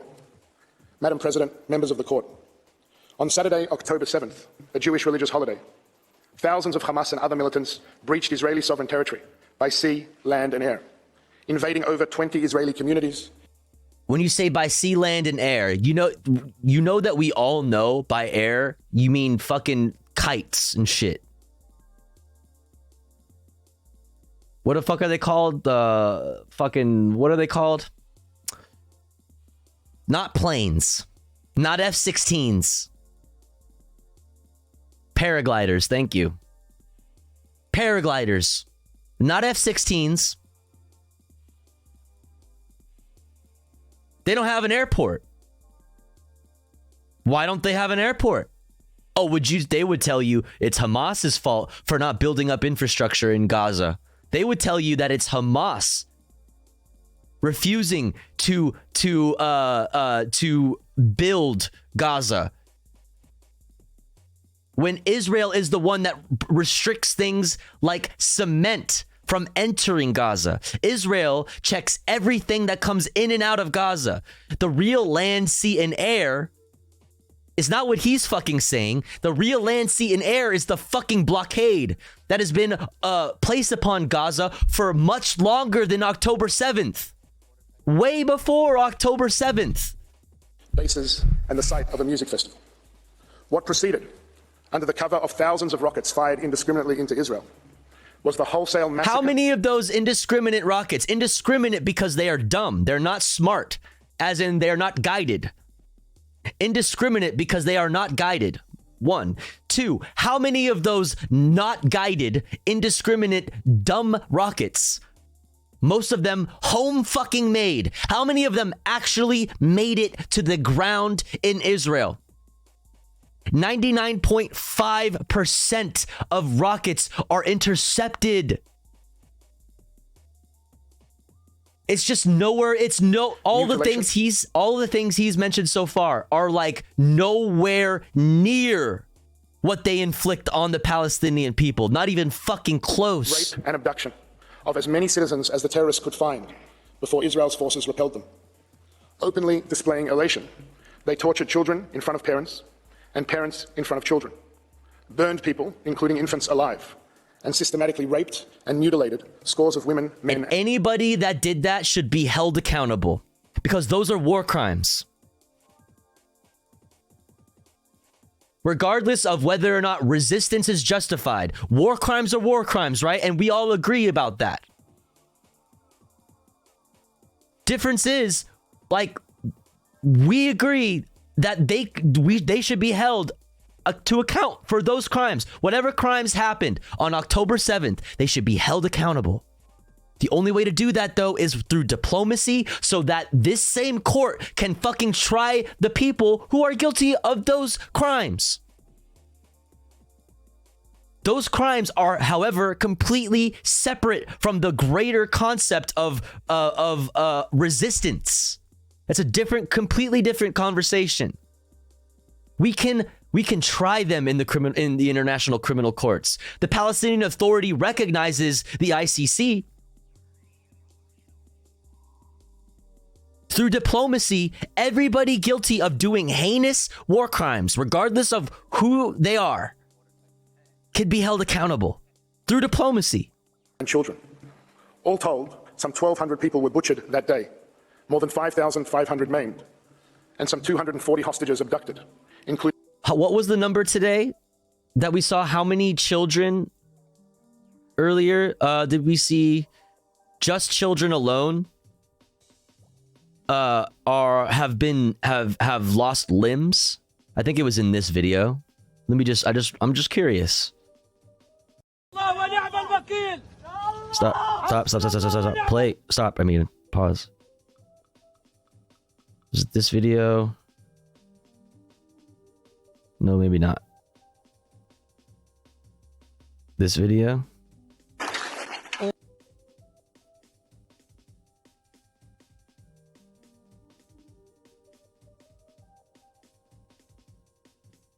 There was a number that we heard of children that have lost limbs.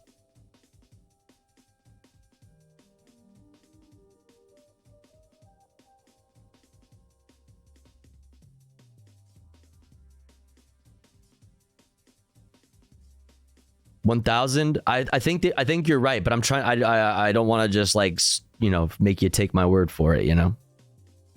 Said its troops fired on terrorists during an operation in the area. It wouldn't be in this video because this is about the West Bank. It would have to be in this video. All day, may God, international community, no. Israeli tanks started shelling our homes. We ran in all directions, but the Israeli soldiers continued to shoot at every. Palestinians were in dire need of some flour or canned food to feed their children, as aid was about to be delivered to the north of Gaza Strip. They willfully opened fire in an intensive manner, killing and injuring those innocent. Fuck, I don't know. I don't want to get stun locked on trying to find what video it was in. But I believe it was around 1,000 children have lost limbs. one or more limbs. Infants, entire families, persons with disabilities, and Holocaust survivors, some of whom have since been executed, many of whom have been tortured, sexually abused, and starved in captivity. Representatives of the hostages' families are in this courtroom today, and we acknowledge their presence and their boundless suffering. We know of the brutality of October 7th, not only from the harrowing testimonies of the survivors, the unmistakable proof of carnage and sadism left behind, and the forensic evidence taken at the scene. We know it because the assailants proudly filmed and broadcast their barbarism.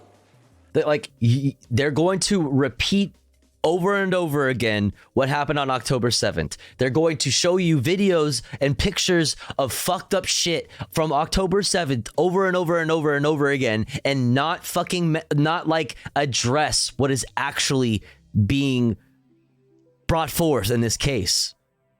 The charges that are being brought against them.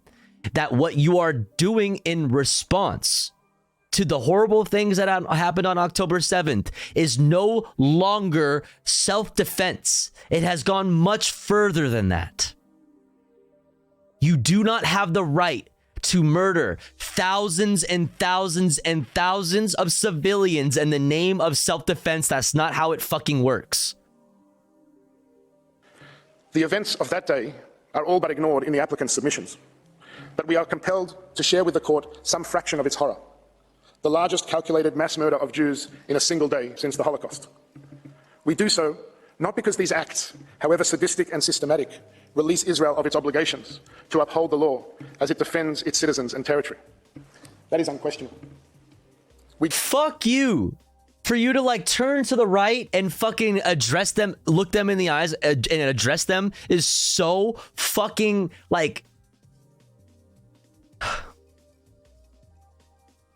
Do so because it is impossible to understand the armed conflict in Gaza without appreciating the nature of the threat that Israel is facing and the brutality and lawlessness of the armed force confronting it. Yeah, you don't understand. If we don't genocide them, they're going to genocide us. That's what this all hinges on. Zionism all hinges on this idea that there's going to be a second Holocaust if they allow Palestinians to have rights, to have any sort of sovereignty, any sort of statehood, anything. This is what we talked about yesterday. In order for you to come to those conclusions, in order for you to believe that, Holocaust revisionism is required. You need Holocaust revisionism in order to arrive at these conclusions. What's up, Star Legend? The one-sidedness only leads to more harm on both sides. What he said was wrong. Under the Argentinian military dictatorship, the army killed and abducted thousands of Jews and communists. What's up, the Oybruvian Marxists? Materials submitted to members of the court. Welcome in. Access has been provided to a portion of the raw footage for separate screening. But I am obliged to put before the court today some small fragment of the scenes of unfathomable cruelty that took place in hundreds of locations on that horrible day. Johnny Simantov, a wheat farmer, and his wife Tamar, an activist for women's rights, lived in kibbutz Nir Oz. When the rocket fire started, they hid in the safe room with their 4-year-old son Omer and their 6-year-old twins Arbel and Shachar. During their rampage, Hamas militants set fire to their house. Johnny texted his sister Renee, "They're here. They're burning us. We're suffocating." The whole family was burned alive, to ashes, making DNA identification especially difficult. A survivor of the Nova Music Festival massacre testified to police to witnessing a Hamas militant brutally raping a young woman, as another militant cut off her breast and toyed with it. A second militant then raped her again, shooting. War crimes that people should be held accountable for. I'm going to keep repeating this over and over again. War crimes on October 7th. People guilty of them, they should be held accountable. The only way for us to do that is through diplomacy. We can try everybody in this court. Do not continue killing more civilians because of the heinous crimes that happened on October 7th. Do not make even more suffering. Do not create even more death. You have created exponentially more death. There has not been anything seen like this in the last century. Unprecedented killing of civilians. That, like, it doesn't, none of this warrants that. And which is why this whole defense is gonna be bullshit. And so far is, because it's going to completely rely on repeating over and over again what happened on October 7th. Her in the head while still inside her. In one video recorded by a home surveillance system, a Hamas militant throws a grenade into a safe room where a father and his 2 sons have rushed to hide. The father is killed. The 2 sons are injured and bleeding as a militant pulls them into the living room. One child can be heard screaming to his brother, "Why am I alive? I can't see anything. They're going to kill us." The militant casually opens the fridge, takes out a bottle and drinks. And then there is this recording from Kibbutz Mefalsim.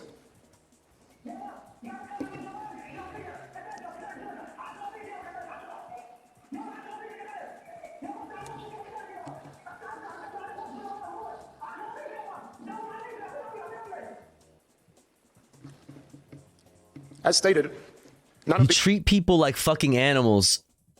You treat people like fucking animals. For years, for decades. And it is likely that they may react in an animalistic way. I don't like using the word animals because that gets fucking real racist. And that's where a lot of Israel supporters tend to fucking take it. But you subject somebody to such fucking horrible conditions. You kill their entire family. Yeah, fucking crazy extremism and radicalism comes out of that kind of trauma. And it's disgusting, and people that did war crimes on October 7th, I'm going to repeat it over and over again, should be held to account.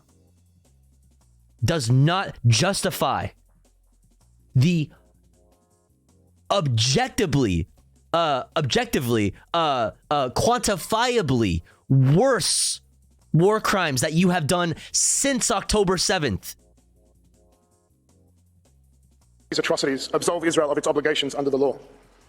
But they do enable the court to appreciate 3 core aspects of the present proceedings, which the applicant has obscured from view. First, that if there have been acts that may be characterized as genocidal, then they have been perpetrated against Israel. If there is a concern about the obligations of states under the Genocide Convention, yeah, Shireen, you got it, International Court of Justice, then it is in relation to their responsibilities to act against Hamas's proudly declared agenda of annihilation, which is not a secret and is not in doubt. The annihilationist language of Hamas's charter is repeated regularly by its leaders, with the goal, in the words of one member of Hamas's political bureau, of the... Usually I call this, like, you love to quote Hamas charters, old ones, by the way. They'll be like the 88 Hamas charter. Nothing about like the most recent, I think it was 2017 or 2018, most recent updated Hamas charter, which explains explicitly that their fight is with the state of Israel and Zionism, not the Israeli people and not Jewish people.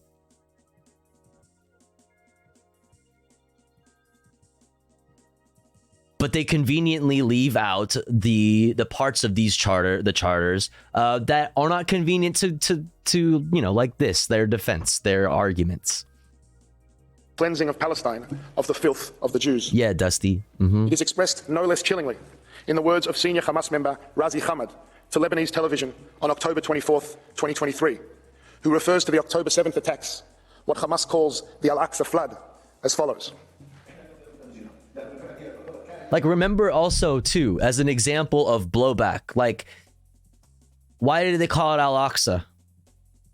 Do you remember? We covered it here. We covered it plenty here because we like to keep, we keep, at the Tova Goes broadcast, we care about this situation. We've cared about Israel, Palestine, and we covered the fucking the horrible things that were done at the hands of the IDF and Israeli police to Palestinians at the Al-Aqsa Mosque. Over and over again. Over and over again, we cover story after story of fucked up shit happening at the Al-Aqsa Mosque. And that's why they named it after that. If that isn't a perfect example for you, a perfect example of the concept of blowback for you, I don't know what to fucking tell you. Yeah, tear gas beating of innocent religious people going to pray. Old people. All right, let's see what calls the Al-Aqsa flood as follows. Constitutes security and materially political catastrophe to the Arab and Islamic nation. We are not ashamed to say this with full force. We must teach Israel a lesson. We must do this. Al-Aqsa flood is just a time. There will be a second, third, fourth. In the continuation of this interview, Hamad is asked, does that mean the annihilation of Israel? Yes, of course, he says. The existence of Israel is illogical. And then he says, nobody should blame us for the things we do. On October 7th, October 10th, October 1 millionth, everything we do. I'm not a fucking I'm not a Hamas defender, okay? I'm not a Hamas enjoyer. I'm not a Hamas defender. But they did fucking clarify. They did clarify after that any sort of violence done against women and children and sexual violence and any of that stuff, they did clarify that is not was not a part of any of their goals, and it is not and is denounced. But still, I am not a fucking Hamas defender. I'm not a Hamas enjoyer. I am not a fan of fundamentalism. I am just a fucking not an idiot. I'm not a fucking liar. And I understand where the fuck the extremism, where the fuck the fundamentalism came from. I understand what was done to more secular Palestinian movements. I know the history. I know what happened. It's justified, end quote. Given that on October 7th, before any military response by Israel, South Africa issued an official statement blaming Israel for, quote, the recent conflagration, essentially blaming Israel for the murder of its own citizens. One wonders whether... Yes, I will... We don't even have to talk about... Okay, Israeli hostages killed indirectly? I'll say indirectly to be charitable, by IDF munitions, bombs, missiles, whatever. Not even including that. But just recently, there were 3 Israeli hostages that were shirtless, shoeless, waving white flags, and unarmed. And they were shot with guns. Not indirectly, by a fucking drone flying around that didn't know whatever the fuck, you know what I mean? Not indirect, not by fucking artillery miles away.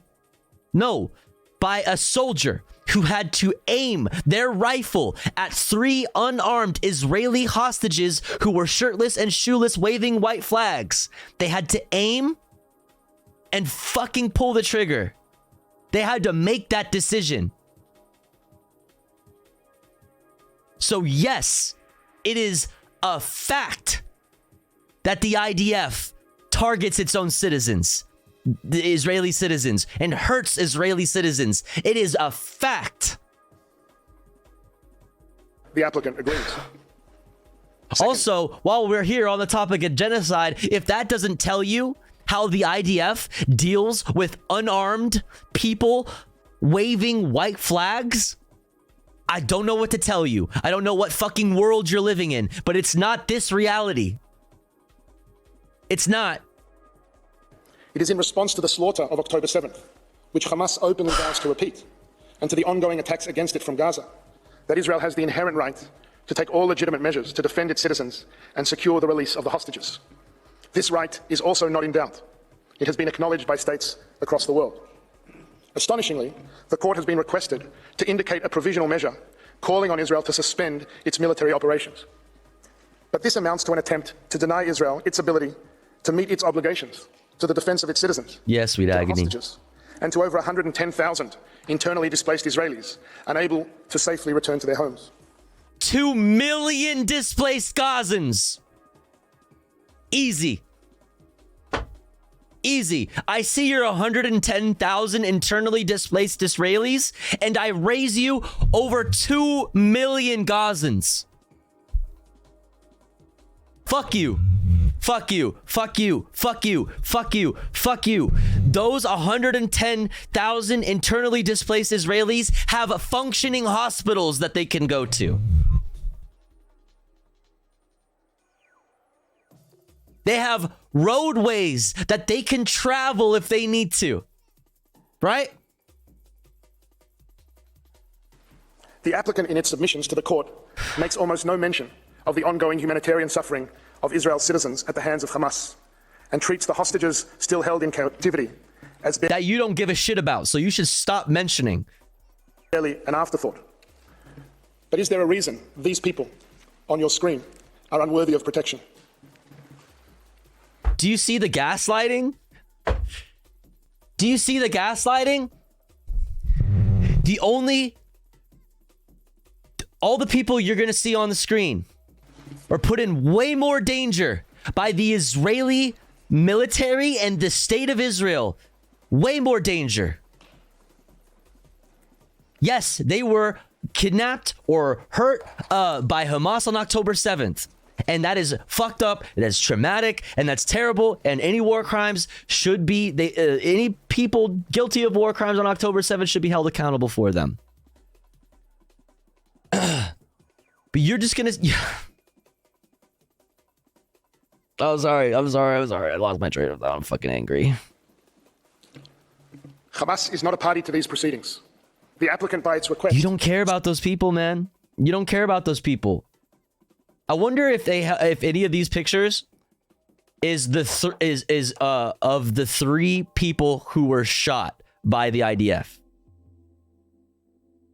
I wonder if the 3 people shot by the IDF who were shirtless, shoeless, unarmed, and waving white flags are included in this.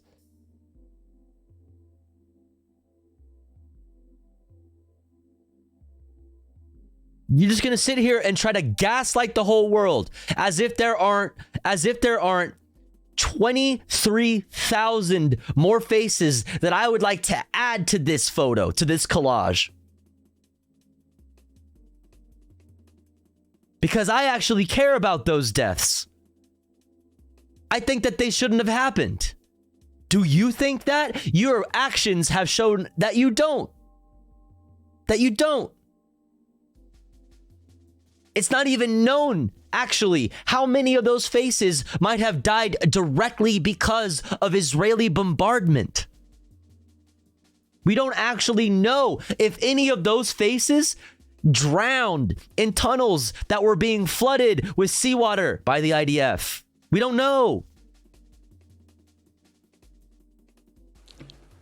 Hamas is not a party to these proceedings. The applicant, by its request, seeks to thwart Israel's inherent right to defend itself, to let Hamas not just get away with its murder, literally, but render Israel defenseless as Hamas continues to commit it. Yesterday, counsel for the applicant made the astonishing claim that Israel was denied this right, and as a matter of fact should not be able to protect itself from Hamas's attacks. But allow me to draw attention to these words written by Professor Vaughan Lowe. Quote, "The source of the attack, whether a state or non-state actor, is irrelevant to the existence of the right to defense. Force may be used to because no one..."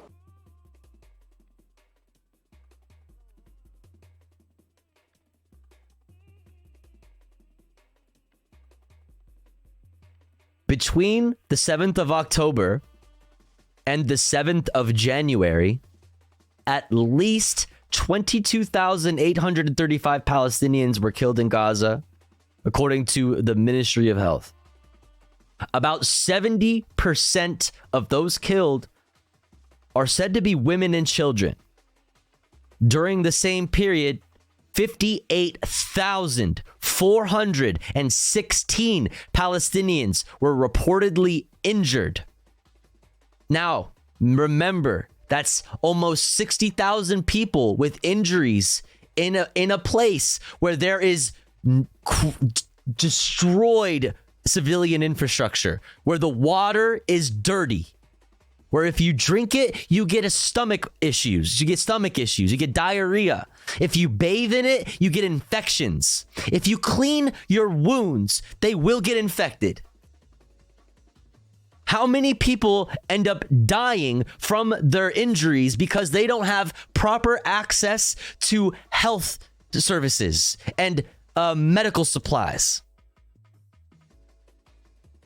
How many people did they say were injured on October 7th? Still doesn't even come close to this. So how can it be self-defense? If 1,200 died on October 7th, and that in self-defense you've killed more than 23, you killed 23,000 people. And according to your own numbers, only 9,000 of them were Hamas militants. How is that self-defense? It's not. It's not. And no state is obliged by law passively to suffer the delivery of an attack. Israel agrees with these words, as I suspect would any sovereign state. If the claim of the applicant now is that in the armed conflict between Israel and Hamas, Israel must be denied the ability to defend its citizens, you are no longer defending your citizens. You have gone further beyond that point. This is not unless you consider the complete annihilation of the entirety of the population in Gaza as a preemptive measure to prevent any other terrorist attacks from happening in the future, which they won't tell you, but that is certainly what it is. That's what they mean. That's what they mean. That's what they mean. That's what they mean. then the absurd upshot of South Africa's argument is this. Under the guise of the allegation against Israel of genocide, this court is asked to call for an end to operations against the ongoing attacks of an organization that pursues an actual genocidal agenda, an organization that has violated every past ceasefire and used it to rearm and plan new atrocities, an organization that declares its unequivocal resolve to advance its genocidal plans. That is an unconscionable request, and it is respectfully submitted that it cannot stand. Third, the court is informed of the events of October 7th because if there are any provisional measures that should appropriately be indicated here, they are indeed with respect to South Africa. It is a matter of public record that South Africa enjoys close relations with Hamas, despite its formal recognition as a terrorist organization by numerous states across the world. These relations have continued unabated even after the October 7th atrocities. South Africa has long hosted and celebrated its ties with Hamas figures, including a senior Hamas delegation. There it is. South Africa is Hamas. There you go. You were waiting for it. And you got it.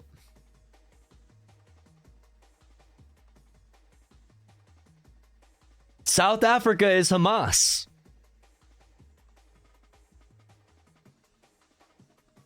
There you go.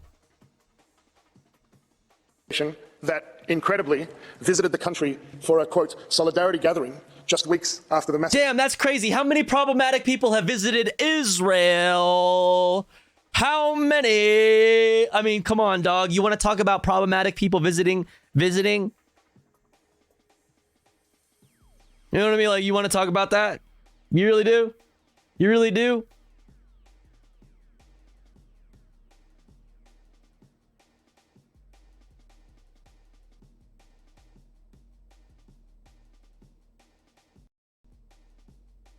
How Jewish American pedophiles hide from justice in Israel. From CBS News.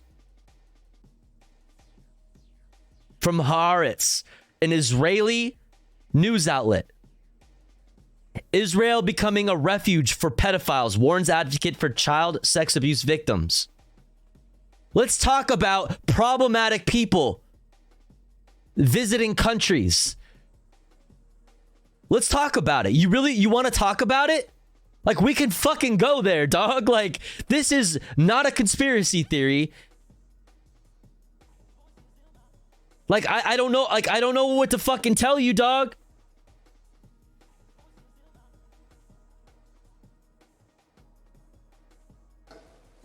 in justifying instituting proceedings. South Africa is South Africa Hamas, makes much of chat. its obligations under the Genocide Convention. Have you condemned South Africa today? It seems fitting then that it be instructed to comply with those obligations itself, to end its own language of delegitimization of Israel's existence, end its support for Hamas, and use its influence with this organization so that Hamas permanently ends its campaign of genocidal terror and releases the hostages. Madam President, members of the court, the hostilities between Israel and Hamas have exacted a terrible toll on both Israelis and Palestinians. But any genuine effort to understand the cause of this toll must take account of the horrendous reality created by Hamas within the Gaza Strip. When Israel withdrew all its soldiers and civilians from Gaza in 2005, it left a coastal area with the potential to become a political and economic success story. Hamas's violent takeover in 2007 changed all that.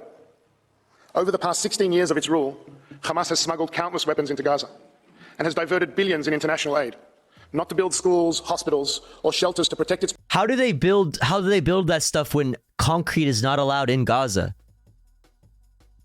Concrete is explicitly not allowed to travel over the border into Gaza. How could Hamas do this? Population from the dangers of the attacks it launched against Israel over many years, but rather to turn massive swaths of the civilian infrastructure into perhaps the most sophisticated terrorist stronghold in the history of urban warfare. Remarkably, counsel for the applicant described the suffering in Gaza as unparalleled and unprecedented, as if they are unaware of the utter devastation wrought in wars that have raged just in recent years around. No. In recent years, no. Let's try the last century.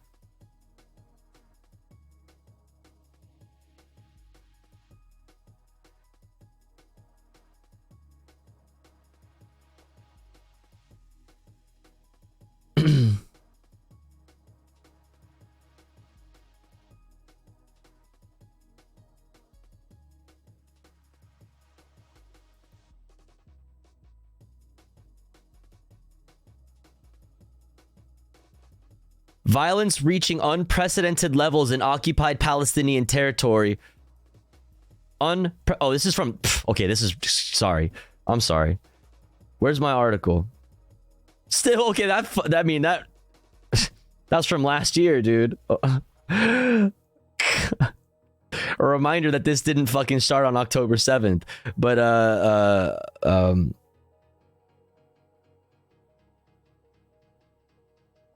where's my fucking article? I have an article that I saved for this.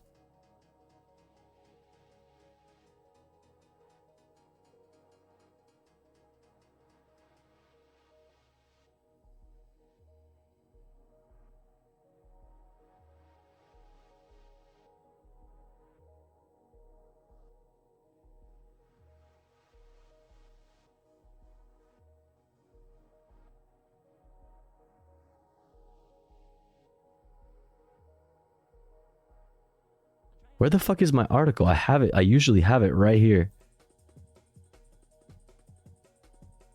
Okay, here's a different one. Found another one. From S News. UN says Israel-Hamas war causing unmatched suffering in Gaza, pleads for new ceasefire. Okay. That's fuck. I have an article. Fuck you. Where's my article? I have it saved.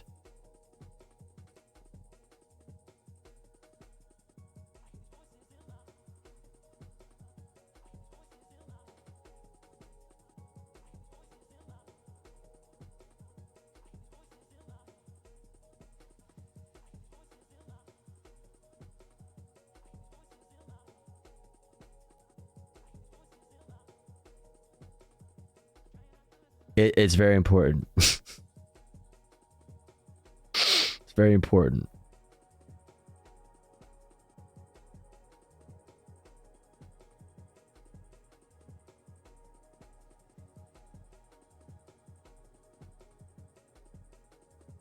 I'm starting to save too many articles, apparently. I'm having trouble fucking looking through it. All my articles.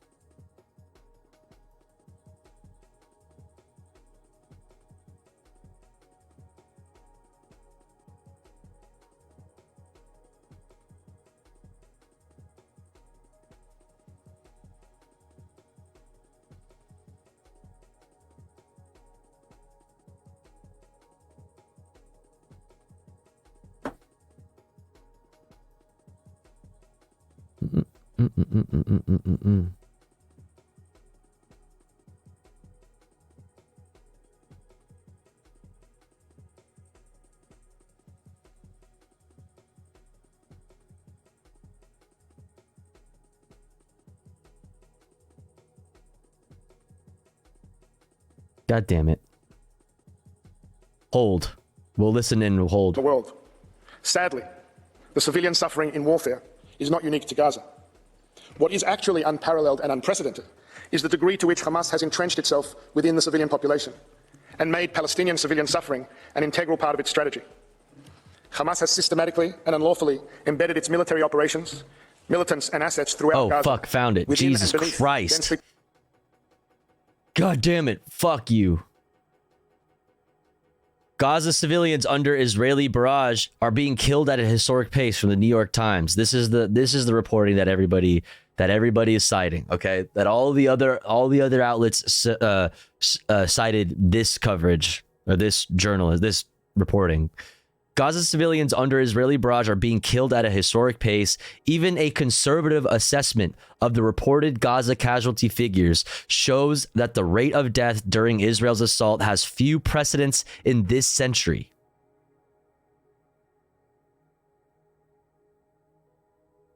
And this was as of November 25th, November 30th.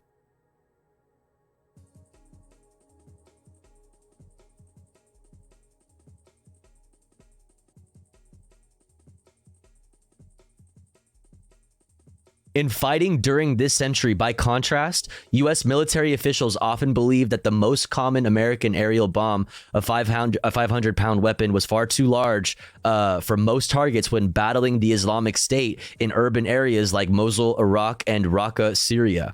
So when fighting actual ISIS, even the United States, infamous war criminals, was like, yeah, that's too crazy.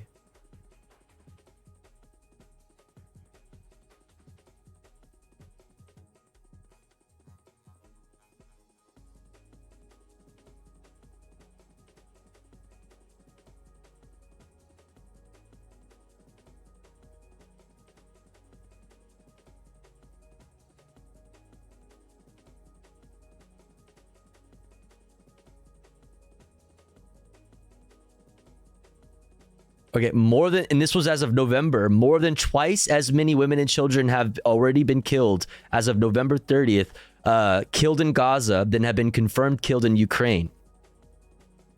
Like, there's no other conflict in the last 100 years that matches this. Not even America's war in the Middle East.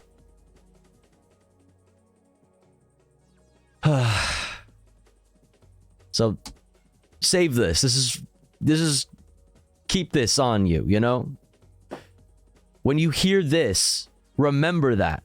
Populated civilian areas. What's up, James? It has built an extensive warren of underground tunnels for its leaders and fighters, several hundred miles. Like, I don't want you to just take my word for shit. I don't want to just like sit here and spew shit that I remember from articles that I've read. I want you to see the articles yourself. Okay, I'm not just like pulling things out of my ass.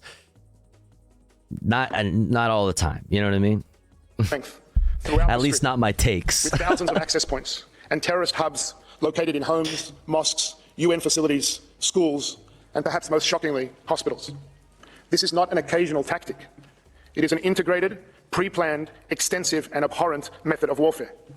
Purposely and methodically murdering civilians, firing rockets indiscriminately, systematically using civilians, sensitive sites, and civilian objects as shields, stealing and hoarding humanitarian supplies, allowing those under its control to suffer so that it can fuel its fighters and terrorist campaign. The appalling suffering of civilians, both Israeli and Palestinian, is first and foremost the result of this despicable strategy. The horrible cost of Hamas not only failing to protect its civilians, but actively sacrificing them for its own propaganda and military benefit. Source, the people the IDF killed. Source, just, and if Hamas abandons this strategy, just making shit releases up. the hostages, lays down its arms, the hostilities and suffering would end. Madam President, members of the court, there are many distortions in the applicant's submission to the court, but as shall be demonstrated by counsel, there is one that overshadows them all. In the applicant's telling, it is almost as if there is no intensive armed conflict taking place between two parties at all. No grave threat to Israel and its citizens. Only an Israeli assault on Gaza. The court is told of widespread damage to buildings, but it is not told, for example, how many thousands of those buildings were destroyed because they were booby-trapped by Hamas. Oh, come on! We've seen... Dog! You're telling me grenades strapped to the fucking back of doors and shit is leveling entire neighborhoods? Are you really gonna sit here in front of the entire world, in front of the International Court of Justice, and seriously say that the fucking leveling of entire blocks in the Gaza Strip, the complete destruction of civilian infrastructure in Gaza is because of booby traps that Hamas left behind? Seriously? Really? Really? With what bombs, dog? What munitions does Hamas have that is capable of that kind of destruction? Tell me. They make their own RPG rockets. They make them themselves. They make homemade RPGs. And you're telling me they have the fucking firepower with homemade IEDs to fucking level entire fucking neighborhoods, their own neighborhoods? That is the craziest fucking cope. Like, you really were reaching for that one. Like, there's a lot of reaching going on here. Throughout this whole fucking opening statement, there has been a fuckload of reaching, but that was the furthest one by fucking far. Holy crap. Are you serious? Every time Israel speaks, Tofu, all I hear is this headline.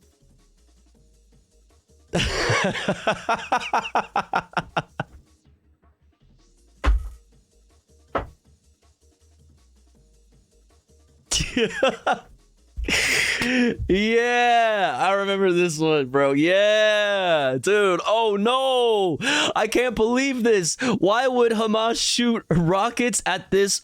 Wait, checks notes. Our nuclear missile storage depot? Oh shit. Wait, you mean it's homemade rockets? Were shot.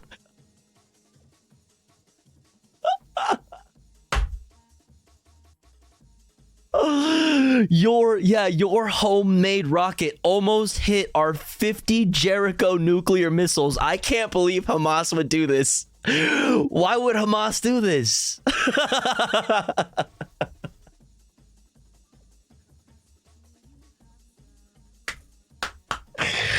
Dude, it's just like, tell me again,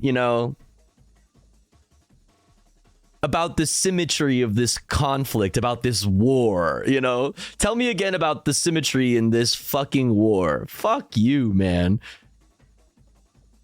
Oh, fuck. Legitimate targets because of the strategy of using civilian objects and protected sites for military purposes. How many buildings were struck by over 2,000 indiscriminate terrorist rockets that misfired and landed in Gaza itself? That could have happened. That probably did happen sometimes. But there's no way. It is no way.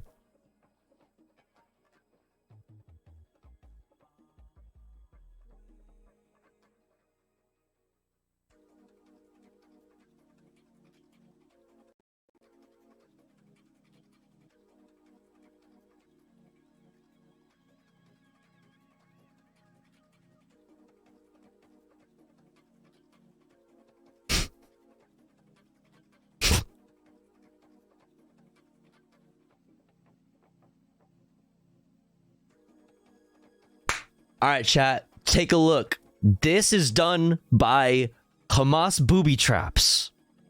Grenades, like tied to the handle, the fucking, I don't know, the fucking door handle and shit in apartment buildings. Misfired homemade rockets, which probably happened, is probably, probably a thing, right? But that's definitely what caused this, though. That's definitely what did this. Like, damn, yeah, they have some pretty strong grenades, man. Those are some insane rockets, bro. Damn, misfire and booby traps did all of that? That's so wild. Holy shit. I can't believe the misfires and the booby traps did this.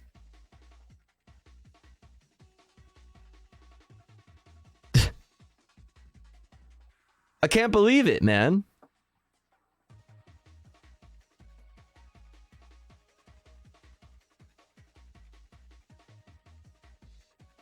Pretty fucking crazy, huh?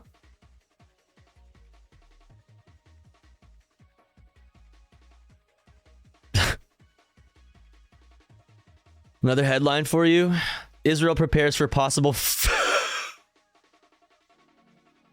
What?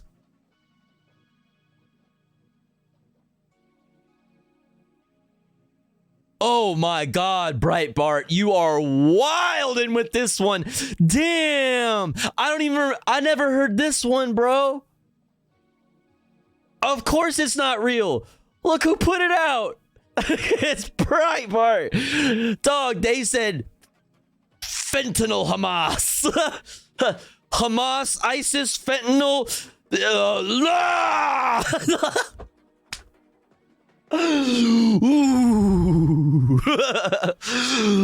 You've heard of fentanyl. You've heard of Hamas. Fentanyl Hamas. Fentamas. What's up, Anarcho Popcat? I'm freaking out, dog. Are you serious? I'm saving this. That's fucking gold. That is gold.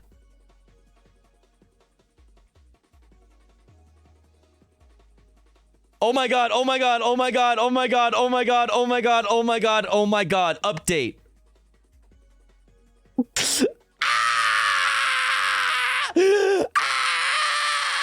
Update. Update. This article has been corrected to note that delivery of fentanyl as a chemical weapon would be highly unlikely via rocket. I'm freaking out, guys. Imagining them pouring it in powder form into a hair dye. Brett, what's good, dude? Oh, what's up, Cinemarxism? Thank you for 3 months, homie. I hope you're doing good. Chat, everybody go follow Cinemarxism. Do it right now. Do it right now, or else you're a pussy. This is the fucking coolest shit I've ever seen. This is fucking amazing. This is so great.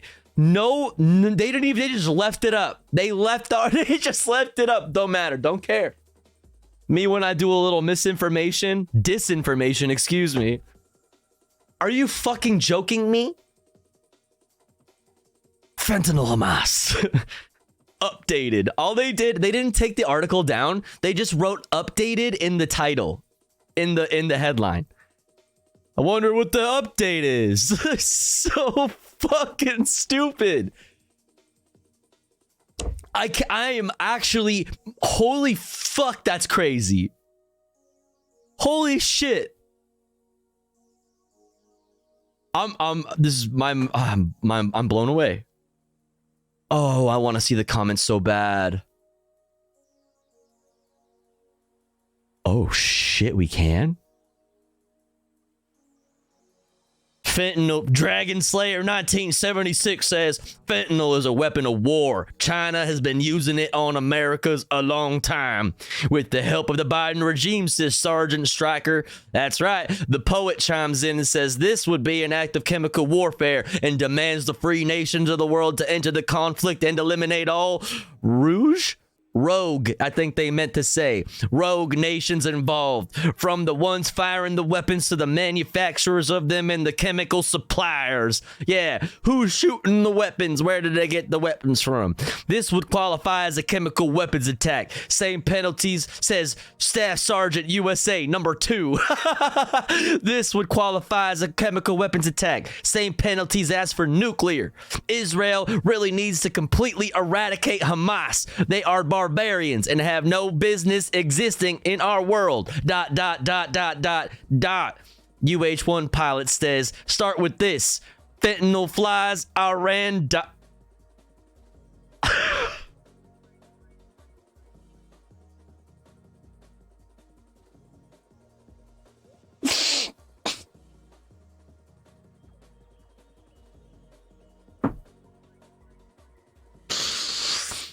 Okay.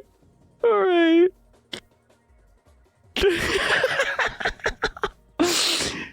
You, Big Dog in the chat, the only person with any sort of fucking common sense. Thank God for Big Dog. Big Dog had to chime in and be like, you geniuses actually buy this. And then Suppressed says, this guy gets it. Why the fuck is Suppressed and Big Dog getting their fucking news from Breitbart then? Why are y'all getting your news from Breitbart then if you're sitting here and you have an account? You gave them your email address and possibly your phone number for two-factor authentication, motherfucker. Dog, this guy gets it. I'm freaking out, dude. This has been a very fun... This is a fun comment thread or comment section. It killed George Floyd? Oh my God, you guys are fucking...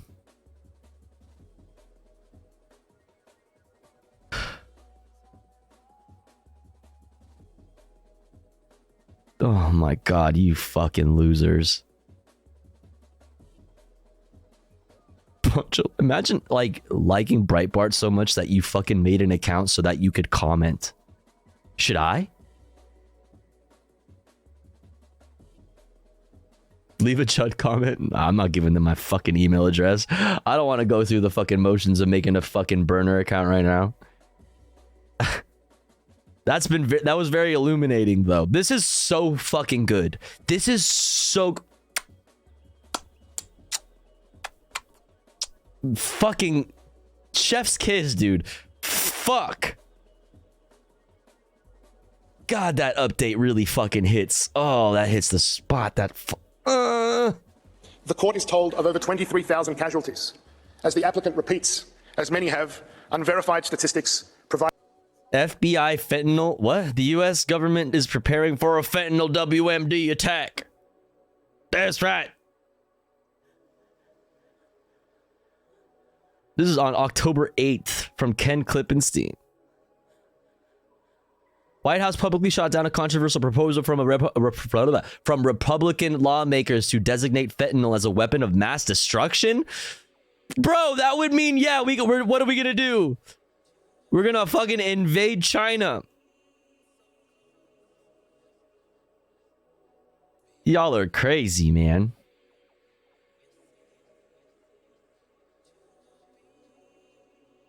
Y'all are wild.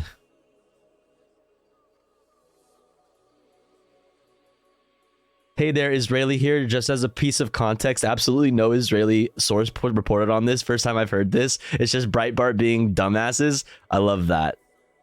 I love that. I think that's fucking amazing. That's so great and so like uniquely American. Like I love America. That's so great. Hope you're having a good one, by the way. I hope you're having a good one as well. Welcome in. ...by Hamas itself. Hardly a reliable source. Every civilian casualty in Talk about reliable sources, am I right, guys? ...is a human tragedy that demands our compassion. But the court is not told how many thousands of casualties are in fact militants. How many were killed by Hamas fire? Okay, we already addressed this. According to their own numbers, if we're being as charitable as possible, 9,000 out of 23,000 dead so far have been Hamas militants. If you actually killed 9,000 out of 23,000 total dead Hamas militants, that means you're doing a really bad job. And that the self-defense claims are not going to work. How many were civilians taking direct part in hostilities? And just how many are the result of legitimate and proportionate use of force against military targets, even if tragic? And the court is also told of the dire humanitarian situation in Gaza. But it is not told of Hamas's practice of stealing and hoarding aid. It is not told of the extensive Israeli efforts to mitigate civilian harm, of the humanitarian initiative. How much of what you consider to be stealing and hoarding humanitarian aid is Hamas, which is the government in Gaza, controlled entities handling and distributing or storing, all three, whatever, the aid? Because according to you, it's the Hamas Ministry of Health. You know what I mean? It's the Hamas, whatever the fuck it is, right? So is that what you mean?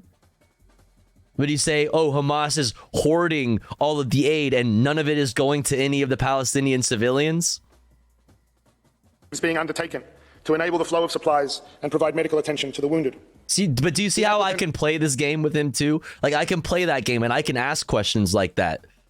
I can ask questions. I can frame things in a way that is like hard to refute, you know? Purports to describe the reality in Gaza. But it is as if Hamas and its total contempt for civilian life just do not exist as a direct cause of that reality. Hamas is widely estimated to have over 30,000 fighters and is known to bring minors no older than 15 or 16 into its ranks. They are coming for us. But in South Africa's telling, they have all but disappeared. There are no explosives in mosques and schools and children's bedrooms, no ambulances used to transport fighters, no tunnels and terrorist hubs under sensitive sites, no fighters dressed as civilians, no commandeering of aid trucks, no firing from civilian homes, UN facilities, and even safe zones. There is only Israel acting in Gaza. The applicant is essentially asking the court to substitute the lens of armed conflict between a state and a lawless terrorist organization with the lens of a so-called genocide of a state against a civilian population. But it is not offering the court a lens. It is offering it a blindfold. Madam President, members of the court, the nightmarish environment created by Hamas has been concealed by the applicant, but it is the environment in which Israel is compelled to operate. Israel is committed, as it must be, to comply with the law, but it does so in the face of Hamas's utter contempt for the law. It is committed, as it must be, to demonstrate humanity, but it does so in the face of Hamas's utter inhumanity. As will be presented by counsel, these commitments are a matter of express government policy, military directives, and procedures. They are also an expression of Israel's core values. And, as shall also be shown, they are matched by genuine measures on the ground to mitigate civilian harm under the unprecedented and excruciating conditions of warfare created by Hamas. It is plainly inconceivable, under the terms set by this very court, that a state conducting itself in this way, in these circumstances, may be said to be engaged in genocide, not even prima facie. The key component of genocide, the intention to destroy a people in whole or in part, is totally lacking. What Israel seeks by so the entire case, the entire defense is resting on self-defense and a lack of intent. So that's like purely what the like those are the two main things that the entire defense rests on. In Gaza is not to destroy a people, but to protect a people, its people, who are under attack on multiple fronts, and to do so in accordance with the law, even as it faces a heartless enemy determined to use that very commitment against it. As will be detailed by counsel, Israel's lawful aims in Gaza have been clearly and repeatedly articulated by its Prime Minister, its Defense Minister, and all members of the War Cabinet. As the Prime Minister reiterated yet again this week, Israel is fighting Hamas terrorists, not the civilian population. Israel aims to ensure that Gaza can never again be used as a launchpad for terrorism. As the Prime Minister reaffirms, Israel seeks neither to permanently occupy Gaza or to displace its civilian population. It wants to create a better future for Israelis and Palestinians alike, where both can live in peace, thrive and prosper, and where the Palestinian people have all the power to govern themselves, but not the capacity to threaten Israel. If there is a threat to that vision, if there is a humanitarian threat to the Palestinians. The threat to that vision is the lack of people in the Likud, in the government, in the state of Israel, the government anyway, the Likud, that actually want a Palestinian state.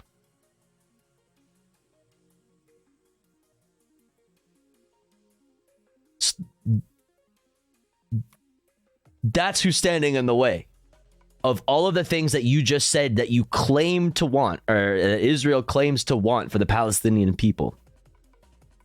Likud does not agree with you. Gaza. It stems primarily from the fact that they have lived under the control of a genocidal terrorist organization that has total disregard for their life and well-being. That organization, Hamas, and its sponsors seek to deny Israel, Palestinians, and Arab states across the region the ability to advance a common future of peace, coexistence, security, and prosperity. Israel is in a war of defense against Hamas, not against the Palestinian people, to ensure that they do not succeed. In these circumstances, there can hardly be a charge more false and more malevolent than the allegation against Israel of genocide. The applicant has regrettably engaged in a transparent attempt to abuse the Convention's compulsory jurisdiction mechanism, and in particular, the provisional measures phase of proceedings, to bring under the purview of the court matters over which, in truth, it lacks jurisdiction. Madam President, members of the court, the Genocide Convention was a solemn promise made to the Jewish people and to all peoples of never again. Never again. Never again. To all peoples. To all peoples. Never again. To all peoples. Never again. All of them? All peoples. Never again? Huh.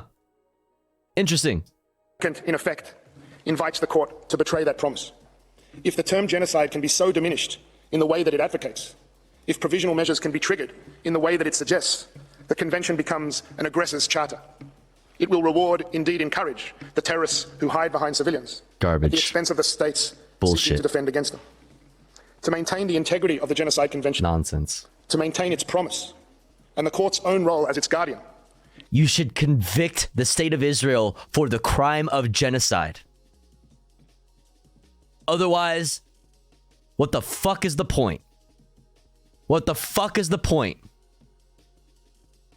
All of the fucking atrocities that led to the creation of this court, all of the atrocities that led to the creation of the word genocide and the definition of genocide, all those atrocities were we learn nothing. We learn nothing from them if Israel makes it out of this. We've learned nothing. it is respectfully submitted DJ Bill that the application and request should be dismissed for what they are, a libel designed to deny Israel the right to defend itself according to the law from the unprecedented terrorist onslaught it continues to. Yo, Carter, what's good? Thanks for the raid. I hope you had a good stream. What's up? What's up? Welcome in. We're just finishing up the opening statements from the ICJ. We're probably gonna skip Shaw's statements because it's long as fuck. But we're gonna just kind of wrap up our Israel-Palestine coverage after this. We've covered a lot of things. Exclamation point watching in the chat if you'd like a link to the playlist that has all the videos we watched. In the Discord is all the articles we read on stream today. But I hope you guys had a good stream. Welcome in on Tofagos. We talk about news and stuff, other things too. Welcome in. Unleashed. The applicant has now sought to invoke this term in the context of Israel. Wrong one. And to free the 136 hostages Hamas still holds. I thank you for your kind attention. May I ask, Madam President, that you call Professor Shaw to the podium. Who they don't fucking give a shit about.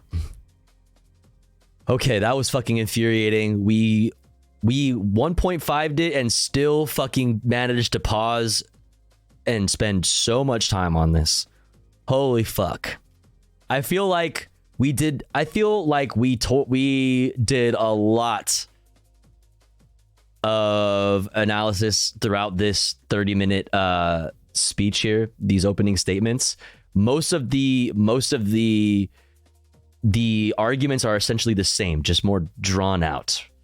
From Shah, it is the defense is, like I said, it rests on two things: self-defense,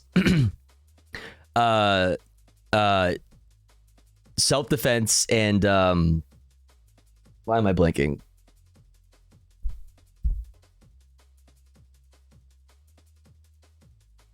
Oh, intent. Goddamn, my brain. Holy fuck. Intent. Well, in their case, the supposed lack of intent, which is garbage. But those are the two main things that the entire case is resting on. So we kind of don't really need to jump into the Shah stuff. What's up, Skirt? How you doing? Carter Raiders, did they beat the last boss or die? What was Carter playing? Any RP today? Any Spencer? Any Spence died? Rip. Risk of Rain. That game looks fun. I should try it. Good. I noticed Vexroid rated, which means it was Fantano to me, to Rara to you. Let's fucking go. That's a based raid train. Fuck yeah. The Fantano raid. Fire. Yeah, I haven't seen Rara streaming in a while. So that was cool. Hell yeah, big raid. Hell yeah. Shouts out Young Skirt, by the way, if you don't follow Young Skirt already. What does a guilty verdict mean? Like, what consequences come of it? Like, they don't have a choice but to seize. They don't have a choice but to seize the conflict, 1. And then 2, from there, it goes to, like, I believe, to prosecuting, like, individual... I mean, and there will be...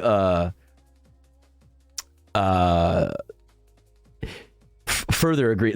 So basically it would be cessation of hostilities. It would be return to the 1967 border, I believe, is part of it.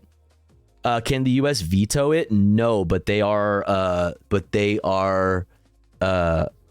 obviously a seat on the court.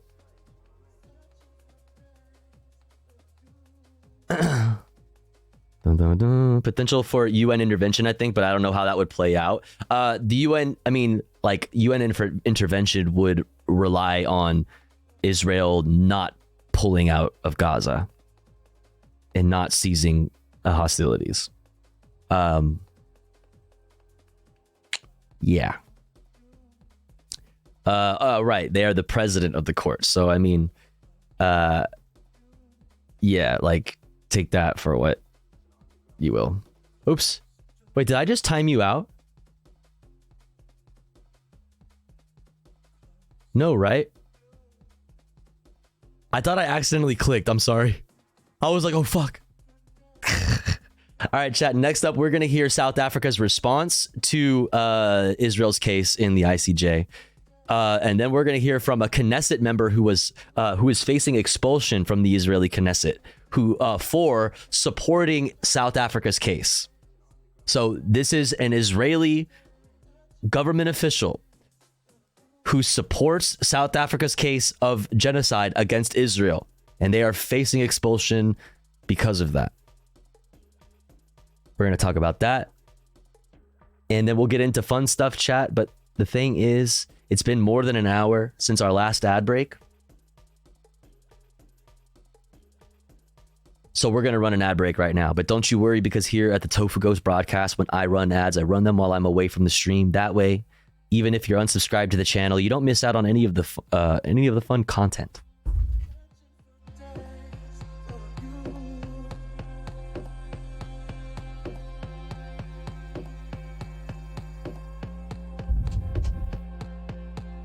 But if you would like to support the stream and get access to cool Tofu Ghost emotes as well as an ad-free viewing experience, all you've got to do is subscribe for $5 or for free with the Twitch Prime. Or let's say you're already subscribed to the channel and you're feeling generous and you have the means to. Maybe consider gifting a sub to one of our unsubbed friends in the chat that may not be able to afford a sub this month. That way they may also be able to enjoy the Tofu Ghost emotes and an ad-free viewing experience with the rest of the community. We are currently at 16 out of 25 for the daily sub goal. Thank you so much for all the support so far. I really appreciate it.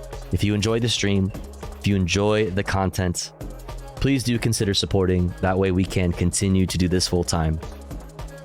If you are one of those unsubscribed people, say hi in the chat, make yourself known, and maybe somebody will see you and feel generous enough to shoot you a gifty. I'll be back in 3 minutes. Don't you go anywhere. BRB.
Okie dokie, we're back.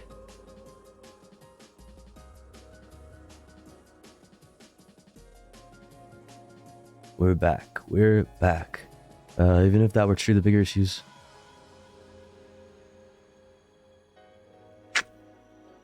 What's this?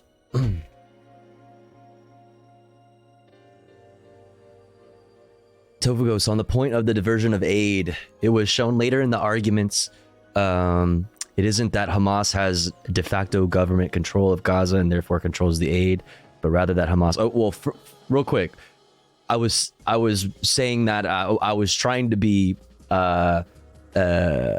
sneaky in the way I answer a question with a question. I was, in my head, at least, by bringing up that point, making that, like...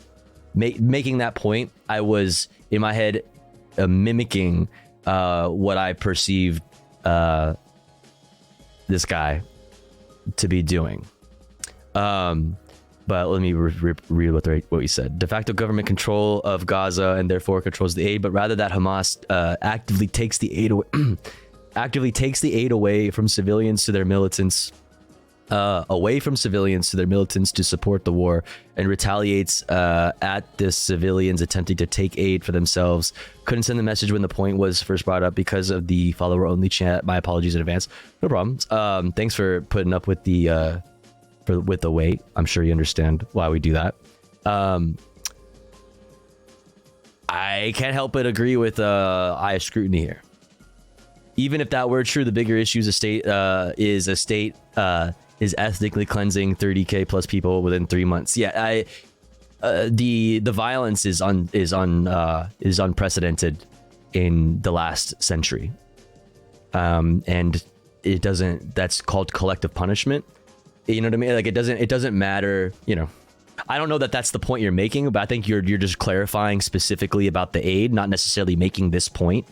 So you know, I apologize if I made it just now seem that way. That doesn't, you know, that doesn't tell me that it's wrong that we should be calling for a ceasefire and asking for independent third parties to be able to oversee the distribution of aid. Like the UN should be allowed to do that. You know what I mean? There's only one entity that is restricting the aid entering the Gaza Strip.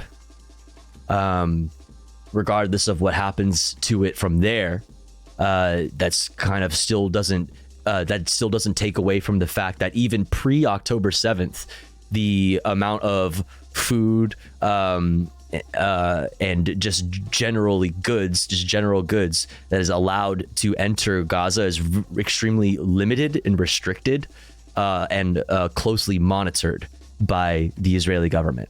It really doesn't tell me anything. Yeah, not the saying that you were saying that this justifies any of it, but yeah, I respectfully disagree with that assertion.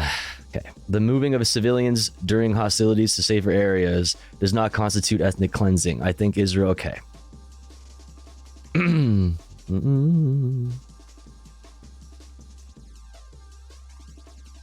So here's the zones we're talking about.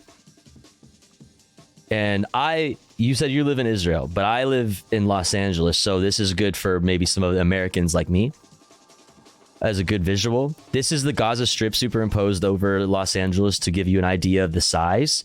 And now superimposed over that is the districts, the thousands of districts that Gaza has been split up into, that are a part of the humanitarian process, the humanitarian part where they're Palestinians they're sent leaflets, leaflets are dropped overhead, or there is SMS text messages put out. They're told that if you are in, let's say, where am I? Maybe this is a bad one. Let me pull up just this on its own. Yeah. Let's say you are in zone 223 right here. You may or may not get a leaflet. You may or may not get an SMS text message. That depends on if you have access to a phone or the internet or electricity. There's so many other things that depends on, right? So it's like, okay, well, we're gonna be you've been warned. At 223 is gonna get fucking blown to bits. You better get out of there. So you gotta move to where? To 242 and play genocide hopscotch. This is hardly humanitarian. This is hardly humanitarian, and this is obviously not helping anybody, and this is just making it worse.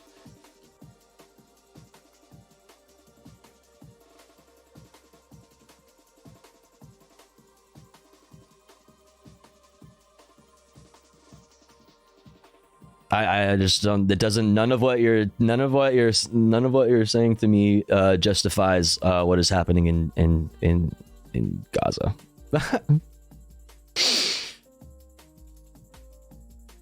None of that justifies anything.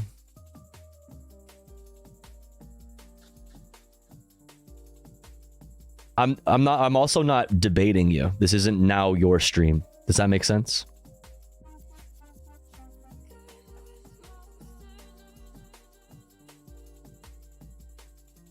Because I was responding to this. You said I respect, because I brought up what Eye of Scrutiny said, and I agreed with them.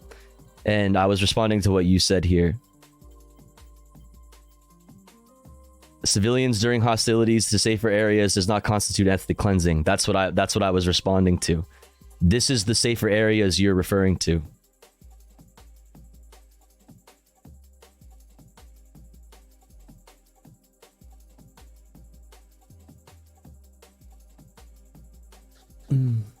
And also, this isn't like a conversation now between you and I, because you came in here and started saying things. That's not how this works. Where you and I are not debating now, okay? Yeah, here you go. This is from January 8th. I'm living in 128 block, which is considered by the Israeli army as its safe zone. Yeah, so 128 is that where? So where's 128? Can you find it, chatters? Is it maybe in this zone where there are so many different districts that it's like this is like house to house, block to block? This is a very small area. This is one of the most densely populated urban places on the face of the fucking earth. There are 2 million plus people in this small amount of area. Most of those people are young.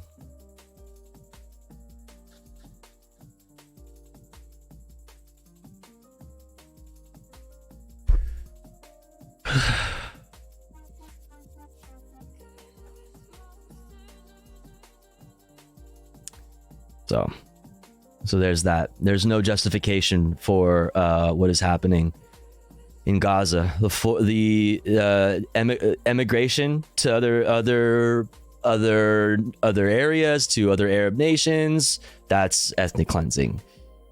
The choice between staying and getting obliterated or leaving your homeland, that's ethnic cleansing. When South Africa tells you that there's an ethnic cleansing happening, you should listen to South Africa, because that's where we came up with the term apartheid.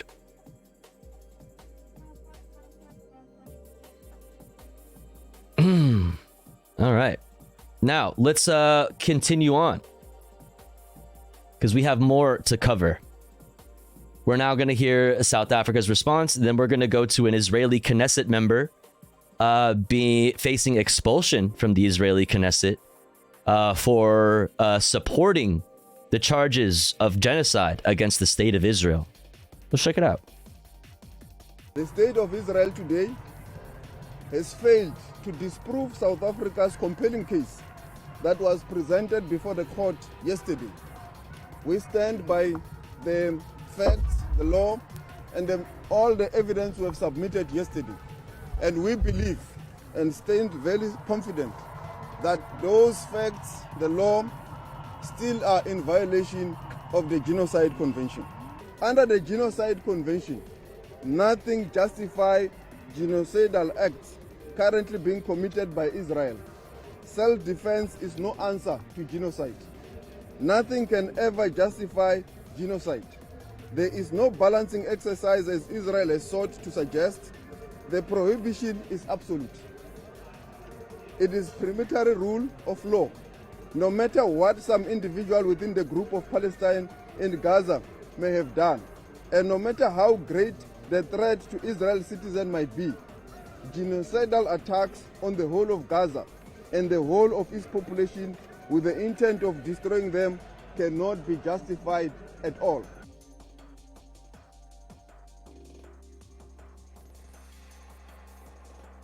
This is Democracy Now!, democracynow.org. All right.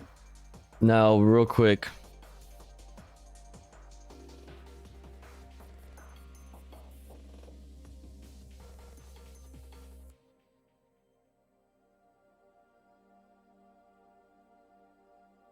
I'm going to keep referencing this.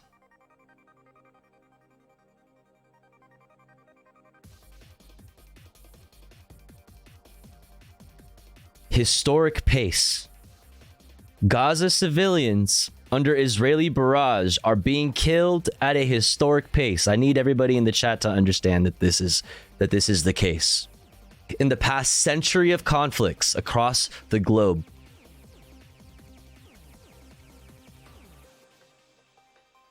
the death is unprecedented. Death is unprecedented in the last century.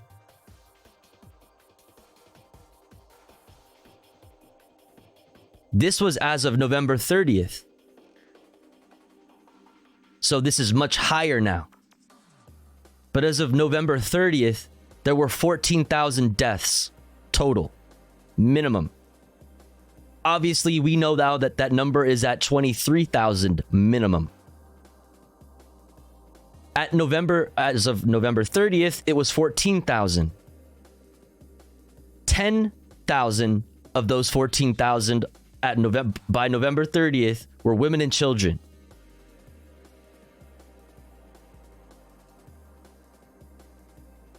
Now we are at 23,000 dead human beings.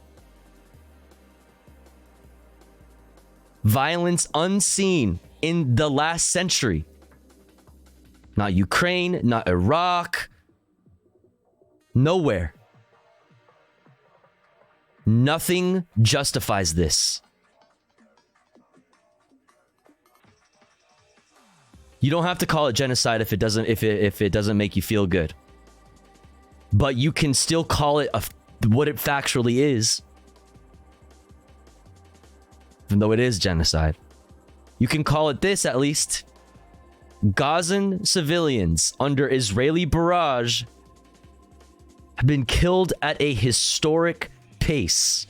Even a conservative assessment of the reported Gaza casualty figures show that the rate of death during Israel's assault has few precedents in this century.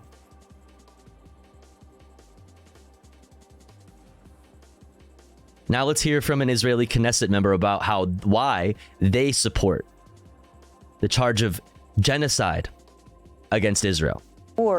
The War and Peace Report. I'm Amy Goodman. As we continue to bring you response to the 2 days of the International Court of Justice, the historic hearing. Yesterday, South Africa presented its case against Israel, saying what it's engaged in Gaza is genocide. Today, Israel defended it. And I'm sorry, I feel so bad now because we've been so stun-locked. Cro-Magnetron, if you're still in the chat, I really appreciate the gifty to the lookout shift. Thank you so much. I really appreciate that. Sorry I didn't thank you earlier. Thank you so much. And said they are simply engaging in self-defense. We're going to turn right now to Ronald Lamola, who is the Minister of Justice and Correctional Services of South Africa. He's part of the South African legal delegation. He responded to what Israel said. The state of Israel today has failed to disprove South Africa's compelling case that was presented before the court yesterday. Thank you, Cro-Magnetron. By the facts, the law, and all the evidence we have submitted yesterday. And we believe and stand very confident that those facts, the law, still are in violation of the Genocide Convention. Under the Genocide Convention, nothing justifies genocidal acts currently being committed by Israel. Self-defense is no answer to genocide. Nothing can ever justify genocide. There is no balancing exercise as Israel has sought to suggest. The prohibition is absolute. It is preliminary rule of law. No matter what some individual within the group of Palestine in Gaza may have done, and no matter how great the threat to Israel's citizens might be, genocidal attacks on the whole of Gaza and the whole of its population with the intent of destroying them cannot be justified at all.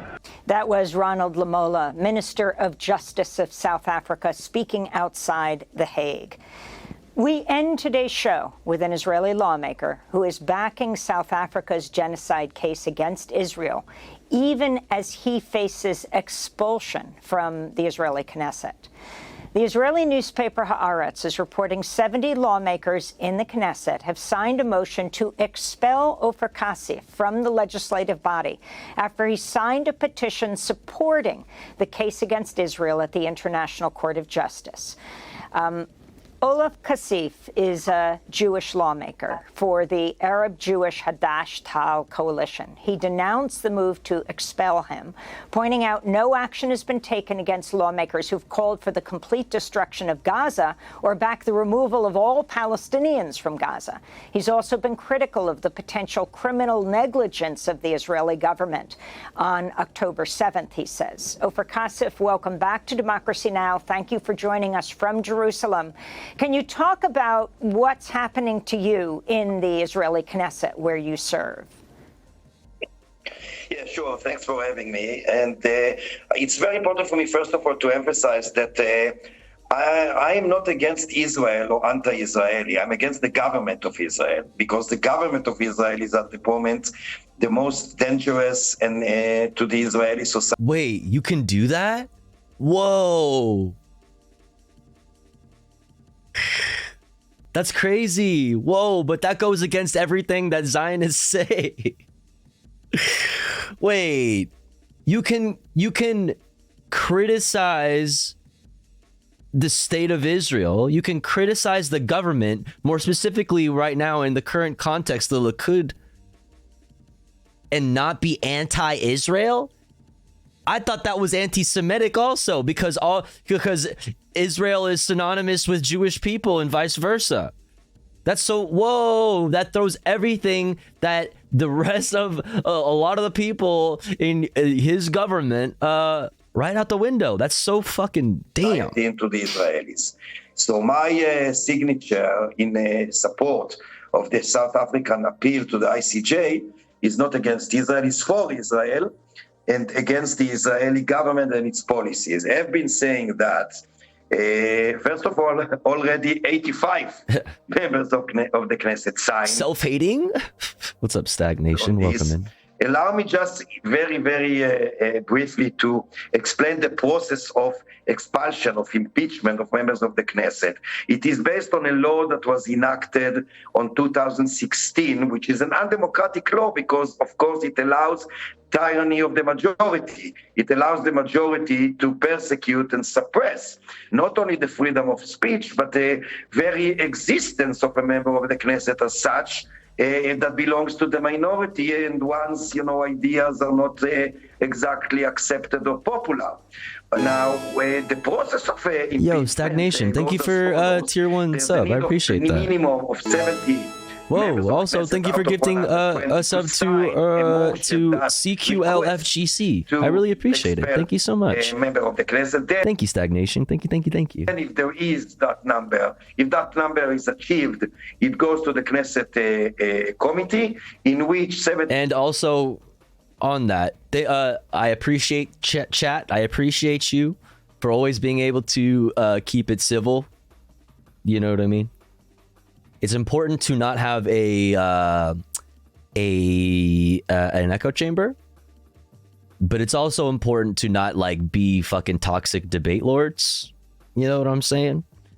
We're really good here, and I appreciate this community so much for that.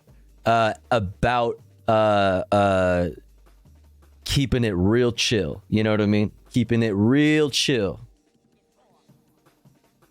So we welcome, you know what I mean, the conversation. It's important to have your perspectives challenged and these things, and still be still be cool and chill. So I appreciate you guys very much for that. Thank you, and thanks again, Stagnation, for the subbies. So the members are needed to vote for the impeachment in order to go through to the assembly. And once it goes to the assembly, if 90 out of 120 vote for it, then the member of the Knesset after 14 days is expelled, with the option, of course, to appeal to... Let me run this back. I want to hear what he was saying. Sorry. There is that number to expel a member of the Knesset. Then if there is that number, if that number is achieved, it goes to the Knesset committee, in which 75% of the members are needed to vote for the impeachment in order to go through to the assembly. And once it goes to the assembly, if 90 out of 120 vote for it,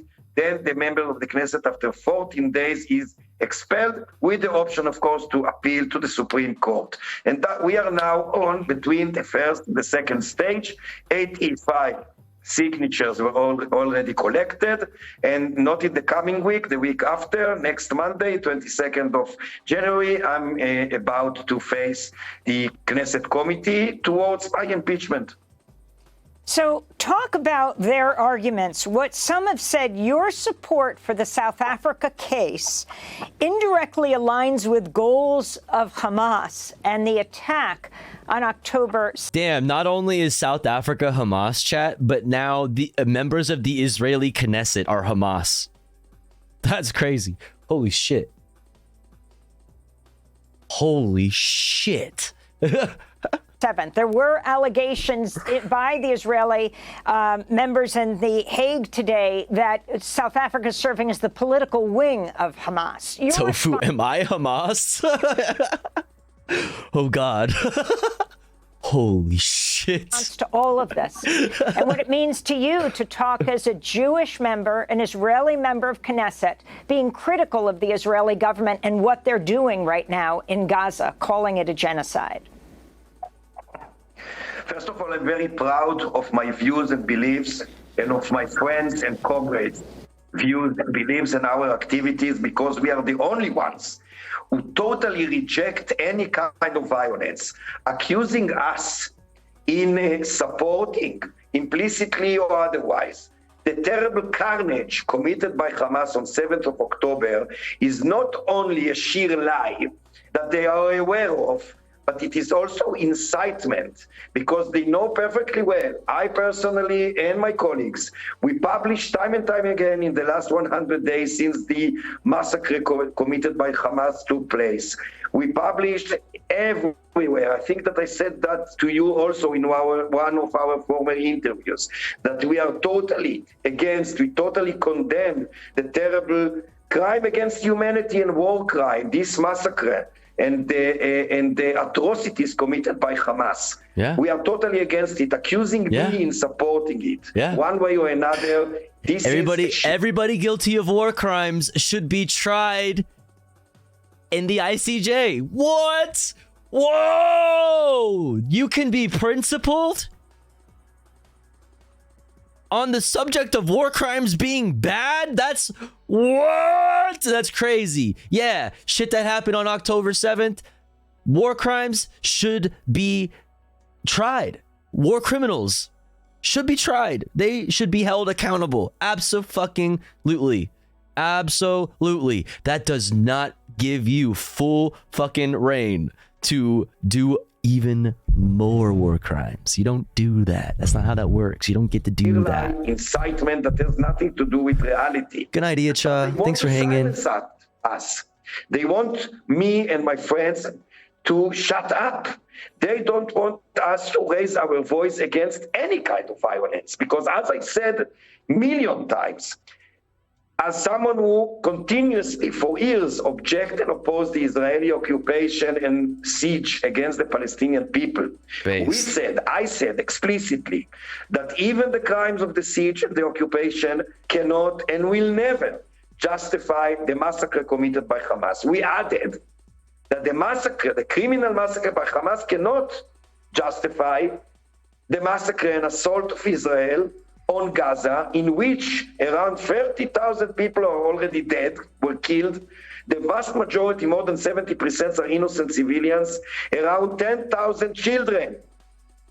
So raising voice against those things, supporting investigation of those things. And please bear in mind that in the petition that I signed on, there's no categorical statement, let alone by me, that Israel is guilty in genocide. It does say that it deserves an investigation, impartial investigation.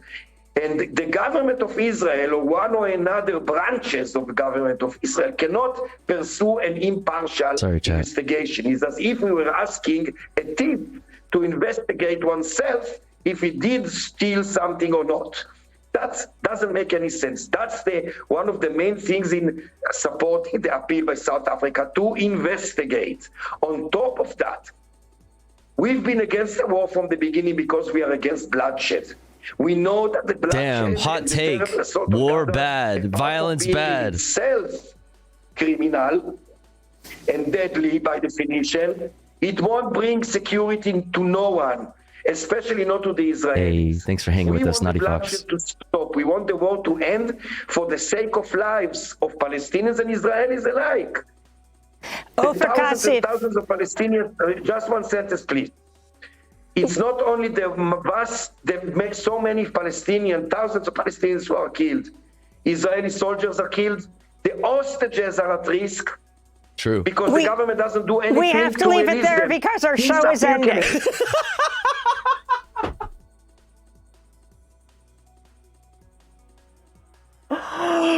No, you don't understand. I would love to let you speak.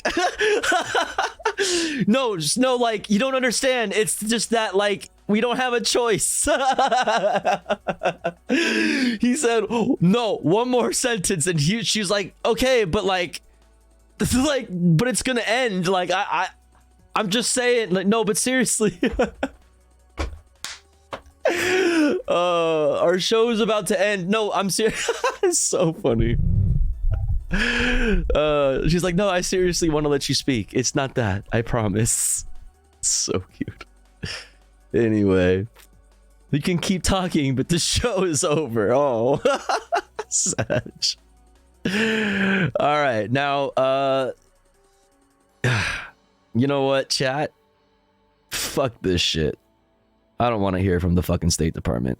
The State Department spokesperson, Arab nations are, quote, ready to work with the U.S. on Gaza, but, quote, only if Israel commits. Whatever. Honestly, chat, I'm fucking politicsed out. I think it's time that we transition to greatness. No, transition over to comfy content. What the fuck do you think about that, huh?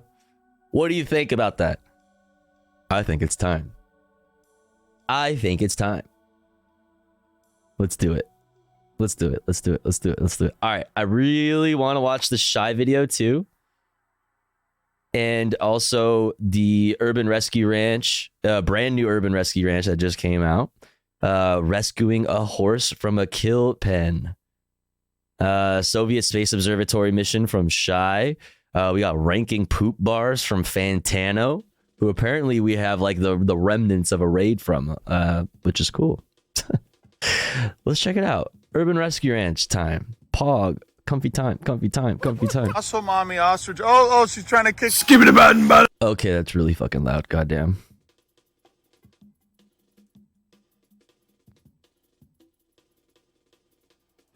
Also, mommy ostrich. Oh, she's trying to kick. Skip it about. Try and cut around the edge. Wasp nest. Oh my god, more wasp nest. Spy on all of my animals. Goodbye, Livy Dunn. It's not bad at all. Oh. Did you say Livy Dunn? Disgusting. And he's got to dry his dogs off. Jesus. Why are you doing this? Good morning, everybody. Good morning, everybody. So the baby doesn't eat it. Look at this big old larva. What is this tasty little thing, you guys? Is this some kind of beetle? But okay, I don't think she would enjoy eating this. But I do think that Remington, who's been sitting on a bunch of infertile eggs, would love this tasty little protein morsel. Hello, Remington. Gross. I gotta climb in here. Is that a silkworm? Something like that? Guys, as you can see, she's sitting on like 100 wood-eating beetle. Eggs. Looks like she just broke one of them. But this is a turkey egg. If you guys have never seen them, can't really buy these in stores because it's not really economical to sell. But because these are not fertile, I'm going to go ahead and harvest them so she doesn't have to be broody anymore. Actually, not very loving to let her sit on a ton of random infertile eggs because they're just going to go bad. Remington's like, why are you doing this? Here they are. Okay, guys, as you can see, this one is floating. This is probably not the best one to eat, but all these other ones are not. Wait, why? You can pretty much tell an egg is expired if it floats on water, but if it stands up like this, it's ready to be eaten. Look, guys, with this Why? I don't get it. I don't eat eggs. What does that mean? This is my healthy horse, you guys. Yay! And today we're getting a farrier to fix these hooves. Disgusting. Now this is epic. Look at this bee that's just stuck in her tail. Ooh, this one's real bad. Look at that. All right, everybody. I just went ahead and gave her an anti-fungal. The egg starts to get air in it. Eggs are porous. Oh. Little things living inside of her. This helps with rain rot, girth itch, ringworm, and fungus and bacteria. Girth when these guys itch. Go to the kill pen, it's liable that they're. What is girth itch? All the other animals that they don't care whether they have ringworm or not, just go to the kill pen and they all live together. And what's so nice about these tomater crocs is I can get them nice and dirty here. Oh look, guys, take a look at this. There's a little bit of lice in here. See, now we get to kill this stuff. Delicious. You see all these little eggs? Hey, that's some good food. Look at this, you guys. This is disgusting. Ew. I think those are all flea eggs. I'm just gonna get real good in there and flea treatment so we can kill all this. Oh my god. Disgusting. Oh Man, my god. Has been through it. Welcome back to Saucer Lost with the Vanderlyn Gang. Arthur, show us your fleas. Egg fleas, nice eggs. Oh no, bad fleas. Let me show you what it's all about. Also, what is this, you guys? Is this a tumor? What is this crusty, nasty thing on this horse's leg? Is this what a horse's elbow looks like? You can see I also got this at Tractor Supply. I'm just gonna spray this. Okay, now it's got 2 leaves of alfalfa. Gross, dude. Oh my god. Supplements in it, and electrolytes, and all other kinds of. Girth itch is a fungus infection like ringworm. No longer has a horrible flea infestation, but here's a little colony that I missed, so I'm gonna go ahead and spray this down too. A colony, a whole city. About 70 now. She has plenty of time to just sit here in the sun and dry off. And Daddy needs to clean his dogs. Daddy's got to dry his dogs off. Oh, don't mind if I do. A little morsel I dropped earlier. And I've been feeding Kumala apples. Oh. And I found a great home for the goats. Where they can be with the their babies father got again. so big. Oh my god. Precious. Look how happy they are. Jumping on a trampoline. And now the yard is finally clean enough for the baby and his wife to be out Fellini. here grazing. And I just don't have to worry about them eating anything stupid out here. But I am still keeping an eye on them because I have a little bit of charcoal still going here. I don't want her to get too close to this. The next day, we had our friend Daniel, who's a farrier, come over from Waco, and he did an amazing job. Oh my goodness. That bad. Look how satisfying this is. I've done donkeys that almost look like cowboy boots. Yeah. Oh my god. To use a wood saw for that. This right here is not bad at all.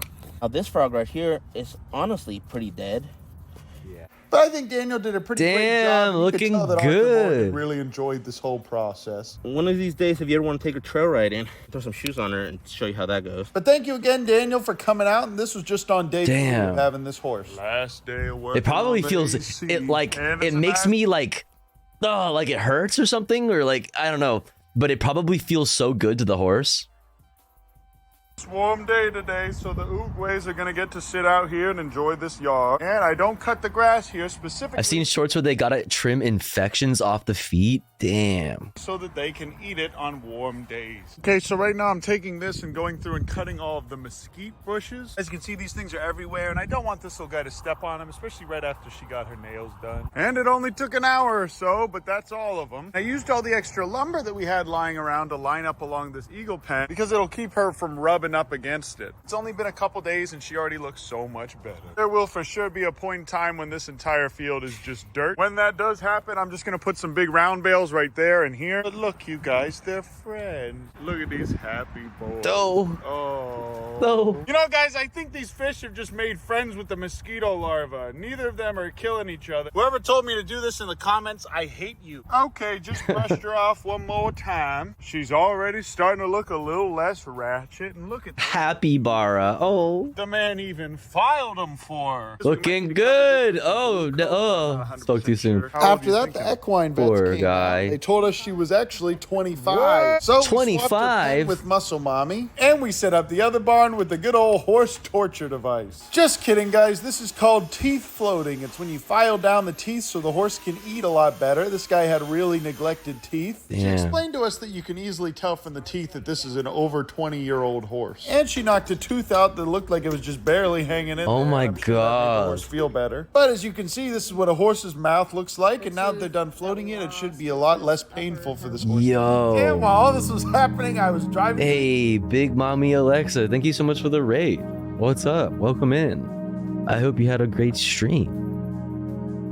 Shouts out Big Mommy Alexa. What were y'all up to? Just chatting? Hope stream was good. Very good. Hell yeah. Welcome in. Welcome in. If you've never been here before, I'm Tofu Ghost. We talk about news and politics, but we're done for with politics for the day. If you're curious what we covered today, !watching in the chat for all of the videos we watched this evening. Also in our Discord, in the politics channel, all of the articles that we read on stream are posted in there if you're curious. But right now we're doing fun stuff. We're just chilling. We're hanging out. A large multitude of goofy things. I love goofy things. I love goofy things. I hope it was good. Hell yeah. Oh, let me free y'all from follower jail. Thankfully, Muscle Mommy was there to cheer her up afterward. And the two spent the rest of the night grazing side by side, and they even slept together. But here they are, you guys. They're both eating together. This one isn't necessarily very food dominant, although she used to be a jerk to the other ostriches. It's been a couple days, and this little girl's filling in, but she's still very, very skinny, as you can see. But look at this, you guys. This sure has come a long way from what it used to be. We finally have an AC unit here. I'm gonna go ahead and let Patrick back inside. And this is the unit. What do you guys think? It's actually very similar to the one that they have at All Things Wild. So I'm gonna go ahead and raise this. Oh, look at these. Oh, the puppers. All right, everybody. Patrick's back inside, and this is what it looks like here at night. We now have this adorable little loft, and from up here I can spy on all of my animals, particularly Pobbers and Queeb. And the AC unit here doesn't block my view of anything, which I was a little worried about. It sure is gonna be nice and toasty in here whenever we get this thing running. And this bad boy should be keeping it pretty warm in here, but as you can see, it's 65 degrees here now, which is a little chilly for this little fella, but he has a nice little lamp here, and the water's heated to 82 degrees. Damn, he's chilling in there. All right, everybody. Muscle Mommy Ostrich. Oh, she's trying to kick her. Look. Okay, all right. Looks like they're getting tired of each other. Or at least Arthur is getting a little sick of her eating his food. I'm going to go ahead and herd her back into here for at least the next couple weeks until we can get things figured out with them. But for the most part, when they're not eating, they seem to be pretty happy. It's also going to rain for the next 4 days, and even though these two are adorable together, and they did make an unlikely friendship because they grazed together all day yesterday. And ostriches are used to grazing with zebras in the wild, and they actually are friends. I don't want her destroying all this grass, especially when it starts to get a little bit muddy. It's already not going to last very long as it is with one big old horse in here. I got a little dirt on my boots, and I'm going uptown and that. Kumala's still cringe unless I have an apple, but he has this whole whole place all to himself with plenty of alfalfa. Bucket of feed that none of the animals know about for some reason but him. A little Kumala-sized doggy door. Okay, we're cleaning out this tub and there were some little babies. See, I'm trying to save as many of these minnows from the feed bucket as possible, but they sure do love to eat them. There you go, little fellas. Oh my goodness. Oh, they all swam off. That's cool. But I can't say no to this little fella. Eat out of my hand, like a good friend. Hold on, guys. Let me exploit Kevin's anger real quick.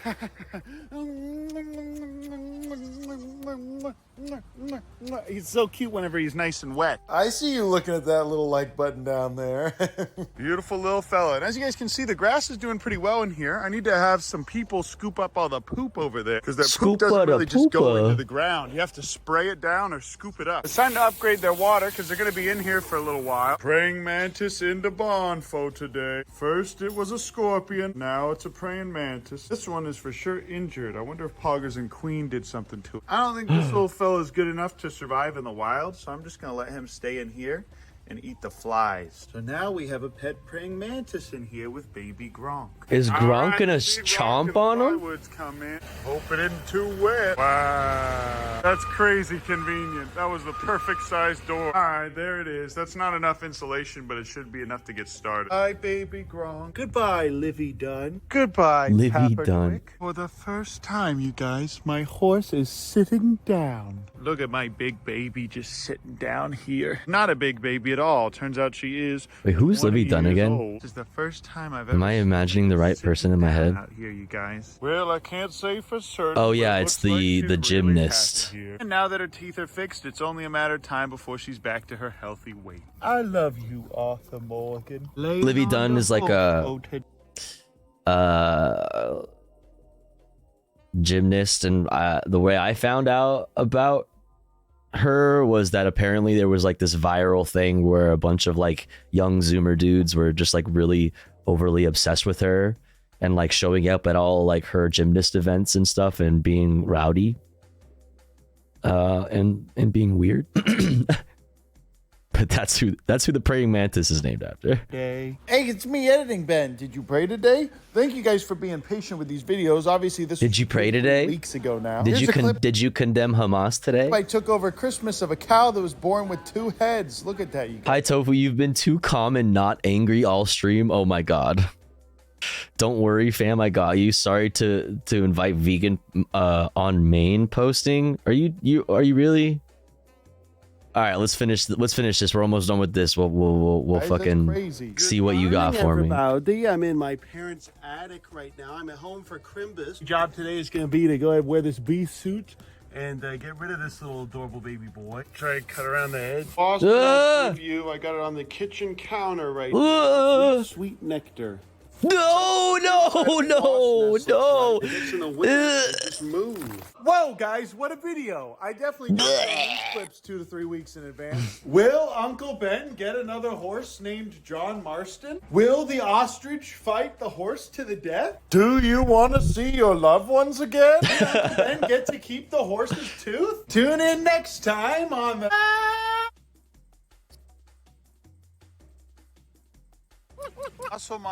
Chat, exclamation point watching in the chat will get you a link to the playlist that has all of the videos that we've watched on stream and everything that we can watch for the rest of stream. Go in there and like and subscribe to some of the cooler, smaller creators on there. You know what I mean? Go support YouTubers. Yeah, we love this dude's content. Go fucking click on this. Yeah, fuck those people. Fuck these people. Don't be these people. Be these people. The fuck? That's crazy, man. That's crazy, man. All right, let's watch this. The Soviet Space Observatory mission. New shy. Terrible audio incoming. Let's go. Let's go. Hello? Anytime now? Okay, there we go. Oh, your vegan clip. Duh. On my fucking brain. Anti-meat propaganda is such a distraction from fossil fuels' contribution to climate change. If you're not eating meat because you think... Wait. Say that again. Anti-meat propaganda is such a distraction from fossil fuels' contribution to climate change. If you're not eating meat because you think it's better for the environment, you have been misled and manipulated. No, And it's time that's to not how start that considering works. whether avoiding one of the most nutrient-dense, bioavailable foods on the planet is really where you should be putting your energy. And if you have a lack of energy, it might be because you're not eating meat. If you have a lack of energy, it might be because you have a lack of vitamin D and iron, which you can get a lot of in meat. So she's not wrong. Okay, I gotta address this from the beginning. Fuck you, Celtic. Vitamin B12. Propaganda is such a distraction Yeah. from fossil fuels' contribution to climate change. Okay. You ready?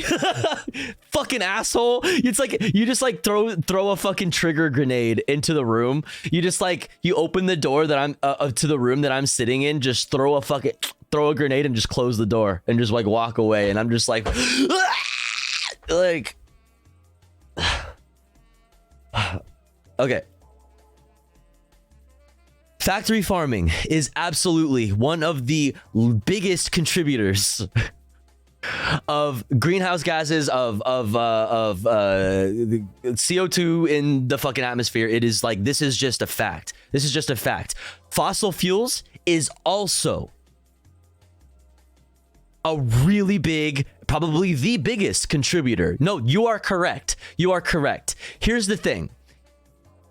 Veganism is much more accessible than ridding your life of petroleum products and the need to drive a car, especially if you live in the United States, which from your accent it sounds like you do. I live in Los Angeles.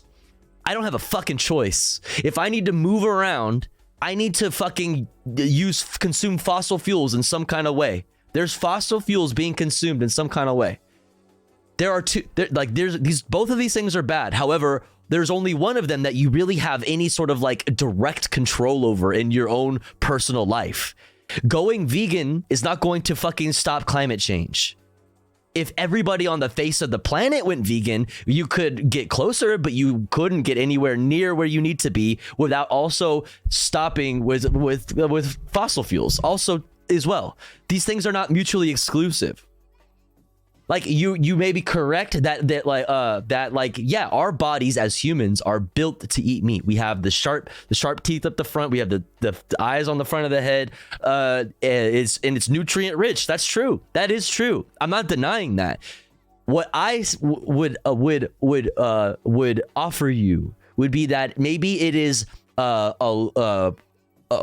learning that there are healthier ways. One, healthier just for your own body, not even just like for the planet. Fuck the planet, right? We're not talking about that yet. For yourself, for your own health, there are healthier ways to get vitamin B12, vitamin D, iron, and protein. Like we have found through science and innovation and things like this that there are actually a whole bunch of plants out there that are rich in all of these same nutrients.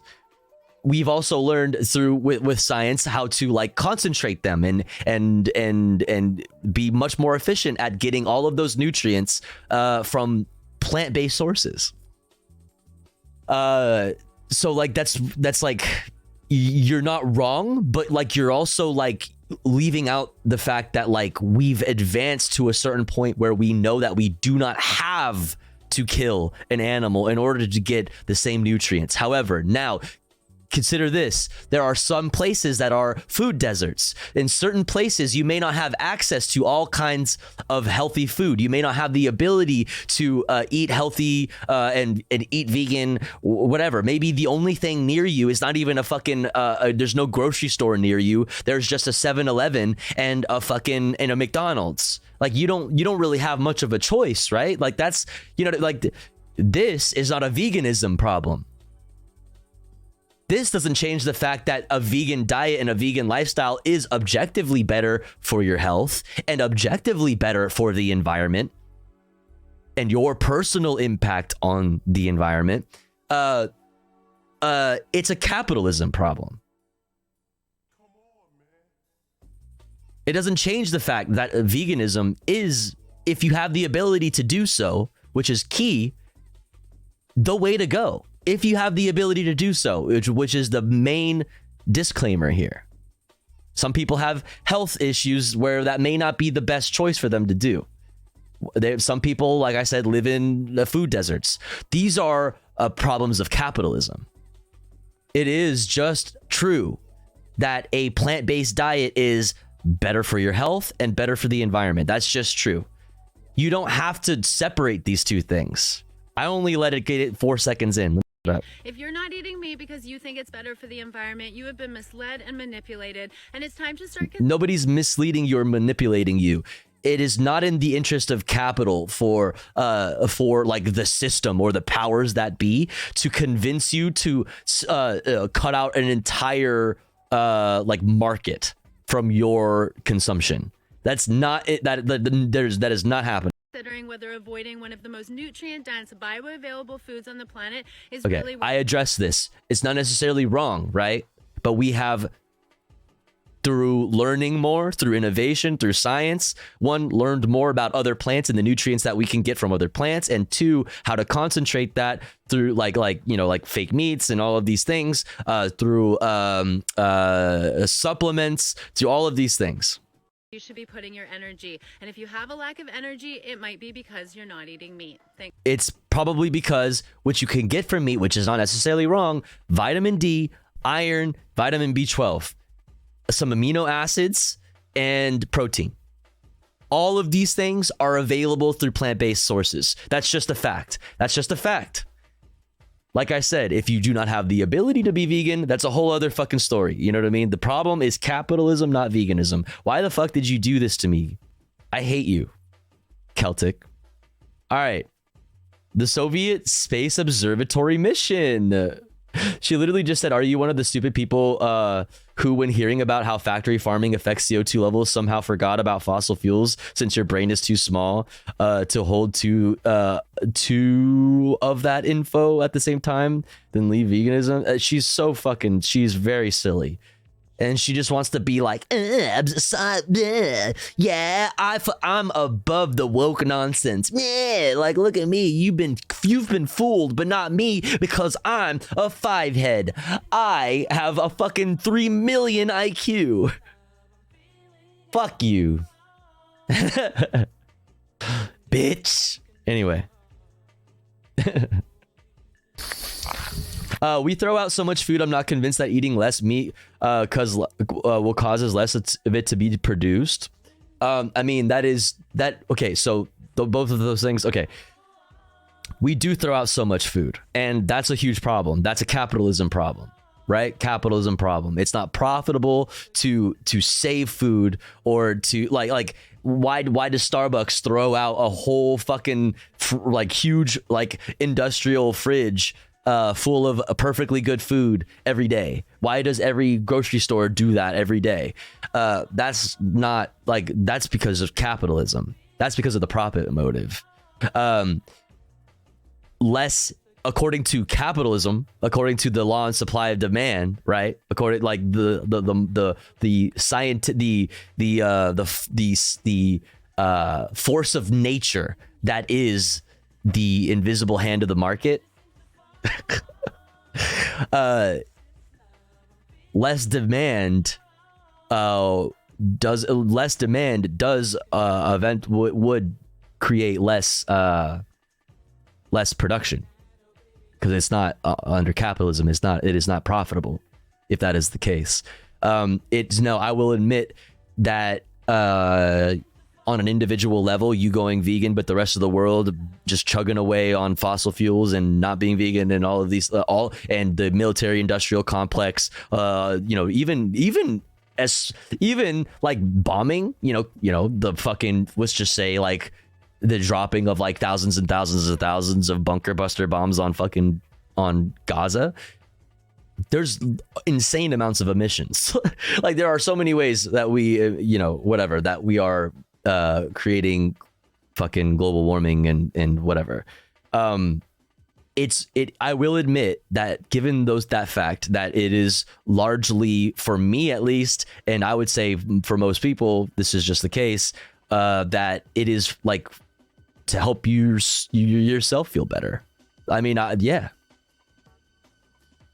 I'm not like gonna sit here and tell you that me personally being vegan is changing the world. It's not. Like it's not. Doesn't matter. I mean, I could even like convince hella people along my throughout my life to also go vegan. It's really like it's a not even a drop in the bucket. You know what I mean? But it helps me feel better, like I'm actually doing something about what I care about. It helps me feel like I'm putting my money where my mouth is. It helps me feel like like I'm doing something. Despite the lack of control I have over capitalism and the lack of control that I have over fossil fuel production and sale and use.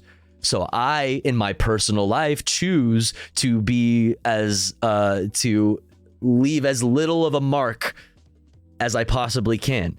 I'm not going to sit here and fucking throw red paint on every single one of your leather jackets and chat. I'm not going to sit here and tell you you're a bad person because you ate bacon and eggs this morning. Like I'm not going to do that because you're not a bad person for that. I do think it is objectively the better way to go, better for your health, better for the environment. And it challenges capital, if that matters to you. But like, it's also not a fucking big deal if you don't. Like, it's just, do what you do what makes you happy. You know what I mean? So long as you're not like hurting anybody else. A hardcore vegan might tell you that you are still hurting people. I'm a vegan that understands that we are, as human beings, are like built to eat meat. It is natural to do so. I just think that it's part of our evolution process. It's part of our evolution process to, learning and becoming better and becoming a more efficient species. Just like we ate meat for fucking thousands, millions of years or whatever the fuck, however long. But we learned that there are better ways to get the nutrients we need over time because we're smart as fuck. You know what I'm saying? We're so smart that we figured out more efficient ways to get all the same nutrients that you get from animal products. That's the way I look at it. Anyway. But you can feel better knowing you are committing to being part of the change you would like to see in the world. True, exactly. Even if you don't make a dent because you're dropping the ocean. Yeah, exactly. Right. Yep. What's up, textures? I'm smart. Not me. What's that like? All right, let's watch this. Soviet Space Observatory mission. I have more. No, we're doing no. I bit. And how long has it been since I clicked that? How long has it been? You got me. Okay, you just got the long ass veganism capitalism rant out of me.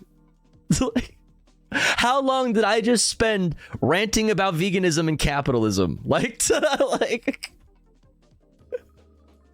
fucking shit, dude. It is not necessarily true that we are built to eat meat for our digestive system. Meat is the longest to digest. We can digest, but we are, I mean, okay, I feel you.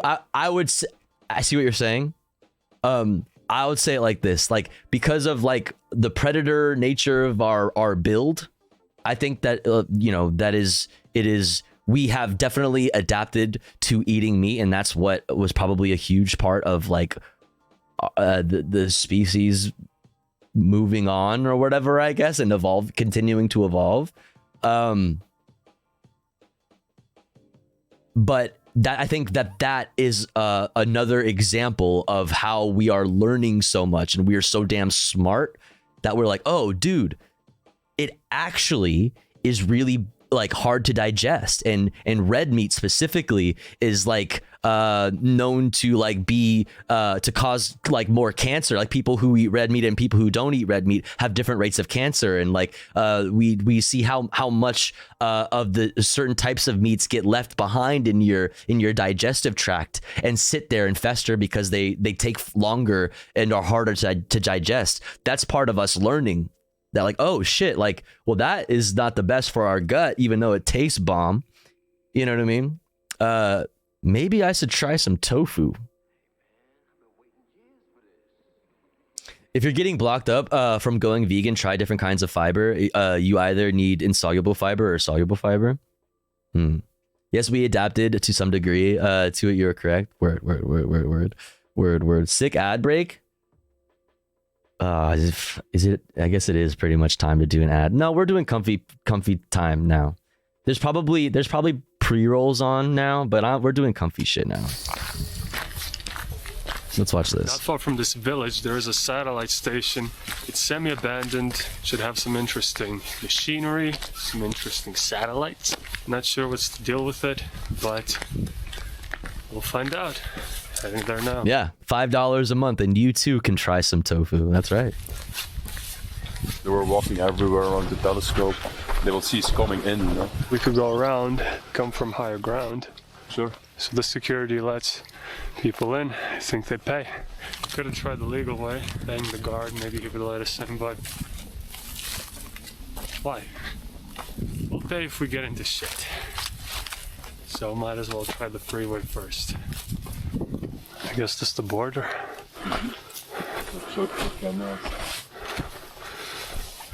Yeah, it is a beautiful bird.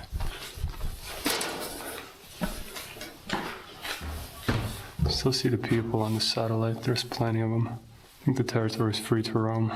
Okay, I'm definitely climbing this, but I'm gonna do it a bit more discreet. I'm gonna get to that stairway. I feel like the audio got better. It's made of glass. Because they're probably glass. to climb these things to the trees. I feel like his editing style is changed, and the way he clips the shots together is much more like artsy, and the way he'll like keep the audio of a different shot over other B-roll. Like I feel like he never really did that before, and the audio is like definitely a lot better. I really like this one. Mobile satellite dish car. That's sick. Looks like a camper. Yeah. Moving up to the building. Should be some computers and machinery in there. If that goes well, then we're actually gonna get to the satellite as well. Did he finally get a windsock? Fucking, I think he did, dude. I think he finally got a fucking fluffy thing to put around the fucking the GoPro wherever or something, or maybe he got a different camera. I don't know. We'll blend in.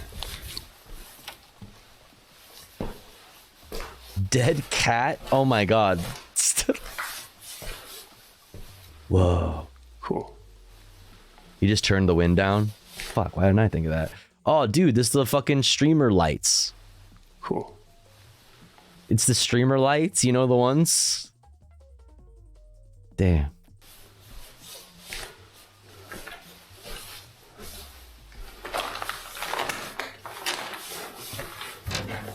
Barely any people left. This should be just abandoned storage. I think that building down there is the one with the machinery, computers and junk.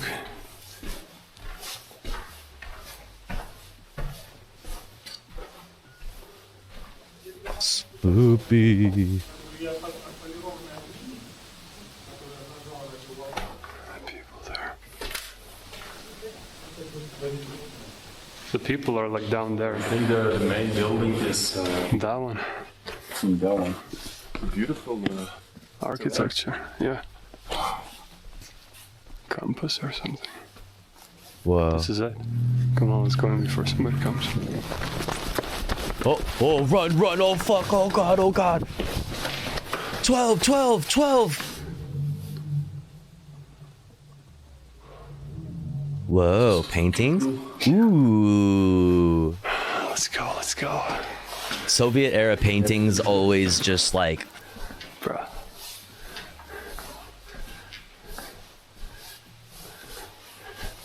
Buildings go hard, bro. Bro, are you kidding me? Dog. Yo, what's up? What's up, MTV Cribs? This is my streamer room. This is my stream room, bro. Yeah. Yeah, dude, this is my fucking... Oh my god, dude. Look, there's knobs, screens, dials, sliders, and murals on the wall. Cool lighting. Dude, this is literally my dream. There's like world time, like all the different times across the world, the different time zones. Dude, this is like everything to me. Yeah, what if we kissed at the control center with the cool Soviet murals on the wall? Oh my fucking god, dog. Dude, my brain just lights up when I see shit like this. I don't know what it is. Oh my fucking god. Like, dude. Just like there's not only buttons and switches, but there's fucking rotary dials. Like, dog, look at all the switches. Look at all the switches. Like, dude, my brain is just going crazy. Toby, you'd love a physics lab? Like, what? Dude, there's all the labeling and just like, it's so neatly laid out. It just like, it makes me excited whenever we see shit like this. Genuinely. Oh, hell yeah. Look at all the clocks. Yeah, it must feel clicky, dude. All the fucking noises and stuff. Oh, man. Some schematics or something. The dials are all falling out. Moscow, Greenwich. I don't think this is anything religious. I think that man is maybe a scientist or something, astronomer. I guess this is how the machines were packaged. This is the box, the wires and stuff. It was in the box. What's in the box? That's the black car we kind of dipped from. I don't know what the hell that car is. Since there is security here, this place is preserved pretty nicely. Nothing is broken in the machines apart from, I guess, natural decay. No graffiti. Hate this shit. The Fuck you, shut up. Murals are beautiful and you can really see the architectural art. I like it. We're gonna check out some other buildings, but this one takes the cake so far. Still haven't been inside it, I suppose. Gonna try to get there. Yeah. What? Oh, scale model. That's the bowl. Wait. Switch rooms. Oh, fuck that. Let's try that room. I think we can get out through there, get to the satellite. Oh. Oh, shit.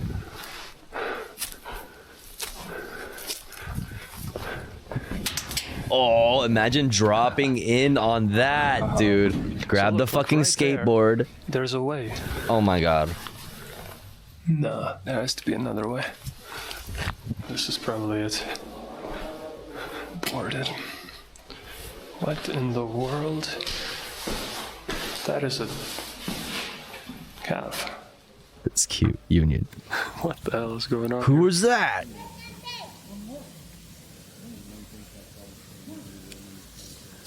So what about the security, huh? Yeah, really over. Puppy! I believe so. Okay, so I guess these are the ways in. Oh yeah, now we're talking. Oh yeah, I'm above graffiti. I'm above graffiti. Let's go down in the abyss. But vandalism. Tony Hawk's Soviet Paradise, dude.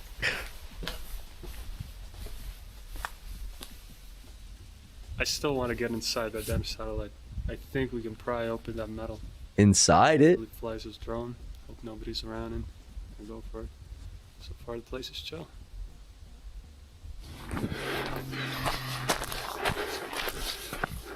It is actually a shame though that nobody has a skateboard and is willing to drop in on that. Top room. All right. You got a good hold? Yeah. You sure? Yes, I'm sure. Fucking don't let go, man. I'm gonna be decapitated. I'm sure, bro. I'm sure, bro. Oh! Oh, yeah, I see how it is. Yeah, it's just unclear where the hell I should go. Oh my god, no, that's so dangerous, dog. Bro, there's nothing for you down there, dog. It's just impossible to navigate it.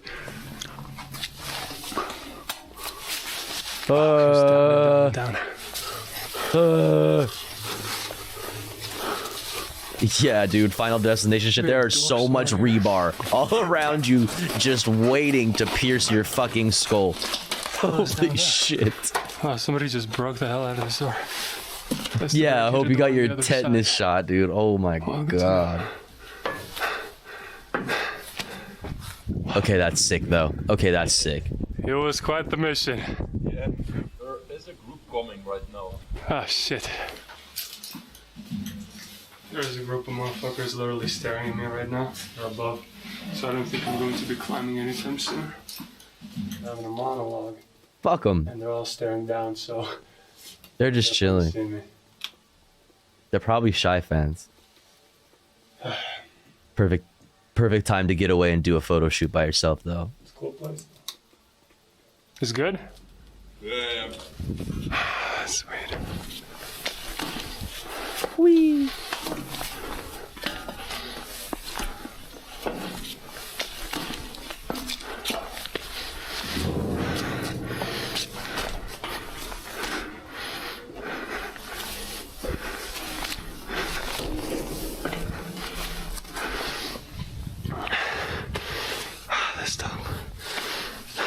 Oh my god.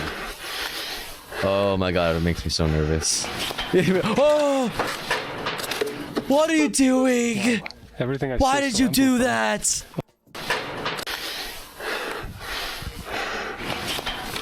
And it's made of styrofoam or some shit. From the USSR. Some old Soviet styrofoam on the tip. Bruh. That was the most dangerous shit. Wow. Oh, okay. That natural delay is fucking insane. Okay. Miking this shit. That's always what I come to. That's my thing with like that I always get out of like Urbex videos is like cool ass control rooms that make my brain light up. And then there's like rooms or like chambers or like satellites that like make cool, like have like cool reverb. You know what I mean? Have cool sounds. I'm like, man, imagine fucking miking this shit up and then like hitting like tuning forks or something, or like a xylophone in the fucking middle of a giant Soviet satellite and having it mic'd up. It's so amplified. I'm gonna get a couple.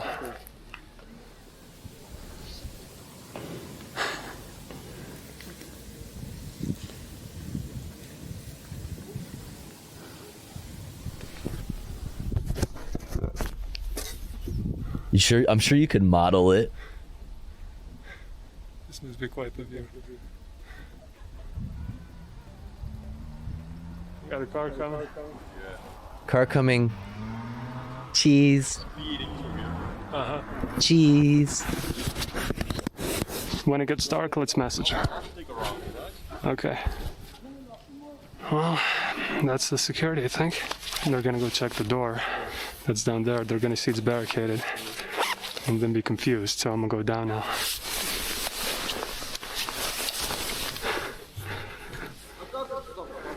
How did you get there? По-английски говорите? Да.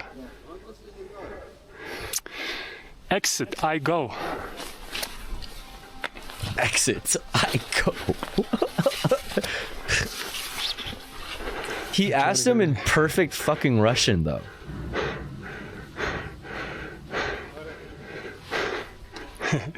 I hope they don't find a way out.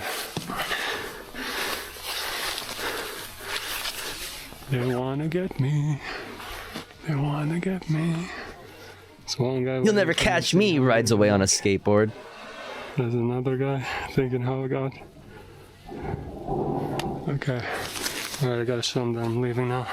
Bye-bye. До свидания, everybody. До свидания. Bye-bye. See ya.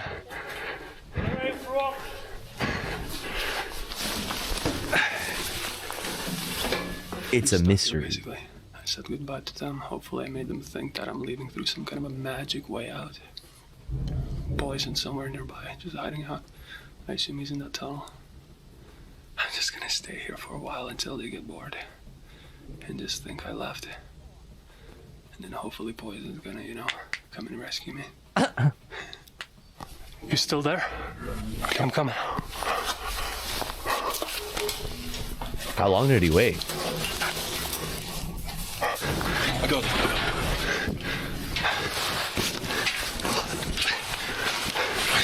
I'm not gonna leave you behind. I am the satellite now. Maybe let's go down to the valley. Where do you have your shit? I have everything. Go. I see the guy literally in front of me. He didn't see me, but I saw him. And he was like banging shit. He was angry. And he also was looking everywhere. So I stood still. I waited until he went away. I went around under the tunnel. I came back. Didn't see them anymore. They looking.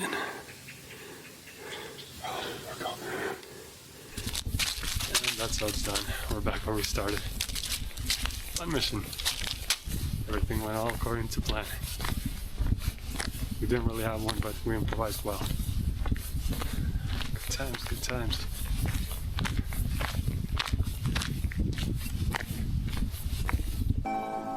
Nice.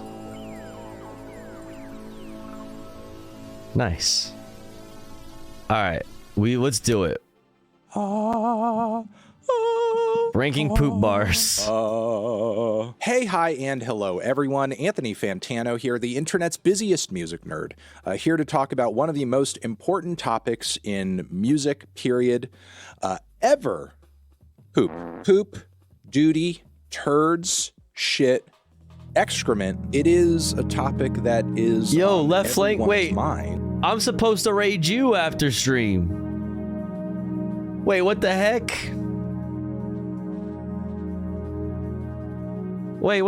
I was gonna raid you though. But I was gonna raid you though. Welcome back. Yo, free left flank vets. Let's fucking go. Really good to have you back, Marcus. We missed C-spam in the morning. What the heck? I'm supposed to raid you. What's going on here? What are we doing? What's happening? I hope you had a good stream. Cut it early? It's pretty early to be ending stream, no? I hope it was good though. Welcome in. He's going to the protest. Oh, that's right. Oh, sweet. Dope. DC protest today. Dope. Very cool. Appreciate you having my back going to the DC protest. Hey. Uno reverse. Hey, have fun. Be safe. Thanks for the raid. And yeah, we missed you. Have a good one. Welcome in, y'all. If you've never been here before, I'm Tofu Ghost. We talk about news and politics. I am the night shift, the leftist night shift. I usually end around the time that Marcus starts, usually. But we're going a little bit late. We're doing some comfy content. We're done with politics for the day. We covered a lot of shit today. Exclamation point watching in the chat for a link to this playlist that has all of the videos we watched today on stream, all the news we went over. Also in our Discord, I post all of the articles that we read on stream before our stream. If you're looking, if you're curious about what we covered today, welcome in, everybody. Welcome in. We're about to watch. You're just in time. Actually, perfect timing. You're just in time for ranking poop bars with Anthony Fantano.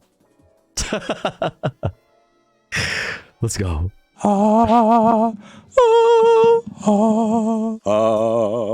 Hey, hi, and hello, everyone. Anthony Fantano here, the internet's busiest music nerd, here to talk about one of the most important topics in music, period, ever.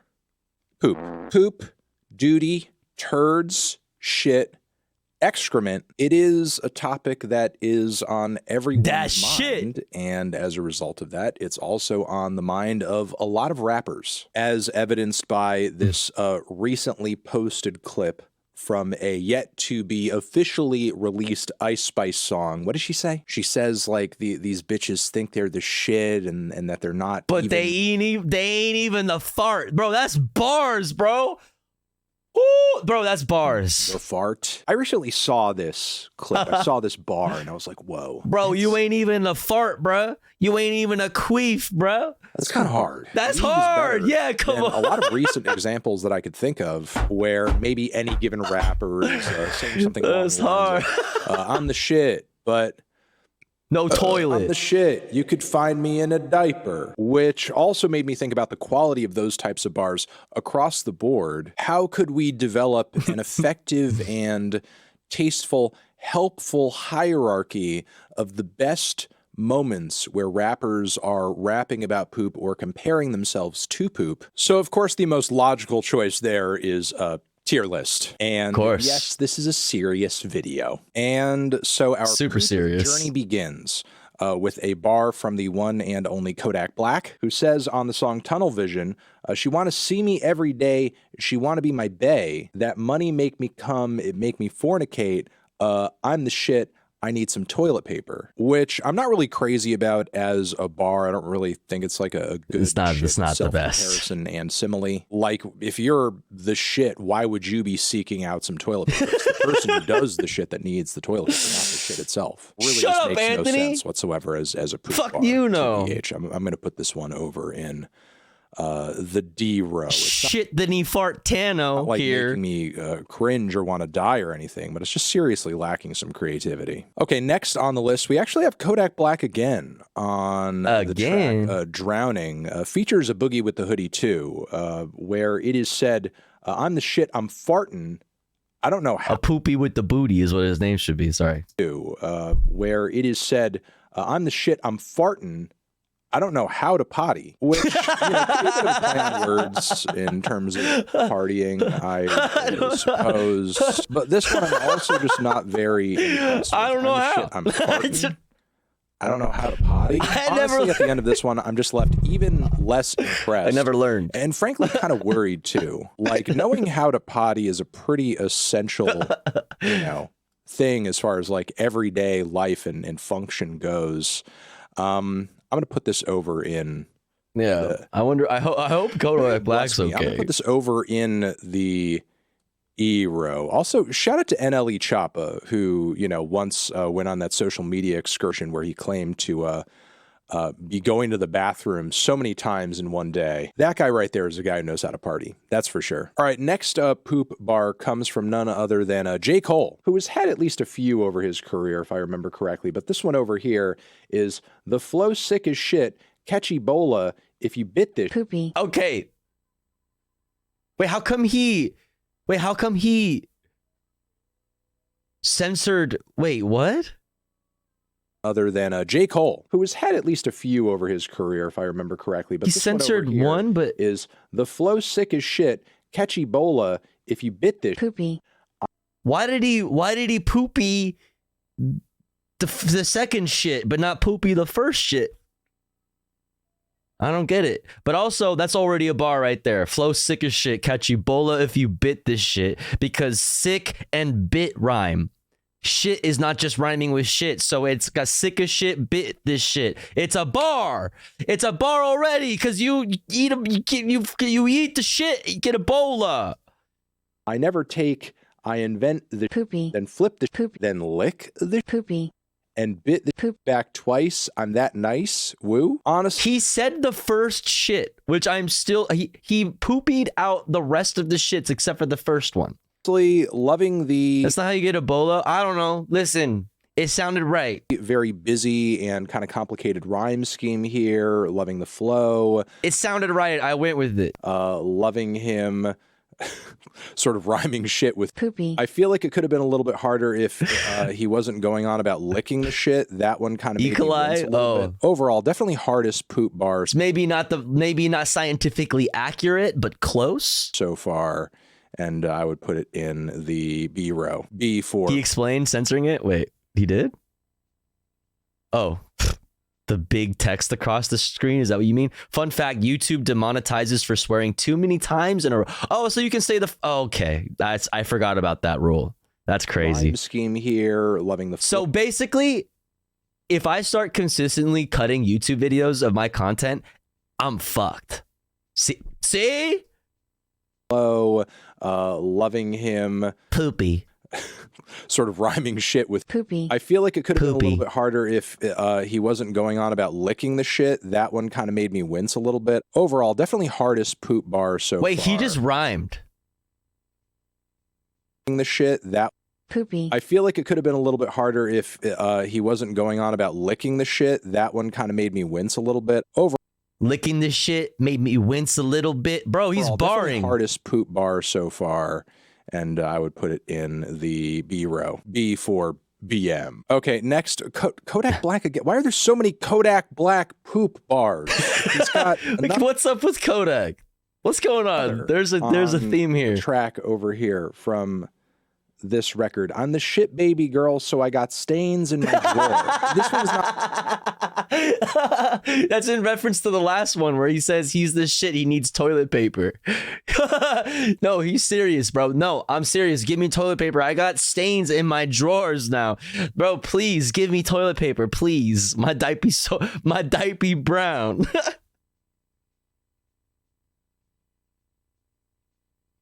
I'm the shit. It smells bad. You know, like, short, fuck. It's lazy. It's a bad simile. And on top of it, he's actually pleading for help. Put it in the F. Like, please let this be the last Kodak. Real Florida shit. Real Florida poopy. Excuse me. Okay, next, a guy who really knows how to come through with a simile that's a little bit gross and a little bit weird. Our guy Hopsin off the track Hop is Back in promotion of his album Knock Madness at the time. He said, see, I'm the shit, like I slithered in poo. I'm sicker than sticking my freaking dick inside a bitch's syphilis cooch. It's not, well, that's not necessary. All right, let's just rewind there. See, I'm the shit like I get it. Yeah, horrorcore, bro, shut up. Slithered gross in poo. Which that's just weird. Very weird and cool horrorcore. Oh, still, again, not one that 2004. I really get. It's not like continuously slithering in poo would make you poo. It wouldn't alter your chemical or genetic makeup to the point where you literally turn into. Hobson is most deaf for crypto bros.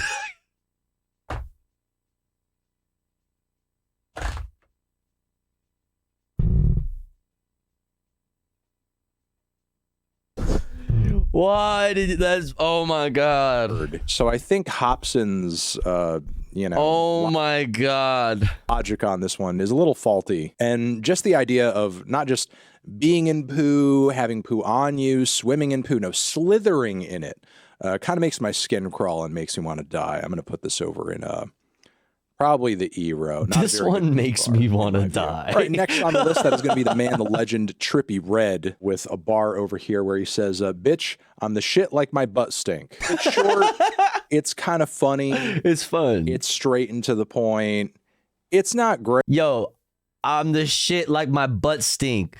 Anthony Fantano, don't give a fuck what you think. Oh, see? Bars, bro. See? But I suppose it gets the message across, and knowing Trippy Red's general vibe, I know he's kind of like saying it in a little bit of a tongue-in-cheek way. Quit playing with me. This one can pass. We'll let it pass like a bowel movement. But wait, what did he? But I feel like we need to know like the next two bars after that. Like I'm the shit like my butt stink. What did he rhyme? Like what did he say? We'll put it in the C row. It's fine. Okay, next poop bar comes from Wiz Khalifa. And now all these haters looking at me pitifully because I'm the shit, literally. A confusing bar to say the least. That is very confusing. Like, I know everybody who wants to flex or sort of like, prop themselves up will say something like, I'm the shit. It's a pretty common phrase. People say that they're the poopy all the time. But nobody wants to be the poop. Literally. Nobody literally wants to be a hunk of shit, which kind of makes says you the haters part confusing. Says you, bro. Looking at him pitifully because they're in a lower position than him. That I'm the shit, literally. No, nothing else. I'm not adding anything else to that. That's it. Envious of? That's the or line. Are they looking at him pitifully, meaning with pity, because they're like, whoa, look at that guy. He's literally shit. That's kind of sad for him. That's something that I wouldn't wish on my worst enemy, that man just like turned into a turd. It's quite sad and it's quite unfortunate. Not a fate that I think anybody should have to suffer. Yeah, I feel like this one's kind of weird, awkward, and embarrassing. Nobody wants to be the shit, literally. I'm putting this over in the E row. It's not a very good poop bar. All right, Not next very good. it is Mr. One-Liner himself, Lil Wayne, who actually, when I was doing research for this, has a lot of poop bars. But I mean, the guy has put out so many. Wait, what was that he flashed? Who actually, when I was doing research for. And then he kept texting me poop lyrics? No way. Bro, you talked to Lil Wayne on the fucking phone for an hour total, and then he still kept texting you poop bars? That's fucking legendary. That's fucking legendary. That's fucking legendary. For this, it has a lot. I love that. Poop bars. But I mean, the guy has put out so many tracks, so many mixtapes. I guess the likelihood that he would rap about poop at some point is high. And this is one shining example over here where he says, Dear Mr. Toilet, I'm the shit. Got these haters pissed because my toilet paper thick. Which honestly, I feel like you Paper's thick. Wait, run it back. Dear Mr. Toilet, I'm the shit. Got these got these other haters pissed because my toilet paper thick. I mean, it's kind of clever with the toilet paper thick, right? You know? Haters pissed because my toilet paper thick. Which honestly, I feel like you could have done this bar in a much less creative way where you just kind of go from I'm the shit to the toilet paper bit. But the magic of Lil Wayne is that he adds these extra little details. You know, he's not just talking to anybody. Lil Wayne's clever with it. Telling them that he's the shit. He's talking to Mr. Toilet. And not only is he talking to Mr. Toilet, he's writing it out as Dear Mr. Toilet, as if it's a fucking letter. So Lil Wayne, quill in hand with ink, writing a letter on some quality parchment. Dear Mr. Toilet, I'm the shit. Got these haters pissed because, you know, you obviously want to have a reference to the other thing people do in the bathroom, which also highlights the fact that his haters are not the poopy. He's the poopy. His haters, they're the piss. So his haters are pissed because his toilet paper is thick, meaning that he has the money to spend on very expensive, very thick toilet paper. A single square of Lil Wayne's toilet paper is as thick as the phone book. That's how much money he has at his disposal. Just super, super, super thick toilet paper from Lil Wayne. I actually like this bar quite a bit. I think it's a good quality poop bar. I'm going to put it over in A. Yeah, that shit broke my brain, Celtic. Will.i.am's hardest ever. Good A. Lil Wayne got the 10 ply. Okay, this next one comes from Porchy, who I have not really heard before on this track. You will see me splurt on a track like I'm aiming for first place in a race. I'm the shit. You ain't even a turd. I don't know. I think this one's okay. It's passable. It's basic. It's okay. I'm the shit. You're not even a turd. It's similar to the Ice Spice one, right? Form before. We could put it in C. It's fine. Okay. Following this, we have Birdman.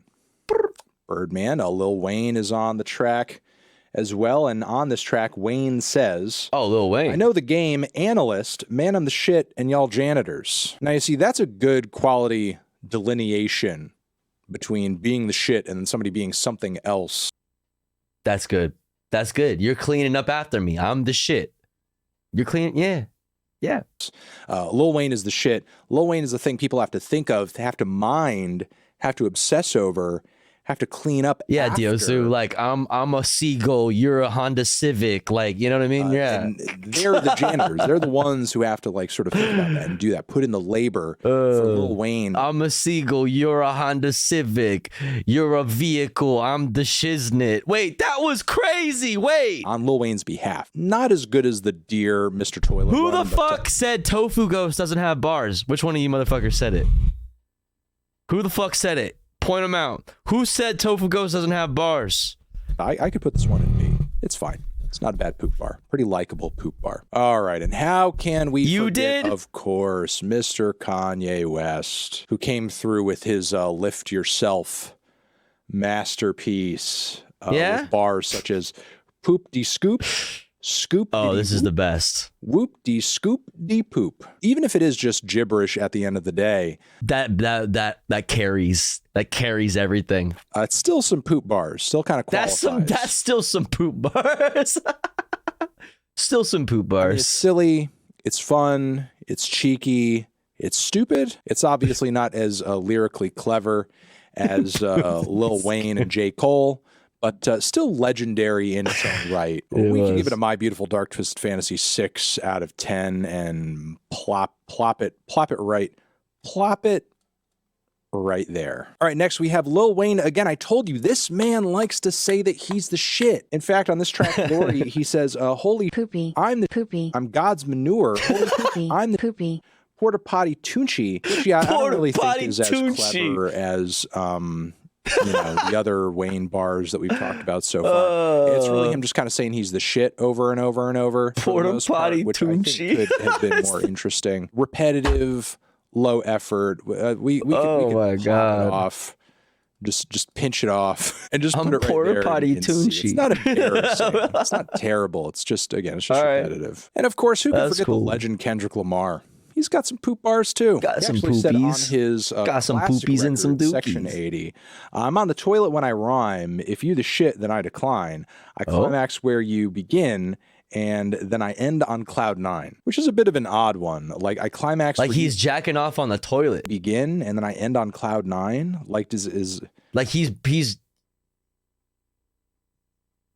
rubbing one out on the toilet. Is this a coming fast bar? I don't know. Is that what that is? Oh, okay, never mind. It's a poop bar. We're analyzing poop bars here. We're getting ahead of ourselves. A blumpkin? Wait, what is a blumpkin? No, don't answer that. I'm on the toilet when I rhyme. If you the I feel like I know what it is, but I just want to no, don't.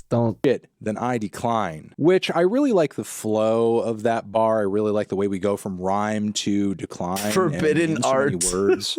I feel like he's almost kind of like, poo-pooing. To not to get too poop oriented here, but he's poo-pooing. The idea of sending a link. Calling yourself the shit, or at least that's how I read it. I could be totally wrong here. Kendrick's lyrical genius transcends understanding sometimes. I'll say that. I'm going to take this one. I'm going to put it over in B. No, I'm good. I was right. Ew, dude, don't look at the way they use it in a sentence. Bro, fuck God. Put this one in the B row. Yeah. Just I didn't even notice the way they used it in a sentence, bro. Right, Shut the fuck up. We gotta throw it back to a classic. If you guys love this record and know it like the back of your hand, you already know the bar that I'm talking about. Of course, we're talking about the bar from Jizza, where he sort of like, is posturing. He's throwing that thread out there, and then he says, "What's in your pants? Ah, human feces. Throw your shitty drawers in the hamper. Next time, come strapped with a fucking pamper." Honestly, it's silly. It's over the top. Why this person would have any other kind of feces in his pants than human feces. But it's Jizza, Feces, like I don't know, but still, it's a hard poop bar. It's so hard. Classic. It's a classic bar. I think we could throw this up at the top. It's a top. I appreciate that. I appreciate that. Classic. I appreciate that Anthony Fantano recognizes that. It won't even flush. That's how hard it is. Let's really kind of finish this process off. We got Childish Gambino, who's also got some poop bars out there. He says actually on the track Freaks and Geeks, I'm the shit. When these dudes talk, they talk in bull me, which does hit a little corny. Wait, what? I don't get it. In bull me, which I'm the shit. When these dudes talk, they talk in bull me. Oh, because bullshit. I'm the shit. When they talk, they're talking bull me. That's the stupidest. No, you tried to be clever. You tried to be clever and you did way too much. That is the nerdiest, goofiest shit ever. You tried way too hard on that. No.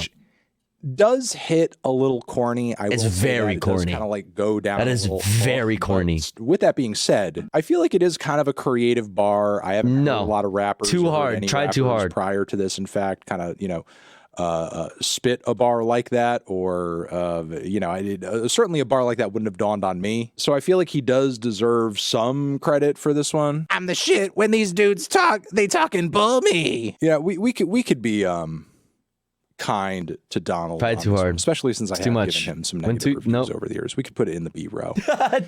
And he feels guilty on clever grounds, on grounds that it is a little witty, that it is more witty than shitty. And I think we can leave it there, ladies and gentlemen. That is your poop bar tier list. Damn. Thank you very much for watching. NB What are erasure. some of your favorite poop bars that I talked about here? What are some of your favorite poop bars, chat? I think we could leave it there, though. This is way too much time to be talking about poop. So I think we're going to agree. End this video now. Thank you very much for watching. Over here next to my head is another one that you can check out. Hit that up with a link to subscribe to the channel. Anthony Fantano. Chat forever. Bars. Poop bars forever. Forever. Chat, go into the fucking this type exclamation point watching in the chat for a link to this playlist. Go like and subscribe to all of the content creators whose content we enjoy. All right, go like and subscribe to their content. Go lick and subscribe. Chat. Did you guys know that I've been posting, I've been trying to post on TikTok? You guys should go follow my TikTok. You guys should go follow all my fucking things. Lick and subscribe. You should go follow all my social medias, chat, because I'm trying to post more, all right? Posting on YouTube. Gonna try to post on YouTube. Posting on TikTok. Go like and subscribe. Lick and subscribe. Also, go follow my Twitter. I'm like really close to finally being over a fucking measly 1,000 followers on Twitter. Like, come on. That's ridiculous. A measly 1,000 followers. Also, speaking of followers, we're only 33 followers away from 5,000 followers on twitch.tv.com.edu.org. So, if you haven't followed already, consider following, all right? Because we're almost at 5,000. Go follow the Twitter. Go follow all this stuff, all right? Exclamation point links. Chat, I'm tired. I was excited to raid into Left Flank Vets. That threw my whole fucking plan off.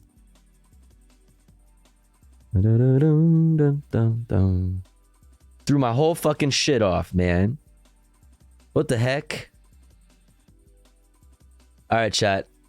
It's been a good stream. It's been a great stream. I hope you enjoyed your stay because I enjoyed your company. Thanks for all the good vibes. Thanks for all the loving. Thanks for all the support as well. Thanks for all the gifties and whatever. Speaking of gifties, we are 6 away from the daily sub goal. It's the last stream of the week, last news and politics stream of the week. We may be back Saturday today or Sunday for a secret gaming stream, maybe a secret music stream. But it's definitely our last main content, main show stream for the week until Monday. If you enjoy the content, if you enjoy this stream, if you'd like to see this stream continue on full time, yo, make like Cro-Magnetron and be nice and based and very generous. Thank you so much. Thank you, Cro-Magnetron. Thank you for the 3 bomb. Thank you. Very, very kind. If you got a gifty, please make sure to thank Cro-Magnetron. It's very nice. Thank you so much. Thank you. Yo, Forlorn, thank you for the 100 biddies. I appreciate it. Thank you. Chat, we are 3 away from the daily sub goal. I'm just saying. Thank you so much, chat. I really appreciate it. Where should we go hang out, though? Where should we go send this party? Who did we raid yesterday? We raided Gremlo yesterday. We raided... Oh, shit. Stagnation. Thank you for the 3 bomb. Hitting the fucking daily sub goal like it's nothing. Thank you. Thank you. Yo, Dusty, thank you for subscribing at tier 1. Thank you so much. And Celticness, thank you for gifting to Gay Thoughts. Gay Thoughts just subscribed. That is that is an amazing username. What was the last one you gifted to chat or Celtic? What was it? It was Fidel Costco. I need for Fidel Costco and for Gay Thoughts to be chatters in my community. Like, I need this in my life. I'm so EP when you stream, but you are so the best. Hey. LB Dankies. Oh, I'm sorry. Thank you so much for the 5 months. Yeah, I'm the DGen streamer. Yeah, but thanks for stopping by. Thanks for saying hi. Thanks for the 5 months of support. I really appreciate it. I'm sorry. Thank you. Where's anime titties at? I haven't seen anime titties in a while. But thank you so much, chat. Thank you. We destroyed the sub goal just like that. I really appreciate it. Thank you. We'll definitely be back Monday for more news, more politics, more comfy reacts, maybe some gaming, but maybe later today, Saturday or Sunday, we'll have a top secret music, top secret gaming stream or something. Please just stream for 27 more hours. Oh man, I'm sorry. We're gonna go raid Little Bear. Glad I got to catch a stream. Hell yeah, thanks for stopping in. Come hang out again sometime. Raid Little Bear. What? Oh, I was dumbass. 36. Raid this? You better watch out. Careful what you wish for. Alright, chat. Spam these emotes. Spam the emotes.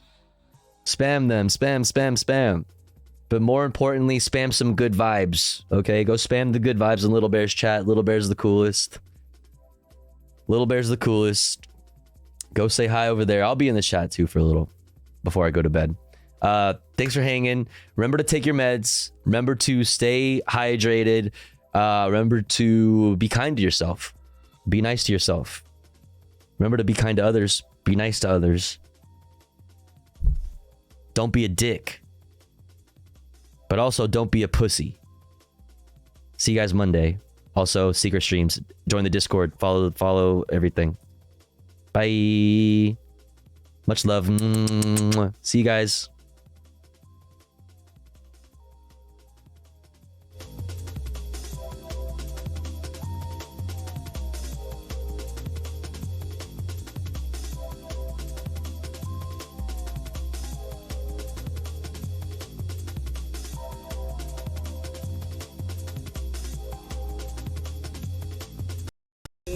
Knew about this tunnel project. They're really worried about their health and their safety. They talked to me about noise, like tremendous noise, essentially noise pollution, and shaking, like just random shaking in the ground that they didn't realize where it was coming from. And several neighbors expressed Yo, massive read from Tofu. I don't know why it's not playing correctly.